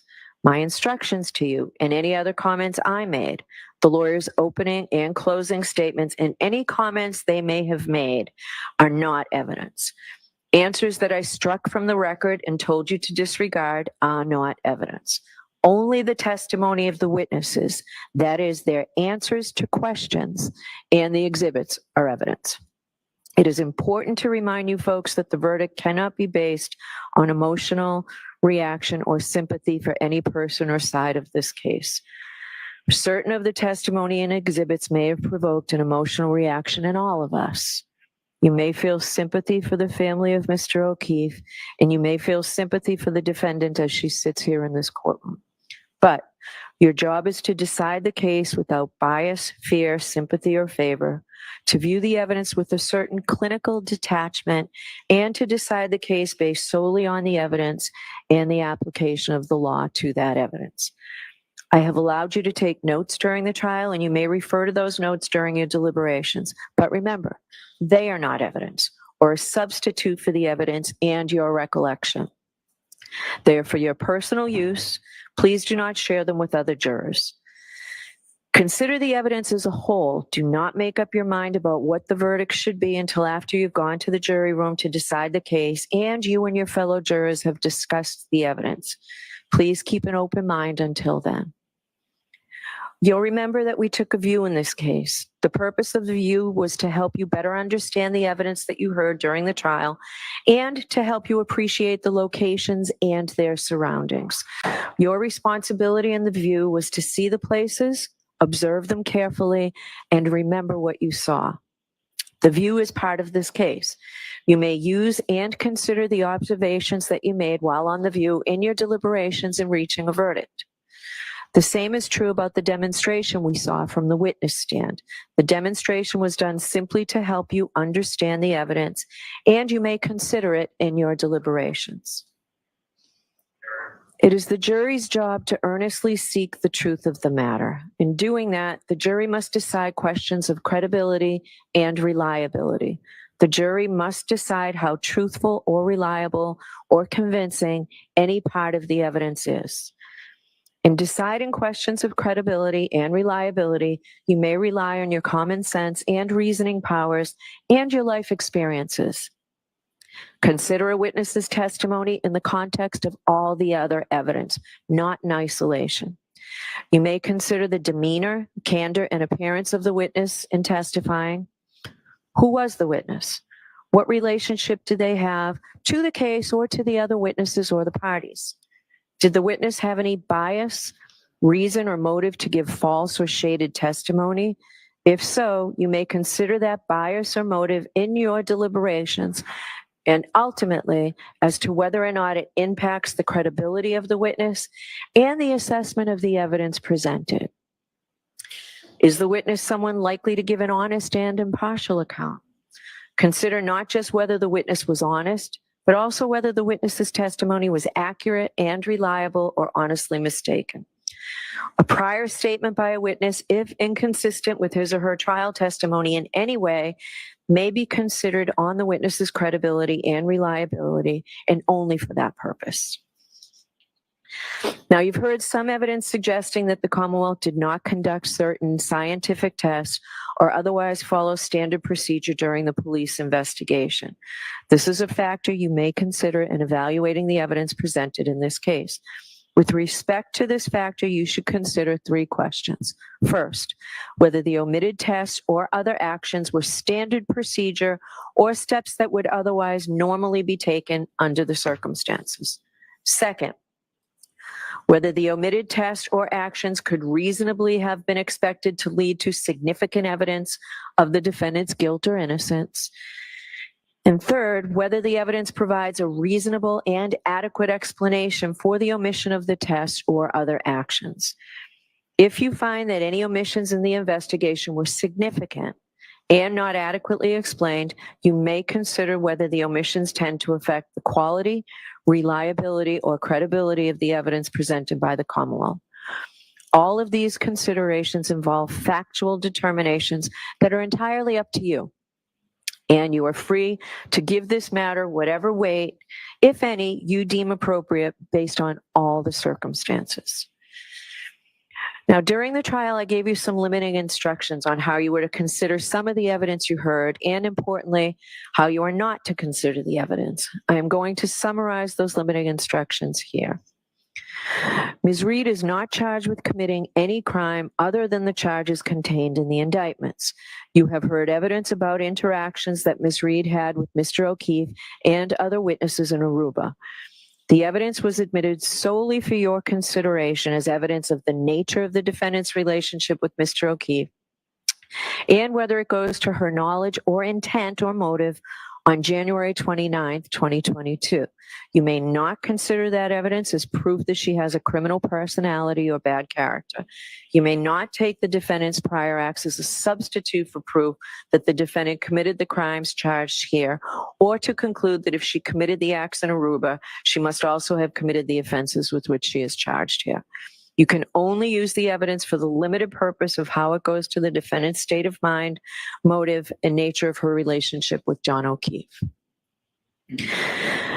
Before you consider any electronic communication in your deliberations, you must first find that it is more likely true than not that the persons who authored them were in fact John Okeefe, the defendant, or the witnesses who testified about their communication with John Okeefe and or the defendant.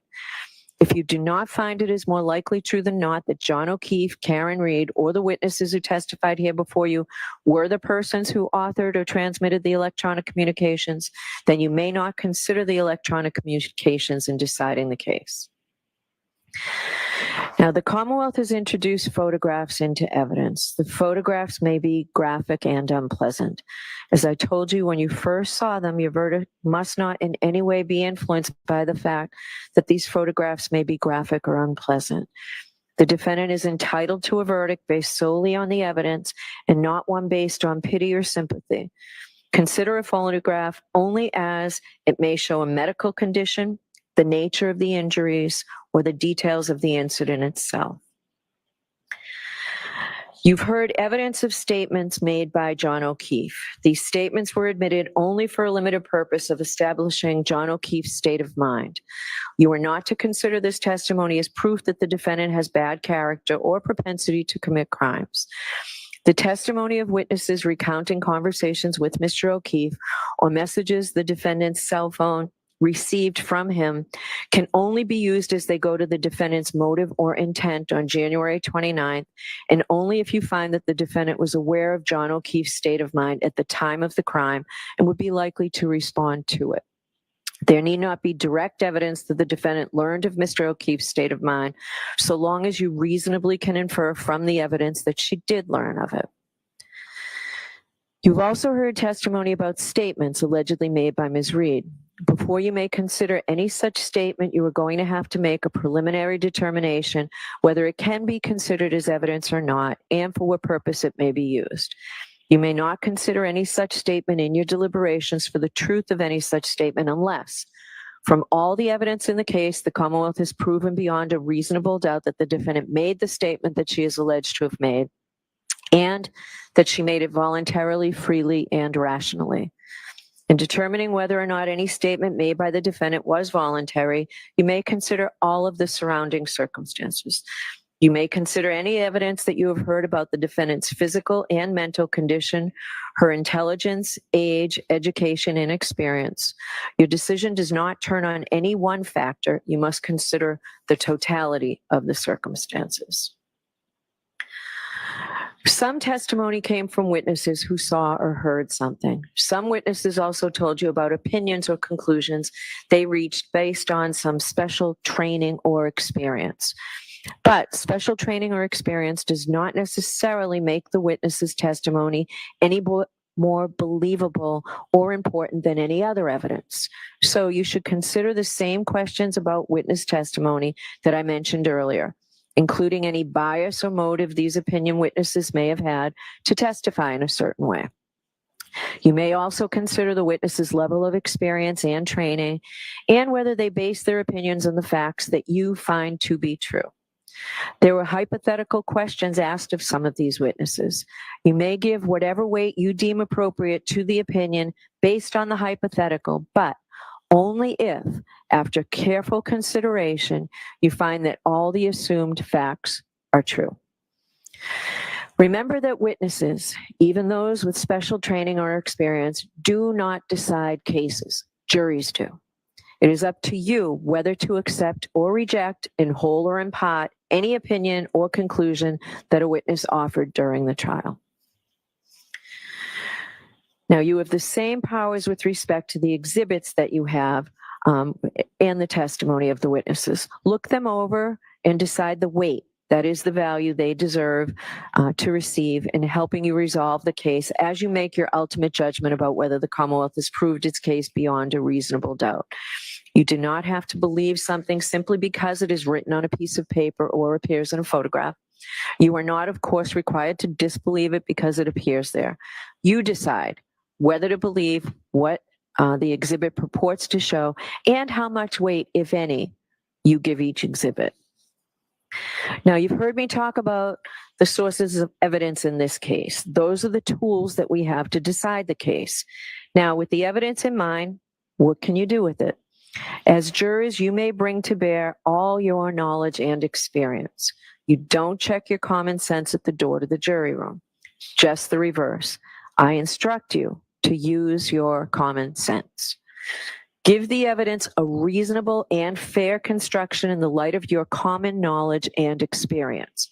In determining the facts in this case, you may draw reasonable inferences from the evidence that you believe, because you are entitled to rely upon both direct and indirect or circumstantial evidence. Direct evidence is evidence of what a witness claims to have seen or heard or touched or somehow perceived with their own senses. Circumstantial evidence exists where a witness does not testify directly to the fact that is sought to be proven, but you are provided with evidence of other facts and then asked to draw reasonable inferences from them about the fact that is sought to be proved. Such inferences may be considered with all of the other evidence in reaching your verdict. Circumstantial evidence is competent to establish guilt beyond a reasonable doubt. Now, what do I mean by an inference? An inference is a logical deduction or conclusion that you may, but are not required to draw from evidence that you have accepted as believable. Inferences are little steps in reasoning, steps in which you take some known information, apply your experience in life to it, and then draw a conclusion. Sometimes you can draw more than one inference. You have to decide which inferences are reasonable and decide which seems more reasonable to you. Remember, when you are dealing with inferences, you never have to infer anything. You may, but do not have to draw any inferences whatsoever. An inference drawn from circumstantial evidence need not be necessary or inescapable, but any inference which you do draw must be reasonable and possible. It must be logical. It must be a natural one, which is not too remote in the ordinary course of events. You may not guess. You may not speculate. You may not engage in surmise. You should not pile inference upon inference until the pile gets so high that it tips over logically, or the chain gets so weak that it doesn't hold together anymore. When you run through your inferences, check the starting point and the ending point to make sure that they're still reasonable. Further, when the evidence tends equally to give rise to either of two inconsistent propositions, the Commonwealth has established neither proposition. In order to convict the defendant, you must find that all the evidence and the reasonable inferences that you have drawn, taken together, prove that she is guilty beyond a reasonable doubt.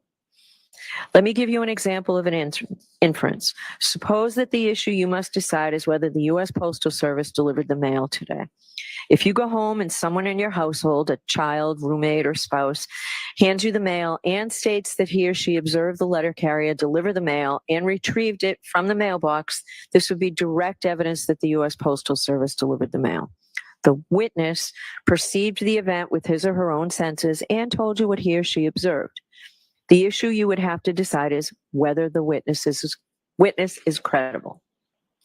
On the other hand, if you go home from court and find mail in the mailbox, you may infer that it was delivered by the U.S. Postal Service today. You draw this reasonable inference based on the following known facts. The mailbox was emptied yesterday. You know that the mail is delivered by the U.S. Postal Service Monday through Saturday. The letters in the box are postmarked. You have exactly the same power in this case, not the power to speculate or to guess, but the power to draw reasonable inferences warranted by the evidence in the fashion I have just described. You may have noticed that the defendant did not testify at this trial. The defendant has an absolute right not to testify, since the entire burden of proof in this case is on the Commonwealth to prove that the defendant is guilty. It is not up to the defendant to prove that she is innocent. The fact that the defendant did not testify has nothing to do with the question of whether she is guilty or not guilty. You are not to draw any adverse inference against the defendant because she did not testify. You are not to consider it in any way or even discuss it in your deliberations. You must determine whether the Commonwealth has proved its case against the defendant based solely on the testimony of the witnesses and the exhibits. All right, that completes my first part of the instructions.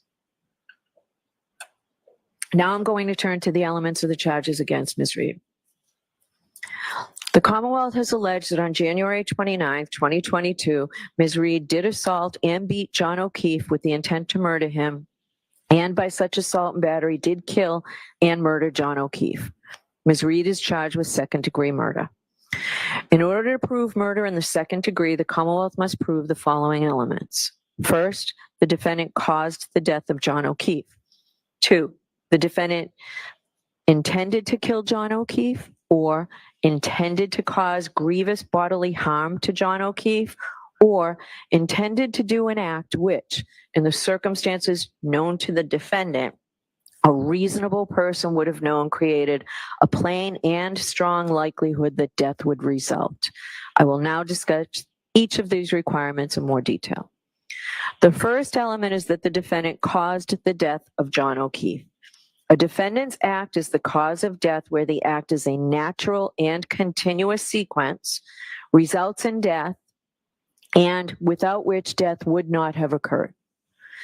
The second element is that the defendant intended to kill John Okeefe or intended to cause grievous bodily harm to John Okeefe, or intended to do an act which, in the circumstances known to the defendant, a reasonable person would have known created a plain and strong likelihood that death would result. As you can see, the second element has 3 subparts, which I will call prongs, and the Commonwealth satisfies its burden of proof if it proves any one of the 3 prongs beyond a reasonable doubt.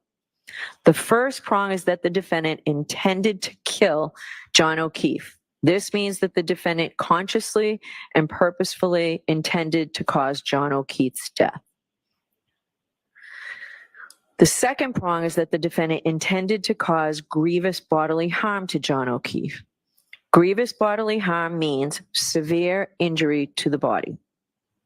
The third prong is that the defendant intended to do an act which, in the circumstances known to the defendant, a reasonable person would have known created a plain and strong likelihood that death would result. Let me help you understand how to analyze this third prong. You must first determine whether the defendant intended to perform the act that caused the victim's death. If you find that she intended to perform the act, you must then determine what the defendant herself actually knew about the relevant circumstances at the time she acted. Then you must determine whether, under the circumstances known to the defendant, a reasonable person would have known that the act intended by the defendant created a plain and strong likelihood that death would result. If you have a reasonable doubt as to whether Mr. O'Keefe's death was accidental because the death was caused by a negligent, careless, or mistaken act of the defendant, or resulted from a cause separate from the defendant's conduct, you may not find that the Commonwealth has proved that the defendant intended to kill, intended to cause grievous bodily harm, or intended to do an act which, in the circumstances known to the defendant, a reasonable person would have known created a plain and strong likelihood that death would result. In deciding whether the defendant intended to kill, intended to cause grievous bodily harm, or intended to do an act which, in the circumstances known to the defendant, a reasonable person would have known created a plain and strong likelihood that death would result, you may consider any credible evidence that the defendant was affected by her consumption of alcohol. If the Commonwealth has proven both elements beyond a reasonable doubt, you should return a verdict of guilty. If the Commonwealth has failed to prove one or more of those elements beyond a reasonable doubt, you must return a verdict of not guilty. The next is manslaughter while operating a motor vehicle under the influence of liquor. In order to prove manslaughter while operating a motor vehicle, the Commonwealth must prove the following 5 elements. First, that the defendant operated a motor vehicle. Second, that she operated the motor vehicle upon a public way or in a place in which the public has a right of access.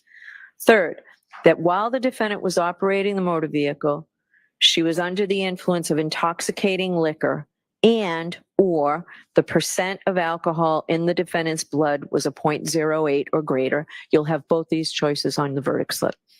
Fourth, that the defendant operated the vehicle wantonly or recklessly so as to create a high degree of likelihood that substantial harm will result to another. And fifth, that by such operation of the motor vehicle, the defendant caused the death of John Okeefe. So to prove the first element, the Commonwealth must prove beyond a reasonable doubt that the defendant was operating a motor vehicle. A person operates a motor vehicle while doing all of the well-known things that drivers do as they travel on a street or highway, and also when doing any act which directly tends to set the vehicle in motion. A person is operating a motor vehicle whenever they are in the vehicle and intentionally manipulate some mechanical or electrical part of the vehicle, like the gear shift or the ignition, which alone or in sequence will set the vehicle in motion. To prove the second element, the Commonwealth must prove beyond a reasonable doubt that the defendant operated a motor vehicle in a public way. Any street or highway that is open to the public and is controlled and maintained by some level of government is a public way. This would include, for example, interstate and state highways, as well as municipal streets and roads.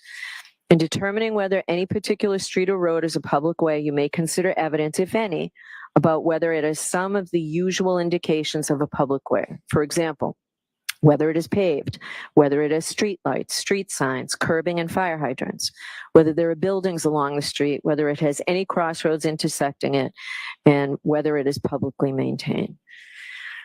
To prove the third element, the Commonwealth must prove beyond a reasonable doubt that while operating a motor vehicle, the defendant was under the influence of intoxicating liquor, that is alcohol, and or the percent of alcohol in the defendant's blood was a 0.08 or greater. I will now instruct you on both theories. What does it mean to be under the influence of alcohol? It is not illegal to drive after consuming alcohol as long as the operator is not under the influence of alcohol. However, neither does someone have to be drunk to be under the influence of alcohol. A person is under the influence of alcohol if they've consumed enough alcohol to reduce their ability to operate a motor vehicle safely by decreasing their judgment, alertness, and ability to respond promptly and effectively to unexpected emergencies. The amount of alcohol necessary to do this may vary from person to person. The Commonwealth is not required to prove that the defendant actually drove in an unsafe or erratic manner, but it is required to prove that their ability to drive safely was diminished by alcohol. You may rely on your experience and common sense about the effects of alcohol. You should consider any believable evidence about the defendant's alleged consumption of alcohol, as well as the defendant's appearance, condition, and behavior. In deciding this first theory of whether the defendant operated a motor vehicle under the influence of alcohol, you may also consider whether a blood test showed that the defendant had consumed any alcohol. However, no matter what the reading is, the blood test is not sufficient itself to prove that the defendant was under the influence of alcohol. Now, under the second theory, and again, both will be on the verdict slip and you should decide each one. The Commonwealth must prove beyond a reasonable doubt that at the time of operation, the percent of alcohol in the defendant's blood was a 0.08 or greater. The Commonwealth may prove a person's blood alcohol level by a chemical test or analysis of their breath or blood. In deciding whether the Commonwealth has proved the defendant's blood alcohol level beyond a reasonable doubt, you may consider evidence, if any, about whether the test was administered within a reasonable time of operation of the motor vehicle, whether the person who administered the test was properly certified, whether and how the pre-test procedures were followed and employed, whether the testing device was working properly at the time the test was administered, and whether the test was administered properly. You may also consider any other evidence pertaining to the test. Mr. Court Officer, I know it's traditional to not allow anybody in and out of the courtroom while I'm charging, so I'm going to ask you to follow that at this point. Thank you. It's distracting, and I don't want it to be distracting for you folks, okay? The fourth element that the Commonwealth must prove beyond a reasonable doubt is that the defendant operated the vehicle wantonly or recklessly. A person drives recklessly when they ignore the fact that their manner of driving is very likely to result in death or serious injury to someone, or they are indifferent to whether someone is killed or seriously injured. It is not enough for the Commonwealth to prove that the defendant acted negligently. That is, acted in a way that a reasonably careful person would not. It must be shown that the defendant's actions went beyond mere negligence and amounted to recklessness. The defendant was reckless if she knew or should have known that such actions would pose a grave danger or death or serious injury to others, but chose, nevertheless, to run the risk and go ahead. Whenever I refer to the defendant's state of mind or her intent, you may consider any credible evidence that the defendant was affected by her consumption of alcohol. A defendant may have the requisite state of mind or intent even if she consumed alcohol, but you may consider such evidence in determining whether the Commonwealth has proved the element. Here, the defendant must have intended her acts in the sense that they were not accidental, but it is not necessary that the defendant intended or foresaw the consequences of those acts, as long as a reasonable person would know that they were so dangerous that death or serious injury would probably result. As such, the Commonwealth does not need to prove that the defendant intended to kill John Okeefe. Rather, this is in the category of cases where public safety requires each driver, once they know what the situation is, to determine and to adhere to an objective standard of behavior. In determining whether the defendant drove recklessly, you should take into account all the facts of the situation: the defendant's rate of speed and manner of operation, the defendant's physical condition and how well the defendant could see and could control the vehicle, the condition of the defendant's vehicle, what kind of road it was and who else was on the road, what was the time of day, the weather and the condition on the road were, and what any other vehicles or pedestrians were doing, and any other factors, including the defendant's consumption of alcohol, that you think are relevant. The fifth element that the Commonwealth must prove beyond a reasonable doubt is that the defendant, by her actions, caused the death of John Okeefe. The defendant caused the death if her actions directly and substantially set in motion the entire chain of events that produced the death. A defendant's act is the cause of death where the act, in a natural and continuous sequence, results in death, and without which death would not have occurred. If the Commonwealth has proven all five elements beyond a reasonable doubt, you shall return a verdict of guilty. If the Commonwealth has failed to prove one or more of these elements beyond a reasonable doubt, you must return a verdict of not guilty. Now, the lesser offense of manslaughter while operating a motor vehicle under the influence of liquor includes the lesser offense of involuntary manslaughter. As a matter of law, the indictment that is before you, which charges the defendant with manslaughter while operating a motor vehicle under the influence of liquor, also charges her with the lesser included offense. The Commonwealth may prove the lesser included charge of involuntary manslaughter even if it fails to prove the greater charge of manslaughter while operating a motor vehicle under the influence of liquor. So I will define involuntary manslaughter. To prove that the defendant is guilty of involuntary manslaughter because of wanton or reckless conduct, the Commonwealth must prove the following elements beyond a reasonable doubt. First, that the defendant caused John Okeefe's death. Second, that the defendant intended the conduct that caused John Okeefe's death. Third, that the defendant's conduct was wanton or reckless. I will now discuss each element in more detail. The first element is that the defendant caused the death of John Okeefe. Remember, Ms. Reed caused John Okeefe's death if her actions directly and substantially set in motion the entire chain of events that produced the death. A defendant's act is the cause of death where the act, in a natural and continuous sequence, results in death and without which death would not have occurred. The second element is that the defendant intended the conduct that caused the death. The Commonwealth is not required to prove the defendant intended to cause the death. You may consider any credible evidence that the defendant was affected by her consumption of alcohol. The third element is that the defendant's conduct was wanton or reckless. Wanton or reckless conduct is conduct that creates a high degree of likelihood that substantial harm will result to another.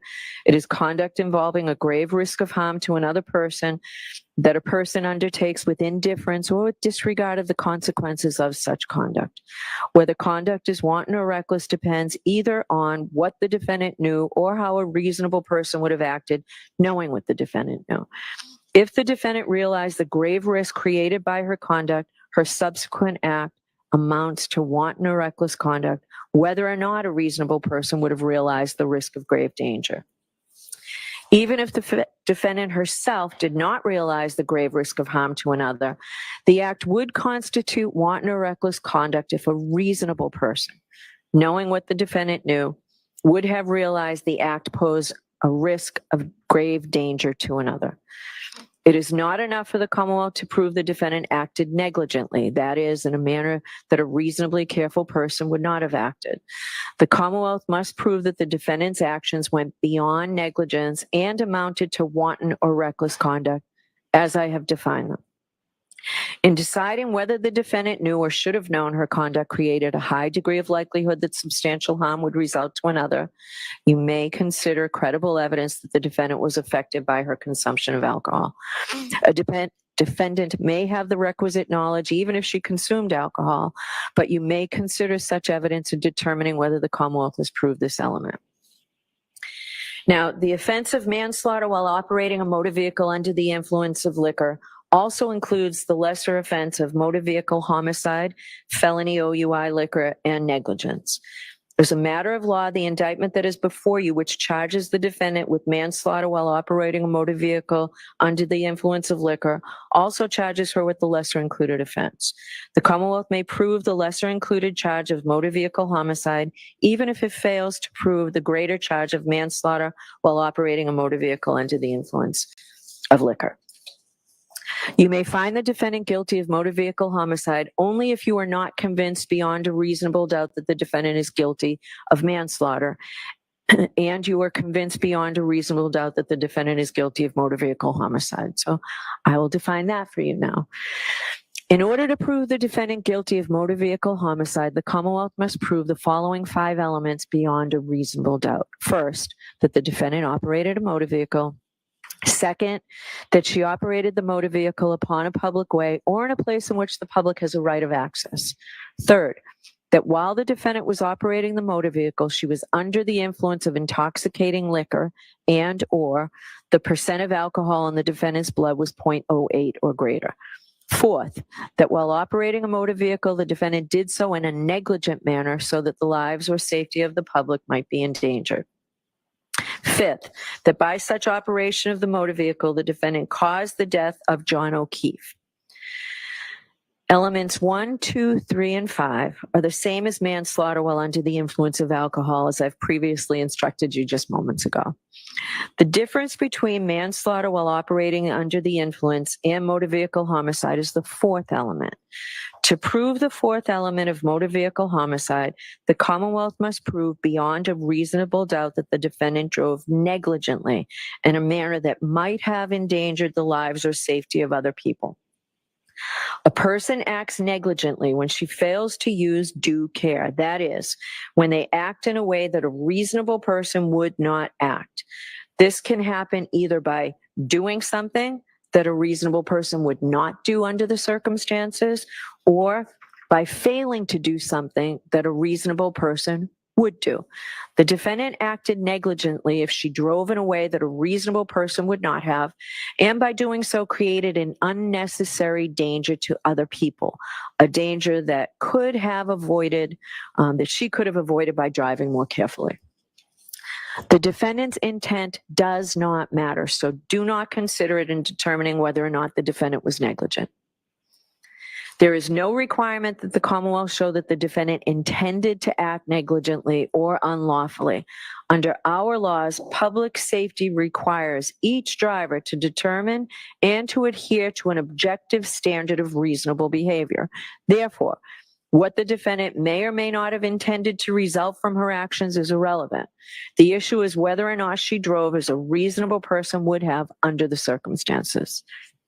In determining whether the defendant drove negligently in a manner that might have endangered the lives or safety of other people, you should take into account evidence, if any, about the defendant's rate of speed and manner of operation, the defendant's physical condition, and how well she could see and control her vehicle, the condition of the defendant's vehicle, the kind of road it was, and who else was on the road, the time of day, the weather, and the road conditions, what any other vehicles or pedestrians were doing, and any other factors, including the defendant's consumption of alcohol, that you think are relevant.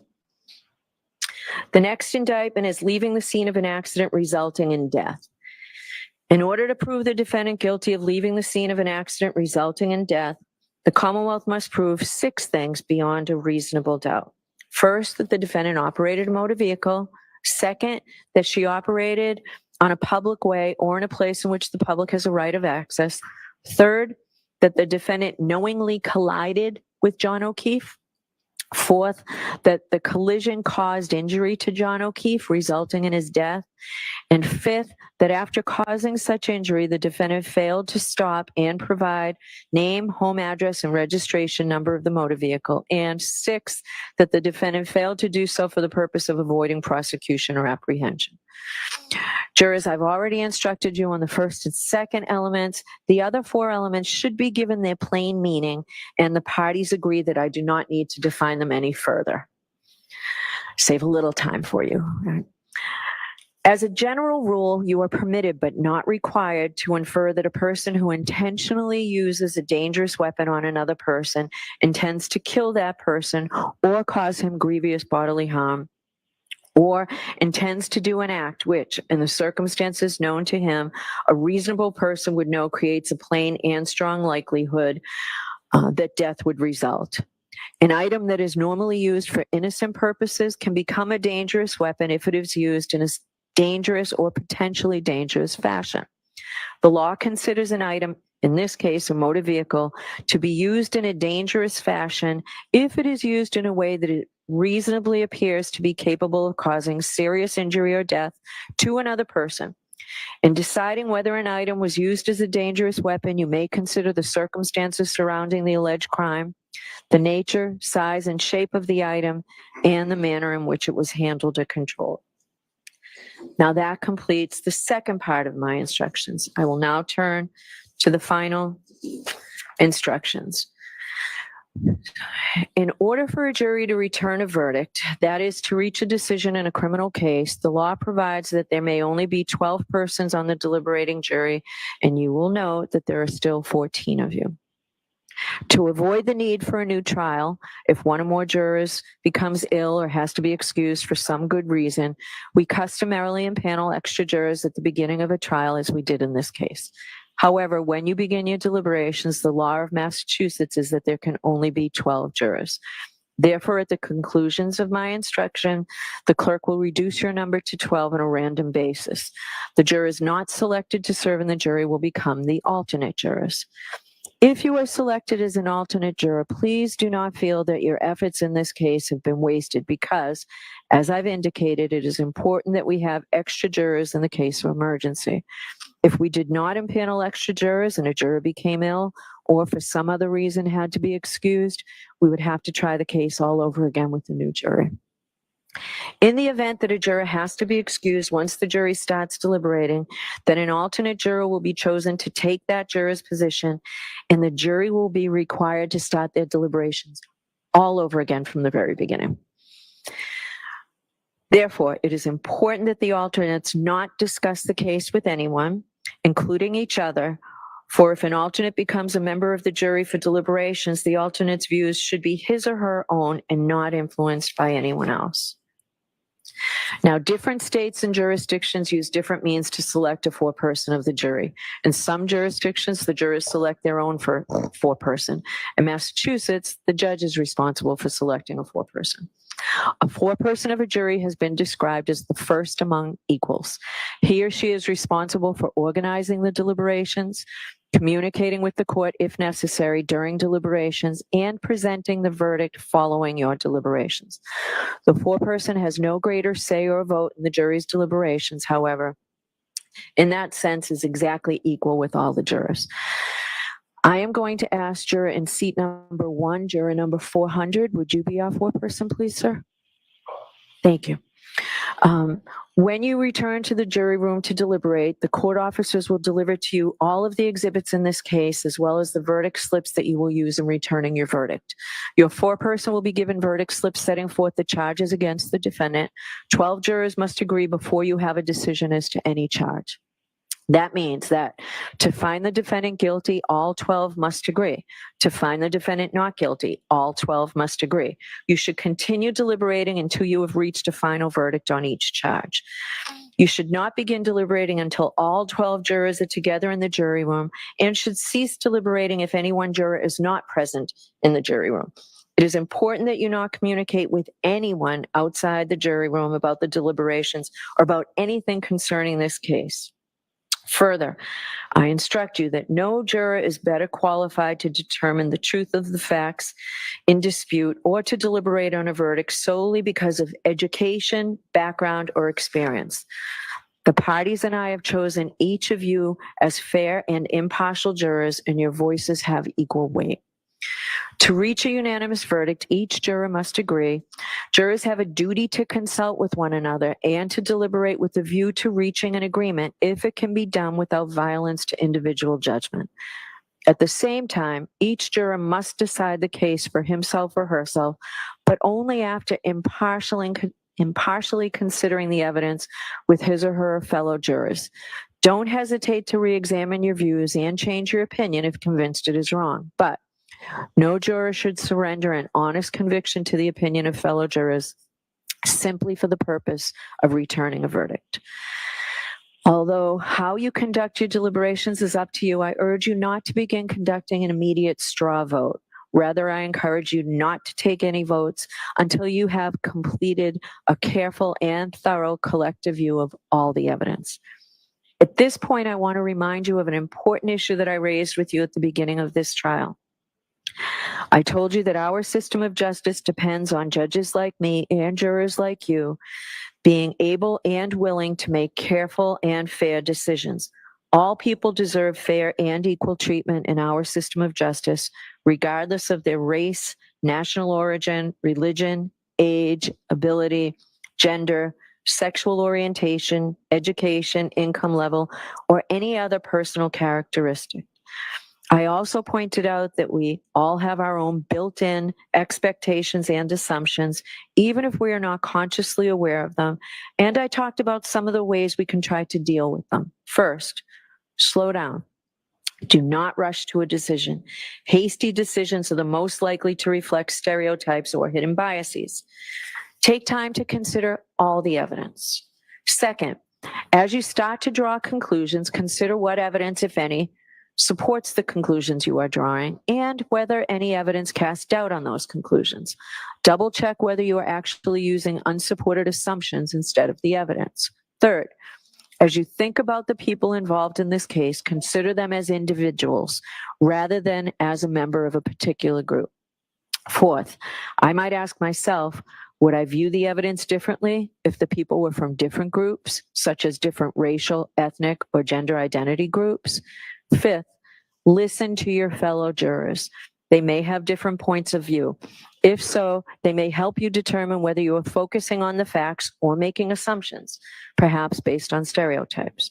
Of course, your fellow jurors could be influenced by their own unstated assumptions. So don't be shy or hesitate to speak up. You should participate actively, particularly if you think the other jurors are overlooking or undervaluing evidence you find important.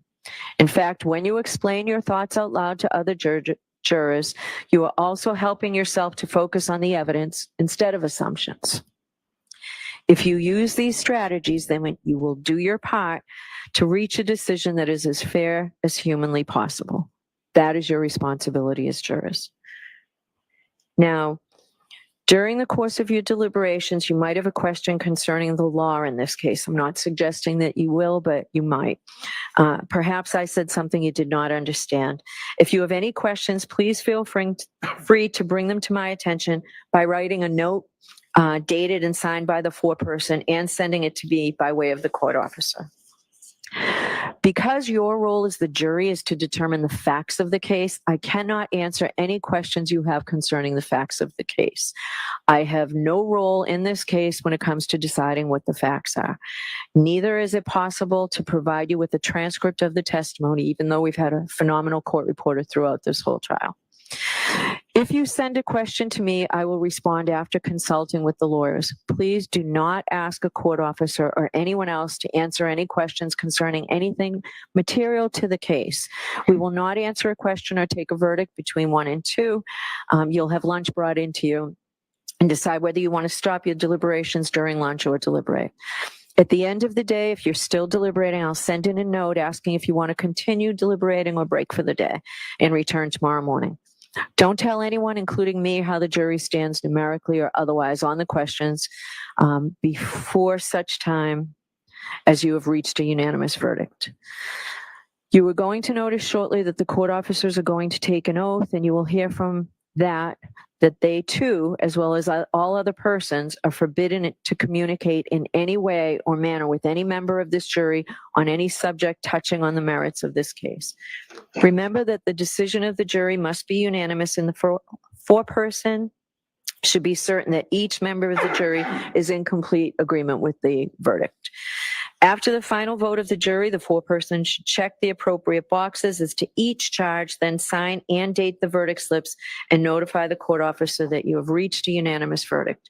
You will then be brought back into the courtroom where the foreperson will deliver the verdicts to the court. I'm going to see counsel before we reduce your number to 12.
You are unmuted. All right, so Mr. Clerk, will you choose the alternates, please?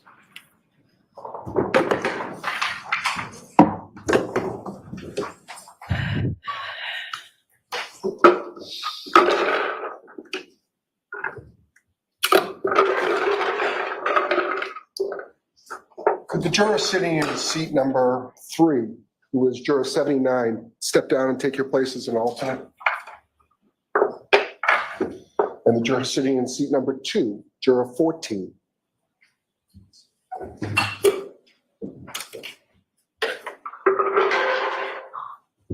All right, so ladies and gentlemen, we need to swear in the court officers. They're going to be in charge of you during your deliberations. I suggest that you listen to the oath that they are taking so that you can be aware of their responsibilities. Now you can swear them, Mr. Clerk.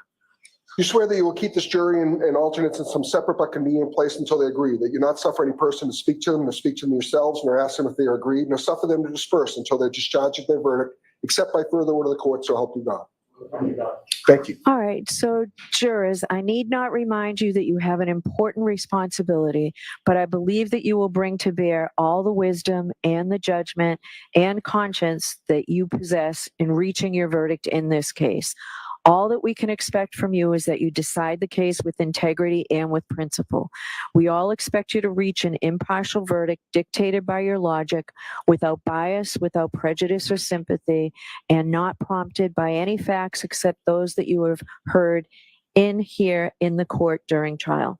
We are looking for impartial judgment dictated by your reasoning and the fullest discharge of your oaths as jurors. You may now retire and deliberate your verdict. Jurors, this time taking your notebooks, all rise, follow me.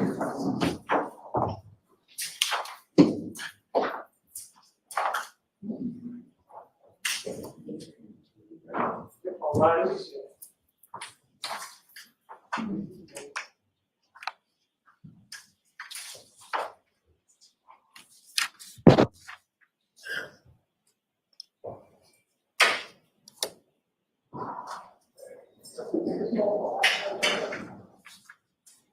May be seated.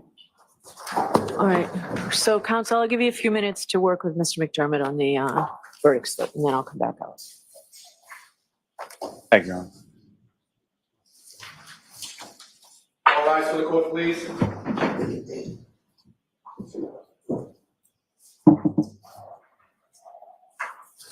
So involuntary is out? No, involuntary.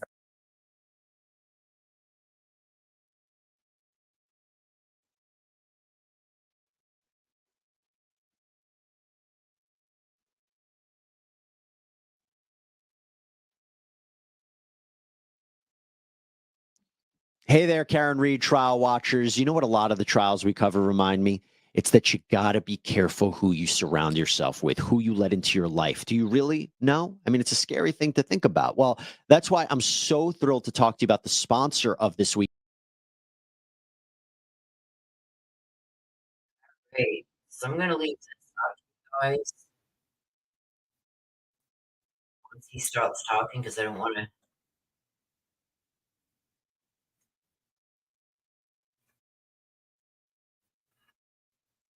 Hang on a sec. Hang on a sec, you guys.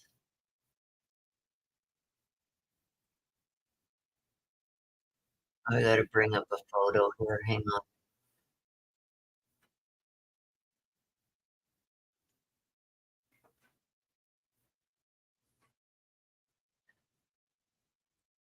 There we go.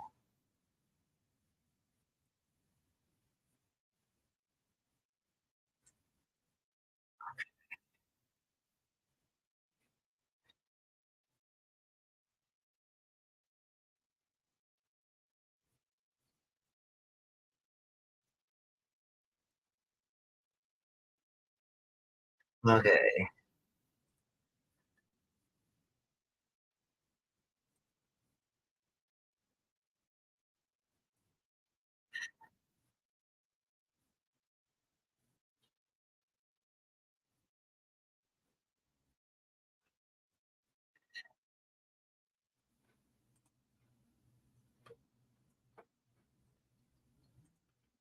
All right.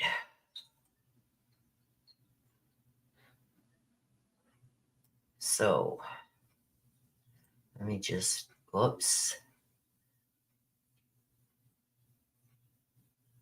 I want to put that there.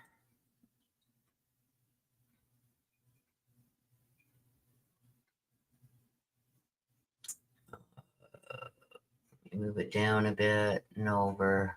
There we go. All right. So we are on verdict watch.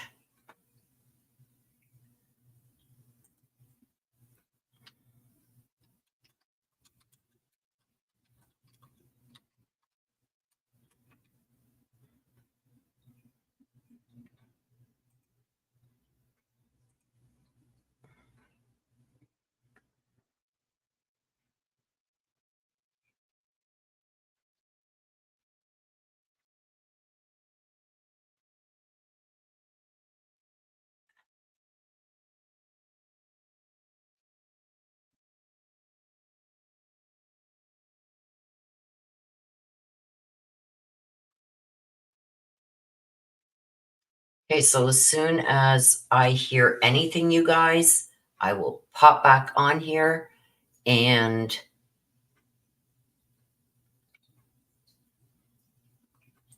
we will be watching the verdict. They have already said that there's no verdict between 1 and 2.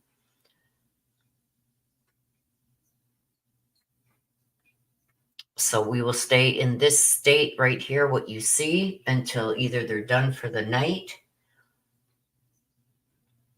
and we will pick up tomorrow morning, or if they come back with a verdict. Yeah, hopefully they eat lunch and can get the guilty, whatever, not guilty, guilty, and go home. Yeah. So I will leave this open for you guys to chat if you want to chat while we wait for the verdict. I've got a bunch of things I got to get to. I'm going to keep it in my ear and my phone on me, so I will hear when they come back with a verdict. When they do, I will jump back on here and I will put it up on the screen.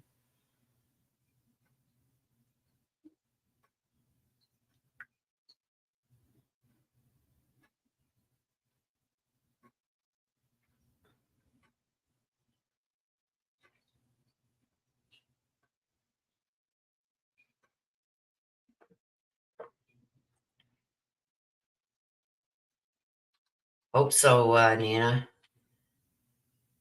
Nana says they're going to have dinner and then give us a verdict for dessert. I hope so. Thank you, Sybil. Yes, as soon as they have a verdict, I will be putting it right up here on the screen. So, like I said, I have this on my phone. So I've got to go outside. I've got to cut a few branches down and get them out of the way in my backyard. I got a few things I got to do. We've got at least half an hour before they come back from lunch. The judge did say that there would be no verdict between 1 and 2. So in other words, the judge wants to go out for lunch.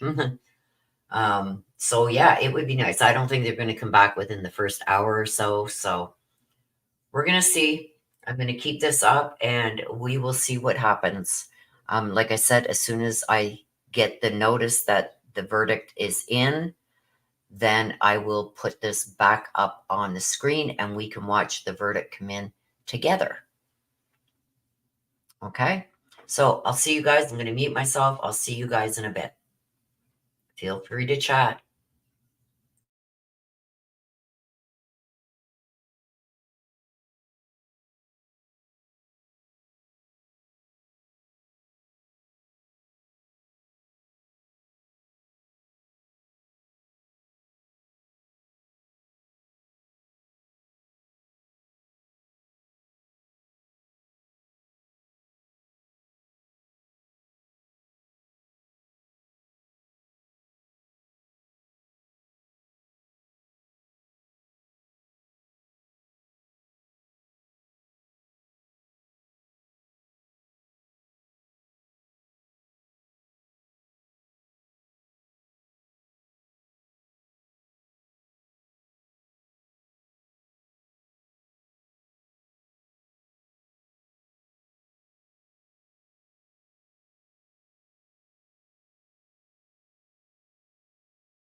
Hey, y'all, just popping in to see what's going on. Kate Bell, thank you for being here. Marie.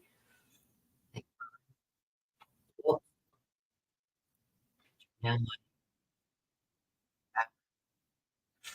So thank you, Kate Bell, for putting that up. And I'm just checking in, coming in to wash up my hands a bit, and then I got to go back out. So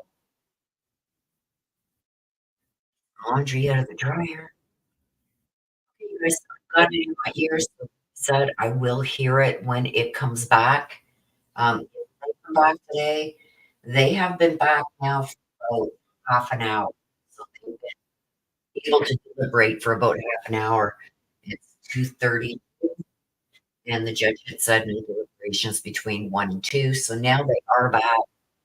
They've been back for about half an hour, so I'm gonna be keeping an extra here. And as soon as the verdict is in, I will be putting it up on screen so you guys can see and hear it all. Well, I will see you in a bit.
Hey, y'all. I'm hearing that there's a verdict.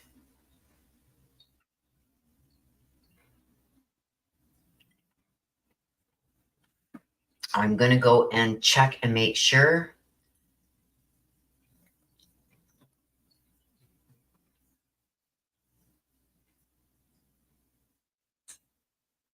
So let me just go and check this. But I am hearing that there's a verdict. Let me just go and check this out for sure.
I don't know if these people are just messing around, but there's a lot over here on the one in Twitter that I'm following that they're saying that the verdict is in.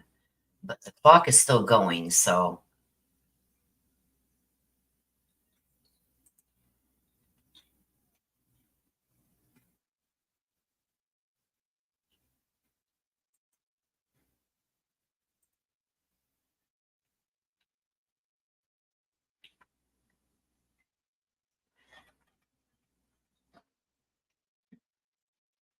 I don't know if they're just messing around over here or what they're doing. But I heard that and I run back in the house so I can check it to see if it is or not, and I'm not seeing anything.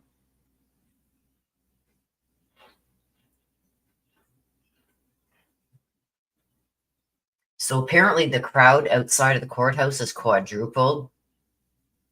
Media presence is doubled.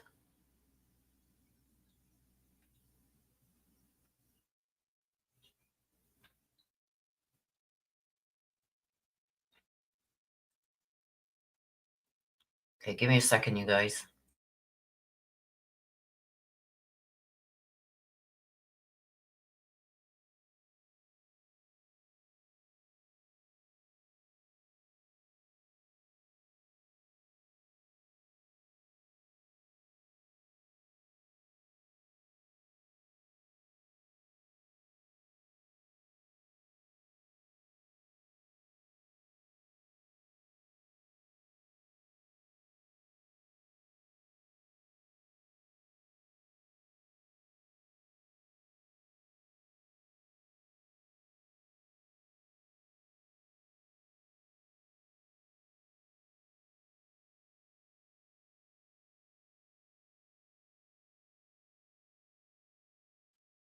Okay, so Jackson had been asked after the jury went to deliberate, he was asked about what he thought about Jen McCabe and the Brian Albert, whatever his name is, showing up and sitting with the victim's family.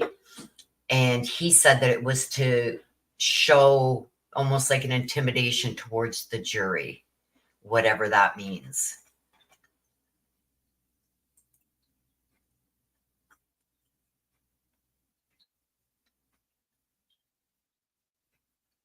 Okay, so I'm not seeing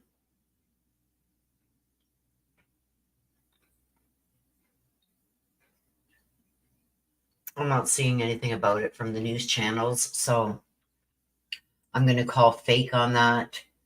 Somebody in this, let me just change because I don't want to follow that.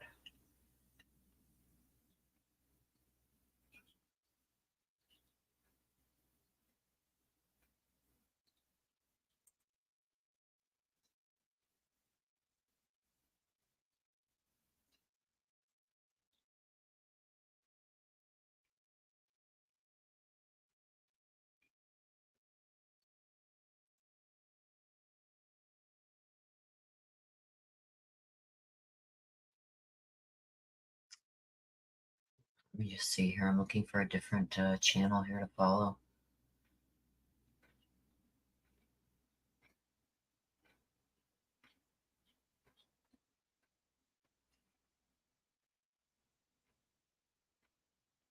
Hello, Patty. They were saying on one of the channels that I was following on Twitter here, or X, whatever you want to call it, there was a few of them that came in and said, okay, verdicts in, verdicts in. Now, we know in the Daybell trial, we weren't seeing it on Twitter or anything, but people were coming in saying that there was a verdict. And that's because the family gets notified first. Before the news outlets and everything, the family gets notified first. So if there's people coming in that are somehow attached to the victim's family or Karen's family, and they've jumped on here and started putting it out, I don't know, but I have not seen the clock stop yet for the verdict. There's a clock that they got going on, and generally when they've got a verdict, that clock stops.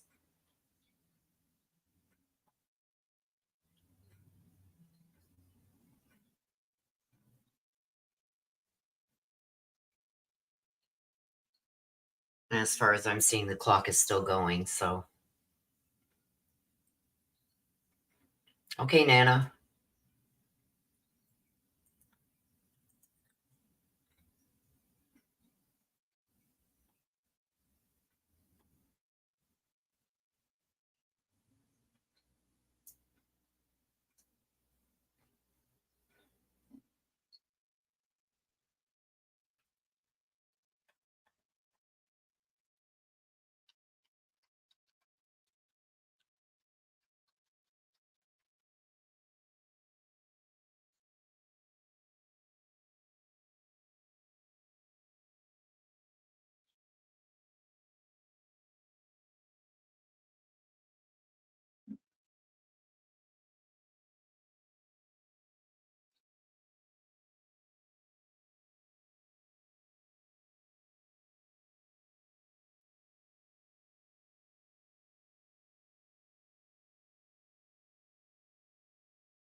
There's like a huge gathering for Karen Reed.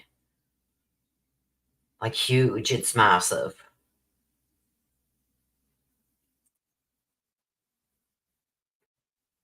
And the wind is starting to pick up here.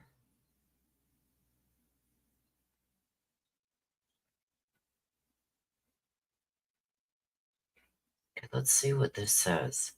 There's a reporter here that's talking to her after court. Let's see what she says.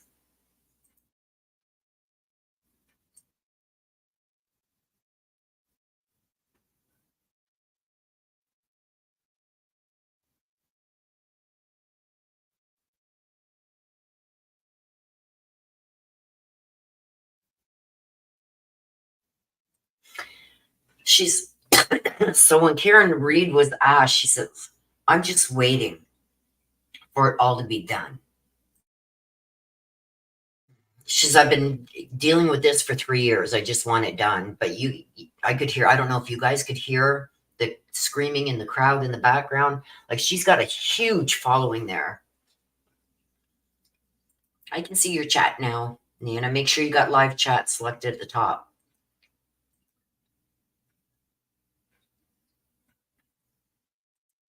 I agree.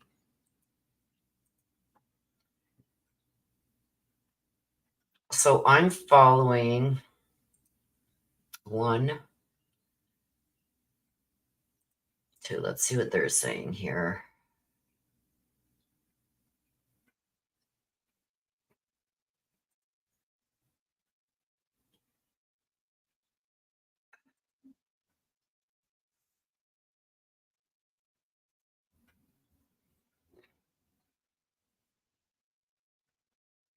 Yeah, there's no verdict in.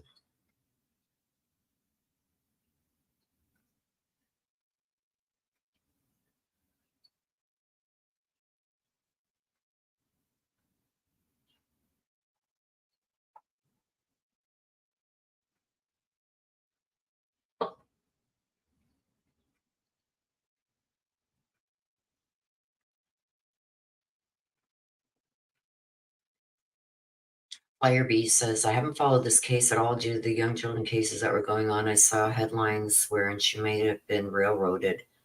Yeah, me too. I only started watching this like maybe a week and a half ago because I kept getting people emailing me saying, yeah, you missed the verdict and everything, Summer Dawn. It's done. It's over. I'm joking. No verdict yet. I only started following it because people kept sending me, you got to look at this, Will. You got to look at this. And I started looking into it and then I was hooked. And so I started watching some of the people who were witnesses and what they were saying. And that's when I got even more hooked. So I watched as much as I could when I could and listened to it even while I was waiting at the doctor's offices and everything. But what I have heard from several different witnesses that have testified, and I'm making my own opinion, I don't think the prosecution has proved their case. So, yeah, I'm going to go out there and do that now because it's getting windy. Okay, you guys, I'll be back in a few. I got to go out and take my patio furniture cushions in and my umbrella because it's getting really windy out. We're in for another storm. So I will be back. I am watching as soon as the verdict comes in. No worries. I will be here to bring it to you guys. So I'll check back in a little bit.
Hey, y'all. You guys want to see what I got? Who wants to see what I just got? Who wants to see? Who wants to see? Let me take off my information here before I show you.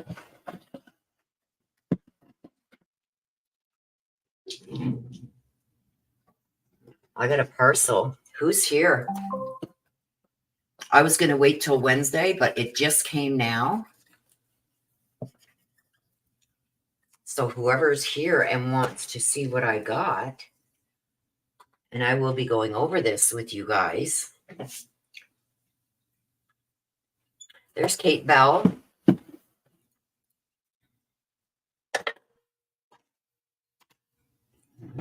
Nana's here. Kate Bell's here. Who else is here? Wait till you guys see what I got.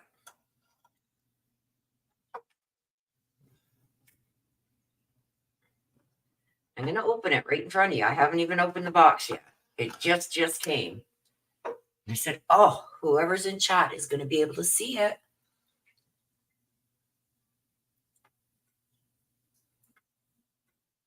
Summer, Kate, Nana. Okay, so let me, I've got to move this. How am I going to move this? Okay, stop sharing. I don't even know where that just went. There it is. I'm going to move this. I'm going to move that over there for a minute. I got to hide what I'm working on. Well, K Mitch knows what I'm working on. It's something for another channel. Okay, so here, oh, hang on a sec, you guys. I got to fix my camera. I forgot I took it down. No, it's not a diamond painting. It's not a diamond painting. Let me see if I got this. Okay, it's up. But you can see I've got my diamond painting stuff out. I just got kitted up. These are all the colors I need.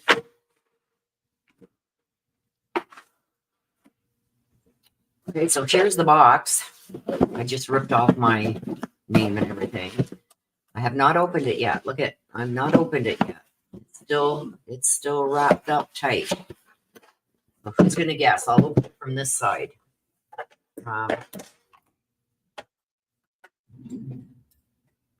It's not cards. It's something that has to do with something I'm doing this week. Something I'm going to be covering this week. It has to do with that. And I'm anxious. It cost me like, I think it was like 40 something bucks. But I wanted it. Wanted to see what was going on.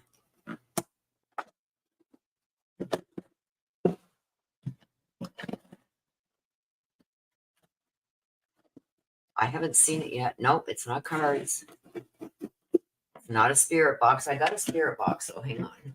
My sister sent me one. Whoop. Well, I had one. No, it didn't break. I got a spirit box already. Here. It's not a spirit box.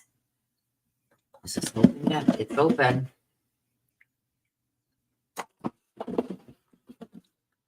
Oh, somebody got a little peek there. You ready? And I know what I'm going to be doing tonight now. I know it's not another camera. The other one gives you a headache. Nope, it's not another. Okay, I'll open it. There's the empty box. Ready?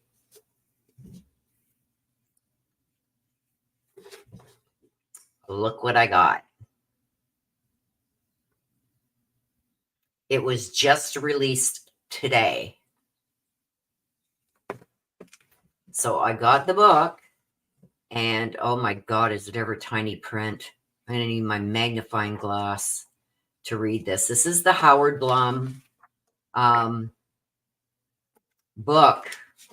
There he is there.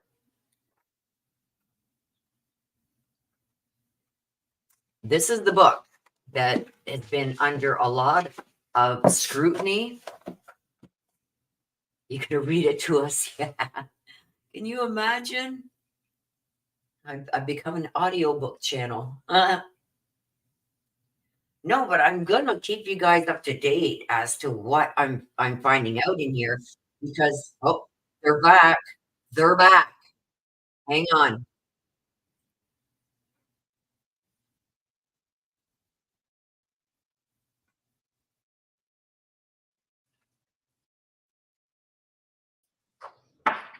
Okay, let me just get rid of this.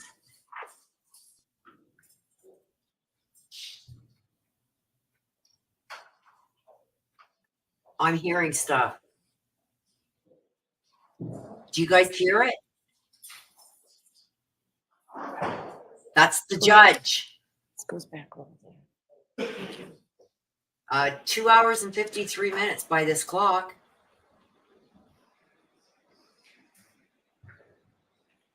But I hear the judge.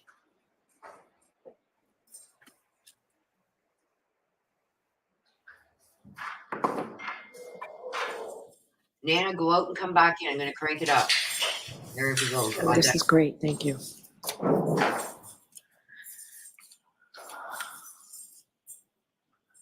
Can you guys hear her talking? Let me know. Put a 1 in the chat. There we are. Put a 1 in the chat if you can hear it.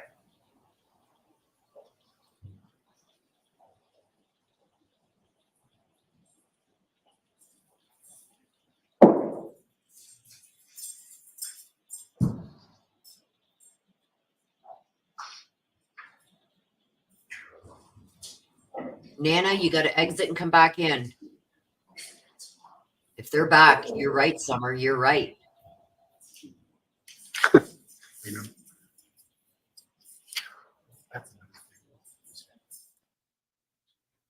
Let's hope it's a verdict, you guys.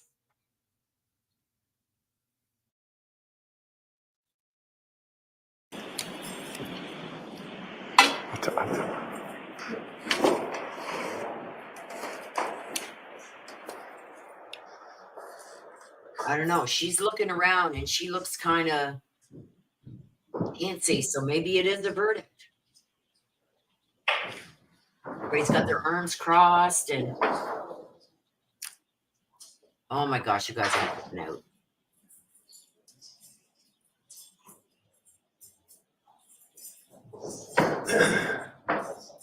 There you go, Nana. Make sure down at the bottom, like right underneath where your video is playing, you see like a little megaphone sort of like, make sure that's turned all the way up.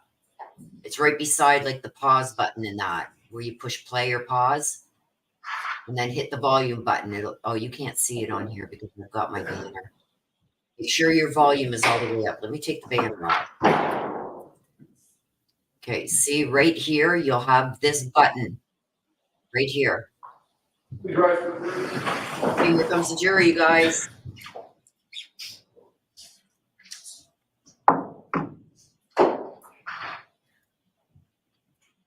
Oh my gosh, come on, be a verdict. Okay, I'm gonna mute. And the clock has stopped, I think.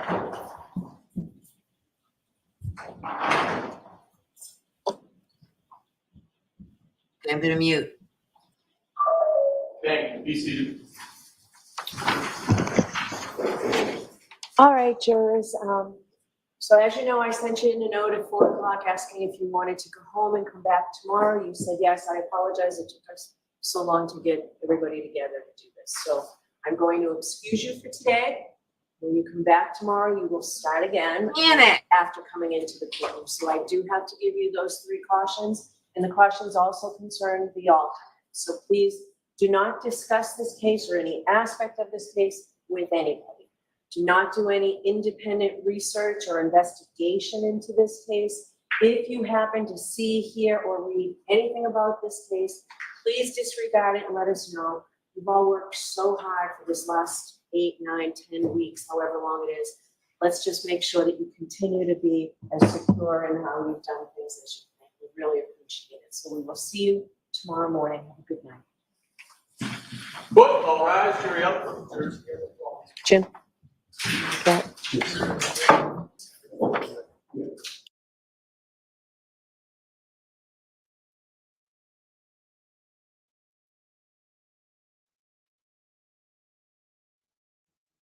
Well, that sucks. All right, we'll see everybody tomorrow. Thank you, Your Honor. Be a recess. We're in recess till tomorrow. Damn it. Damn it. I thought for sure we had a verdict because she looked really antsy. Okay, so let's put this back up. Oh. Well, it is what it is, you guys. Let's get rid of that. Okay.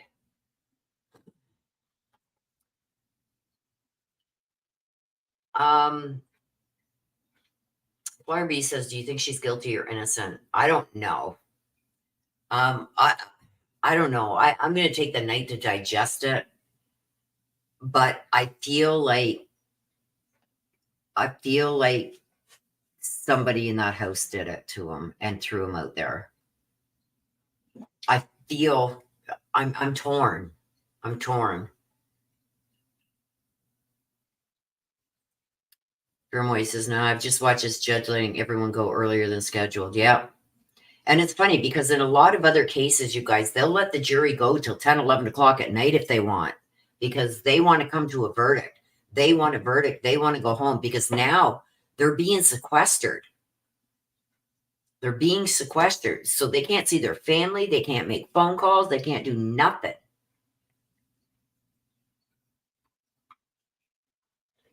He isn't showing an ounce of empathy towards his family, not even the kids.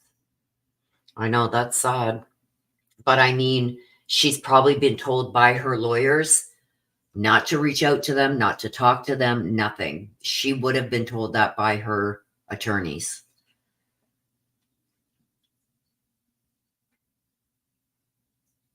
Yeah, I didn't follow it until just like about a week and a half, maybe 2 weeks ago.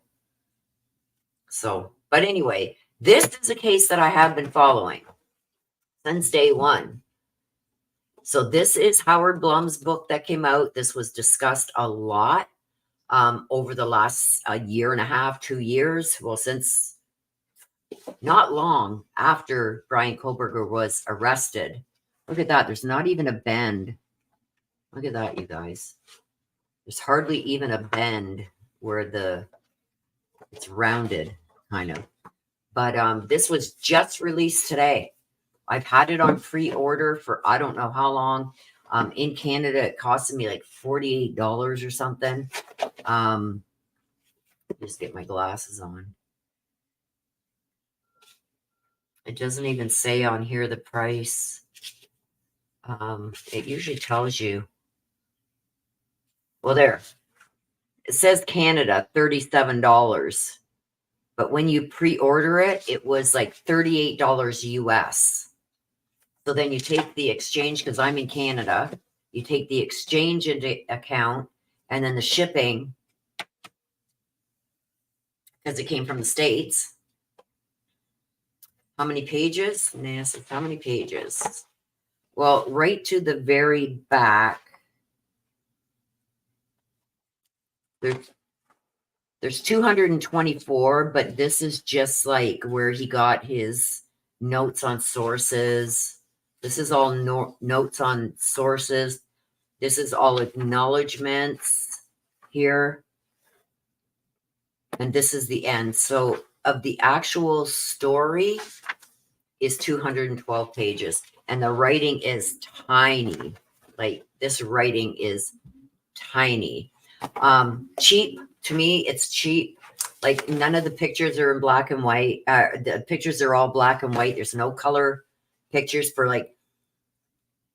the amount that he's charging for this book. Like, look at none of the photos are in color. They're all in black and white. Like it's pretty cheaply made. The paper is cheap. Okay.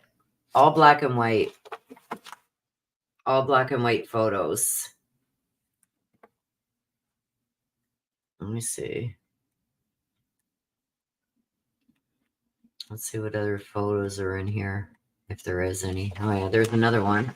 I said, really cheaply made. You can tell the paper is like that brown colored, almost like it's so thin. Like I'm scared to even do this because I'm scared it's going to rip, or even open it like this because I'm scared it's going to rip.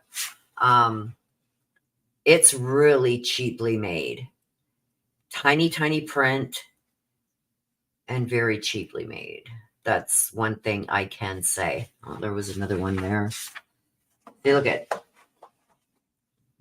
even the picture of, you think that he could have at least put these in color a little bit bigger. But like I said, the paper is almost like tracing paper. That's how thin this paper is. It's not even paper like you'd have in your printer. It's so thin, like I'm scared to even, I don't know. Michael's story, part 1. Part 2 is the children's story. Part 3 is the hunter's story. Part 4 is the forensic scientist story. Part 5 is the defense's story. And part 6 is Steve Goncalves, his story. And then you got the epilogue, the acknowledgments, and then note on sources.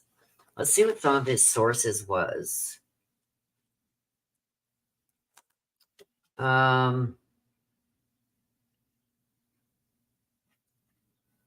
There's a lot of interviews here. Washington State University Press, Pastor Doug Wilson. I'm trying to see if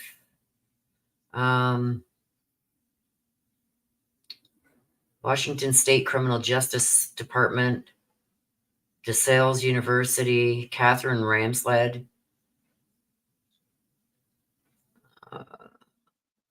Okay, so Indiana law enforcement body cam videos.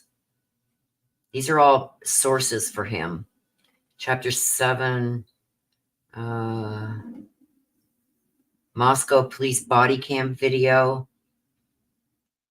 Story real estate personnel, internet real estate listings.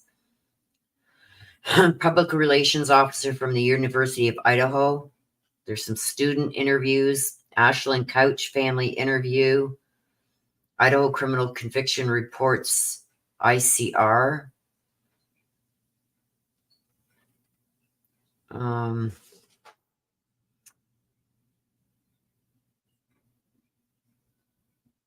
Moscow Police Department, the Corner Club, Grub Truck video.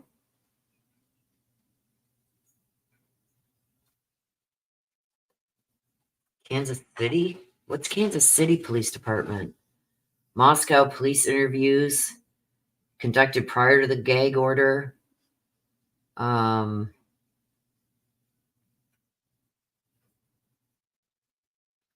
Text messages sent by Steve Goncalves to associates, interviews with Steve.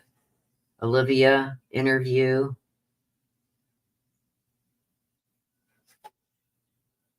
I'm just going through here to see if he talked to the medical examiner and stuff. Police Department, Washington State University Police Department interviews. Idaho State Forensic Lab personnel interview. Orthram Laboratory interview. So this is where he's got a lot of his information, you guys, to write this book. But Idaho State Forensic Lab personnel interview. Orthram Laboratory interview. John Burbank interview. Loma, Colorado Public Records. Colorado, wow. Legal defense team. Pennsylvania State Trooper interviews.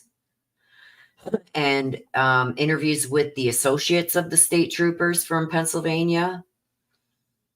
Interviews with Indian Mountain Lakes residents. That's where his parents live, was in Indian Mountain Lake Estates. So he's got interviews with residents from there. Labar public statements, Moscow police press conferences.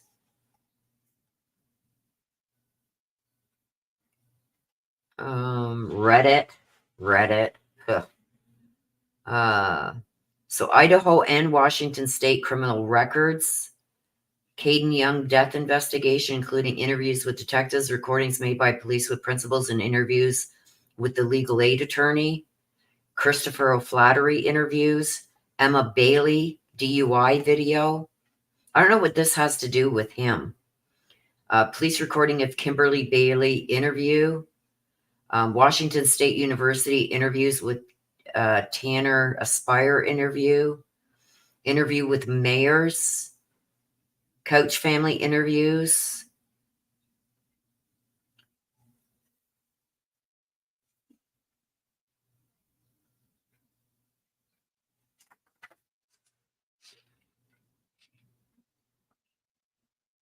So I don't know what some of that has to do with the Idaho case. Like, who's Kimberly Bailey? Anybody know who Kimberly Bailey is? But like I said, it's really cheaply made. Even the cover. The cover is about the thickness of the paper that you would get out of a printer. The actual pages in the book itself are friggin' thin. Like, you can see right through them. Look at. Hang on. See if I can show you. Oh, this cover. Look at, you can see right through the page. Like, that's what's on the other side.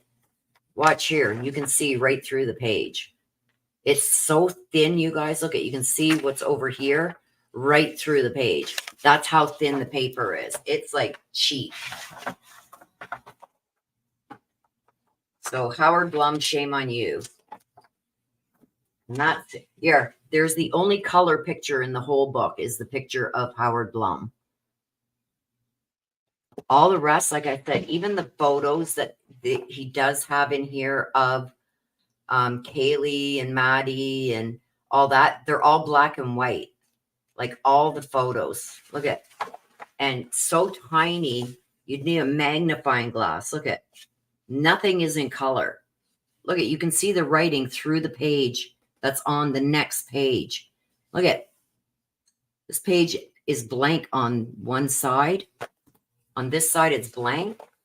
But look at, you can see the writing from this page right through there. You can even see the writing on the page. Let me just see. See how the writing stops here? But you can still see writing down below here because that's this writing here. That's how thin these pages are. You can see right through the page. Like I said, it's almost like tracing paper. Like that, you can look at that, you guys. This is supposed to be a blank page to start the new chapter. There's nothing on this side of the page, but you can see this through it and the bottom here. All right. That's how thin it is. It just, I hope it does flop. I hope it does, because I'm not even impressed by the quality for the price that he's paying. Like, look at even this picture of it, of Brian and his dad. Like, nothing is in color. Sorry for the dirty fingernails, you guys. I was out in my garden and doing some yard work. What's this picture? Oh, there's Steve. But look at, nothing even in color. And look at how tiny the picture is compared to the page. Here's another page. Look at, you can see right through the page. Look at, there's nothing on this written on this side. That's all from over here. It's horrible. I almost want to return it. I do. I almost want to return it.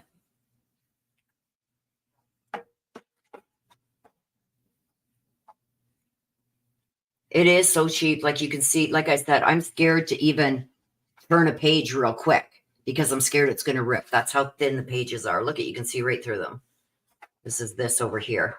Look at, you can see right through it. See? Even when you got it laid flat, you can see the writing behind. That's going to be hard to read. Like, when you're trying to read it, look at, you can see the writing through the page. So I may just return it.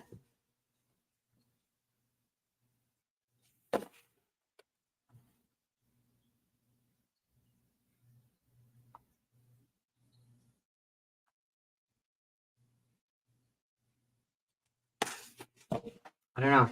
What do you guys think? Should just return it?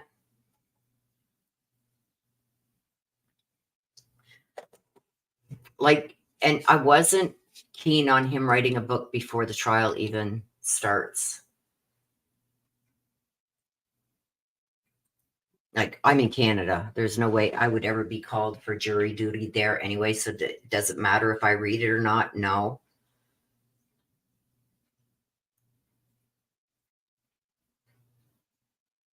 But I mean, for a book like this to come out before the trial even starts. And don't forget, you guys, on Thursday, I will be here live 1 o'clock in the afternoon Eastern for the next Brian Koberger hearing. And I do believe they're going to be setting a court date, a trial date. Sorry.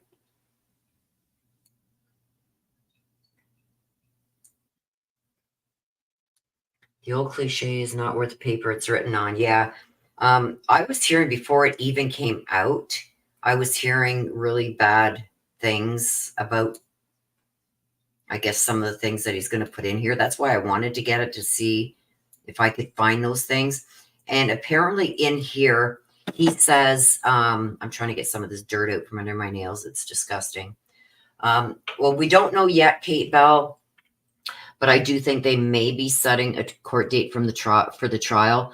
But we all know, look at what happened with Chad Daybell and Lori Vallow, Letitia Stout, all those cases that we were covering. They get a trial date and all of a sudden, boom, it's vacated. So I think even if they do set a trial date, I think his lawyer is going to do something to have that vacated, because she wants it next summer and she's not going to settle for anything less. And she's going to continue to try and do things to keep pushing the date out so she gets exactly what she wants. She has said since, like, what was it, January, February, when they wanted to set a trial date for October, she says, absolutely not. She wants it next summer and she's not going to stop until she gets that. So I'm expecting, if they do set a date, I'm expecting probably the end of this year, very early next year, like January. So I'm thinking somewhere between October, November, December, January, somewhere in there. I don't know. That's another case that is so off the wall, it's unreal. So I don't know. I think I might just look through it quickly to see if I can find that spot where he says that the intended victim was Madison. That's what he says, that the intended victim was Maddie. I still say it was Kaylee. And actually, I think that, and I've said this right before he was even arrested, I called him, like, in my read, I described him to a T, right down to him teaching something at the colleges or universities. And that was like 3-4 weeks before they even mentioned anything about Brian Koberger. I called it, who he was, and everything. So go back and watch that if you haven't. You have to go back under the live tab. I think it's actually could be pinned as one of the most watched videos.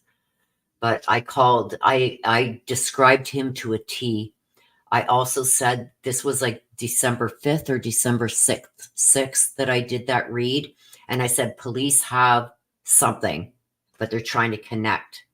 Well, we found out, what, 4 or 5 months later, that was the knife sheath.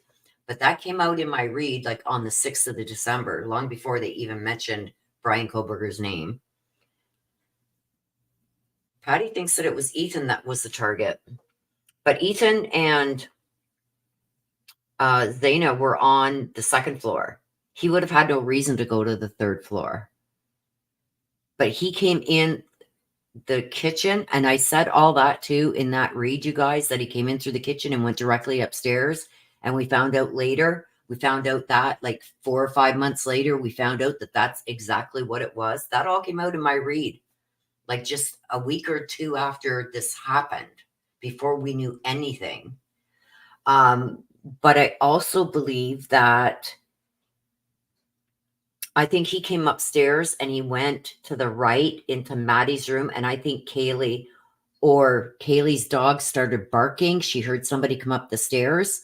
So I think Kaylee came out of her room and closed the door so Murphy didn't come out, and went to see what was going on in Maddie's room. And that's when I think she got attacked too. Anything new in Salida? No. There are things that are going on right now. Linda Stanley is in court. She's going through her court process. But I do know that case is going to blow up real quick because there's going to be a lot of people called to testify from YouTube. So that's going to blow up. I don't know what's going to end up happening there. It's not my place to speak on it. And I don't want to bring any more attention to certain people than need be because they're already being harassed. But 2 people very close to me are on that witness list. Right? But I do believe that is going to still take some time. I think they're waiting for the Linda Stanley trial to be over and done with.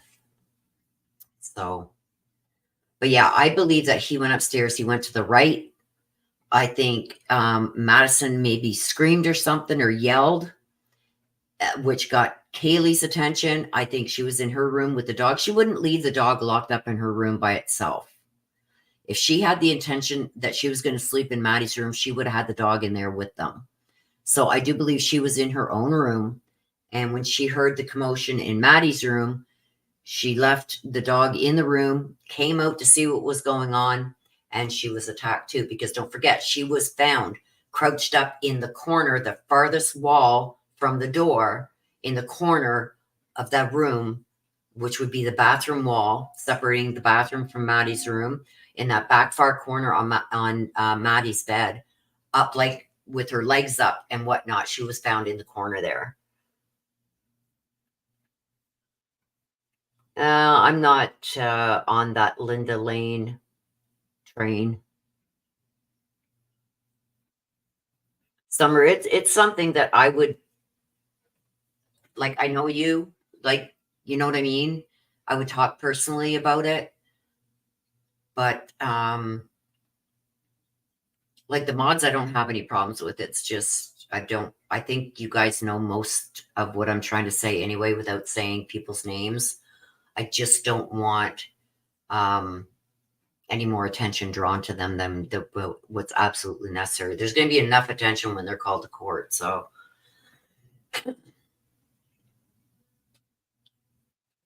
anyway, we're going to wrap it up, you guys. We will be back at it tomorrow morning, 9 o'clock again. I will have it back up that we are on verdict watch.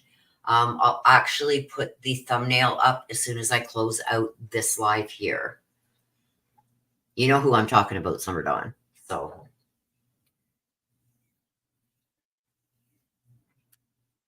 I did watch the car going in and out and stuff like that, Patty, but there was just so much done with that video by people with bad intentions that the actual video isn't even being believed anymore. You know what I mean? By the true crime community. I wish people, like, if they got their hands on stuff like that, they put it out without altering it, and all the garbage that went with that video is just made it to, for me at least, that I want no part of it. I don't even want to discuss it. You're going to pick my brain? No problem, Summer. I might do like a mod only.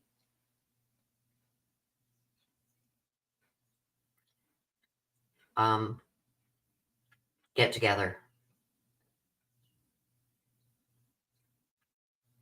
So what I'll try and do is get one of those together sometime soon.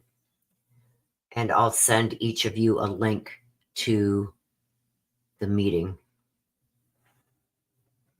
Nana says, I'll be late getting here because I'm 3 hours behind. No problem, Nana. I don't expect you to be up early in the morning.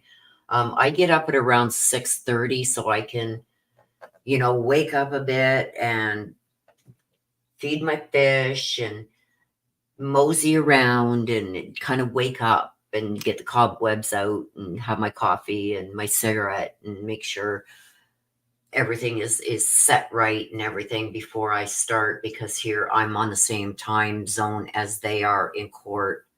So, okay, Summer. Okay, so I'm going to wrap it up. Thank you guys for being here. I'm going to end it like I always do. Thank you, mods. You guys are the best. You rock. I love you guys.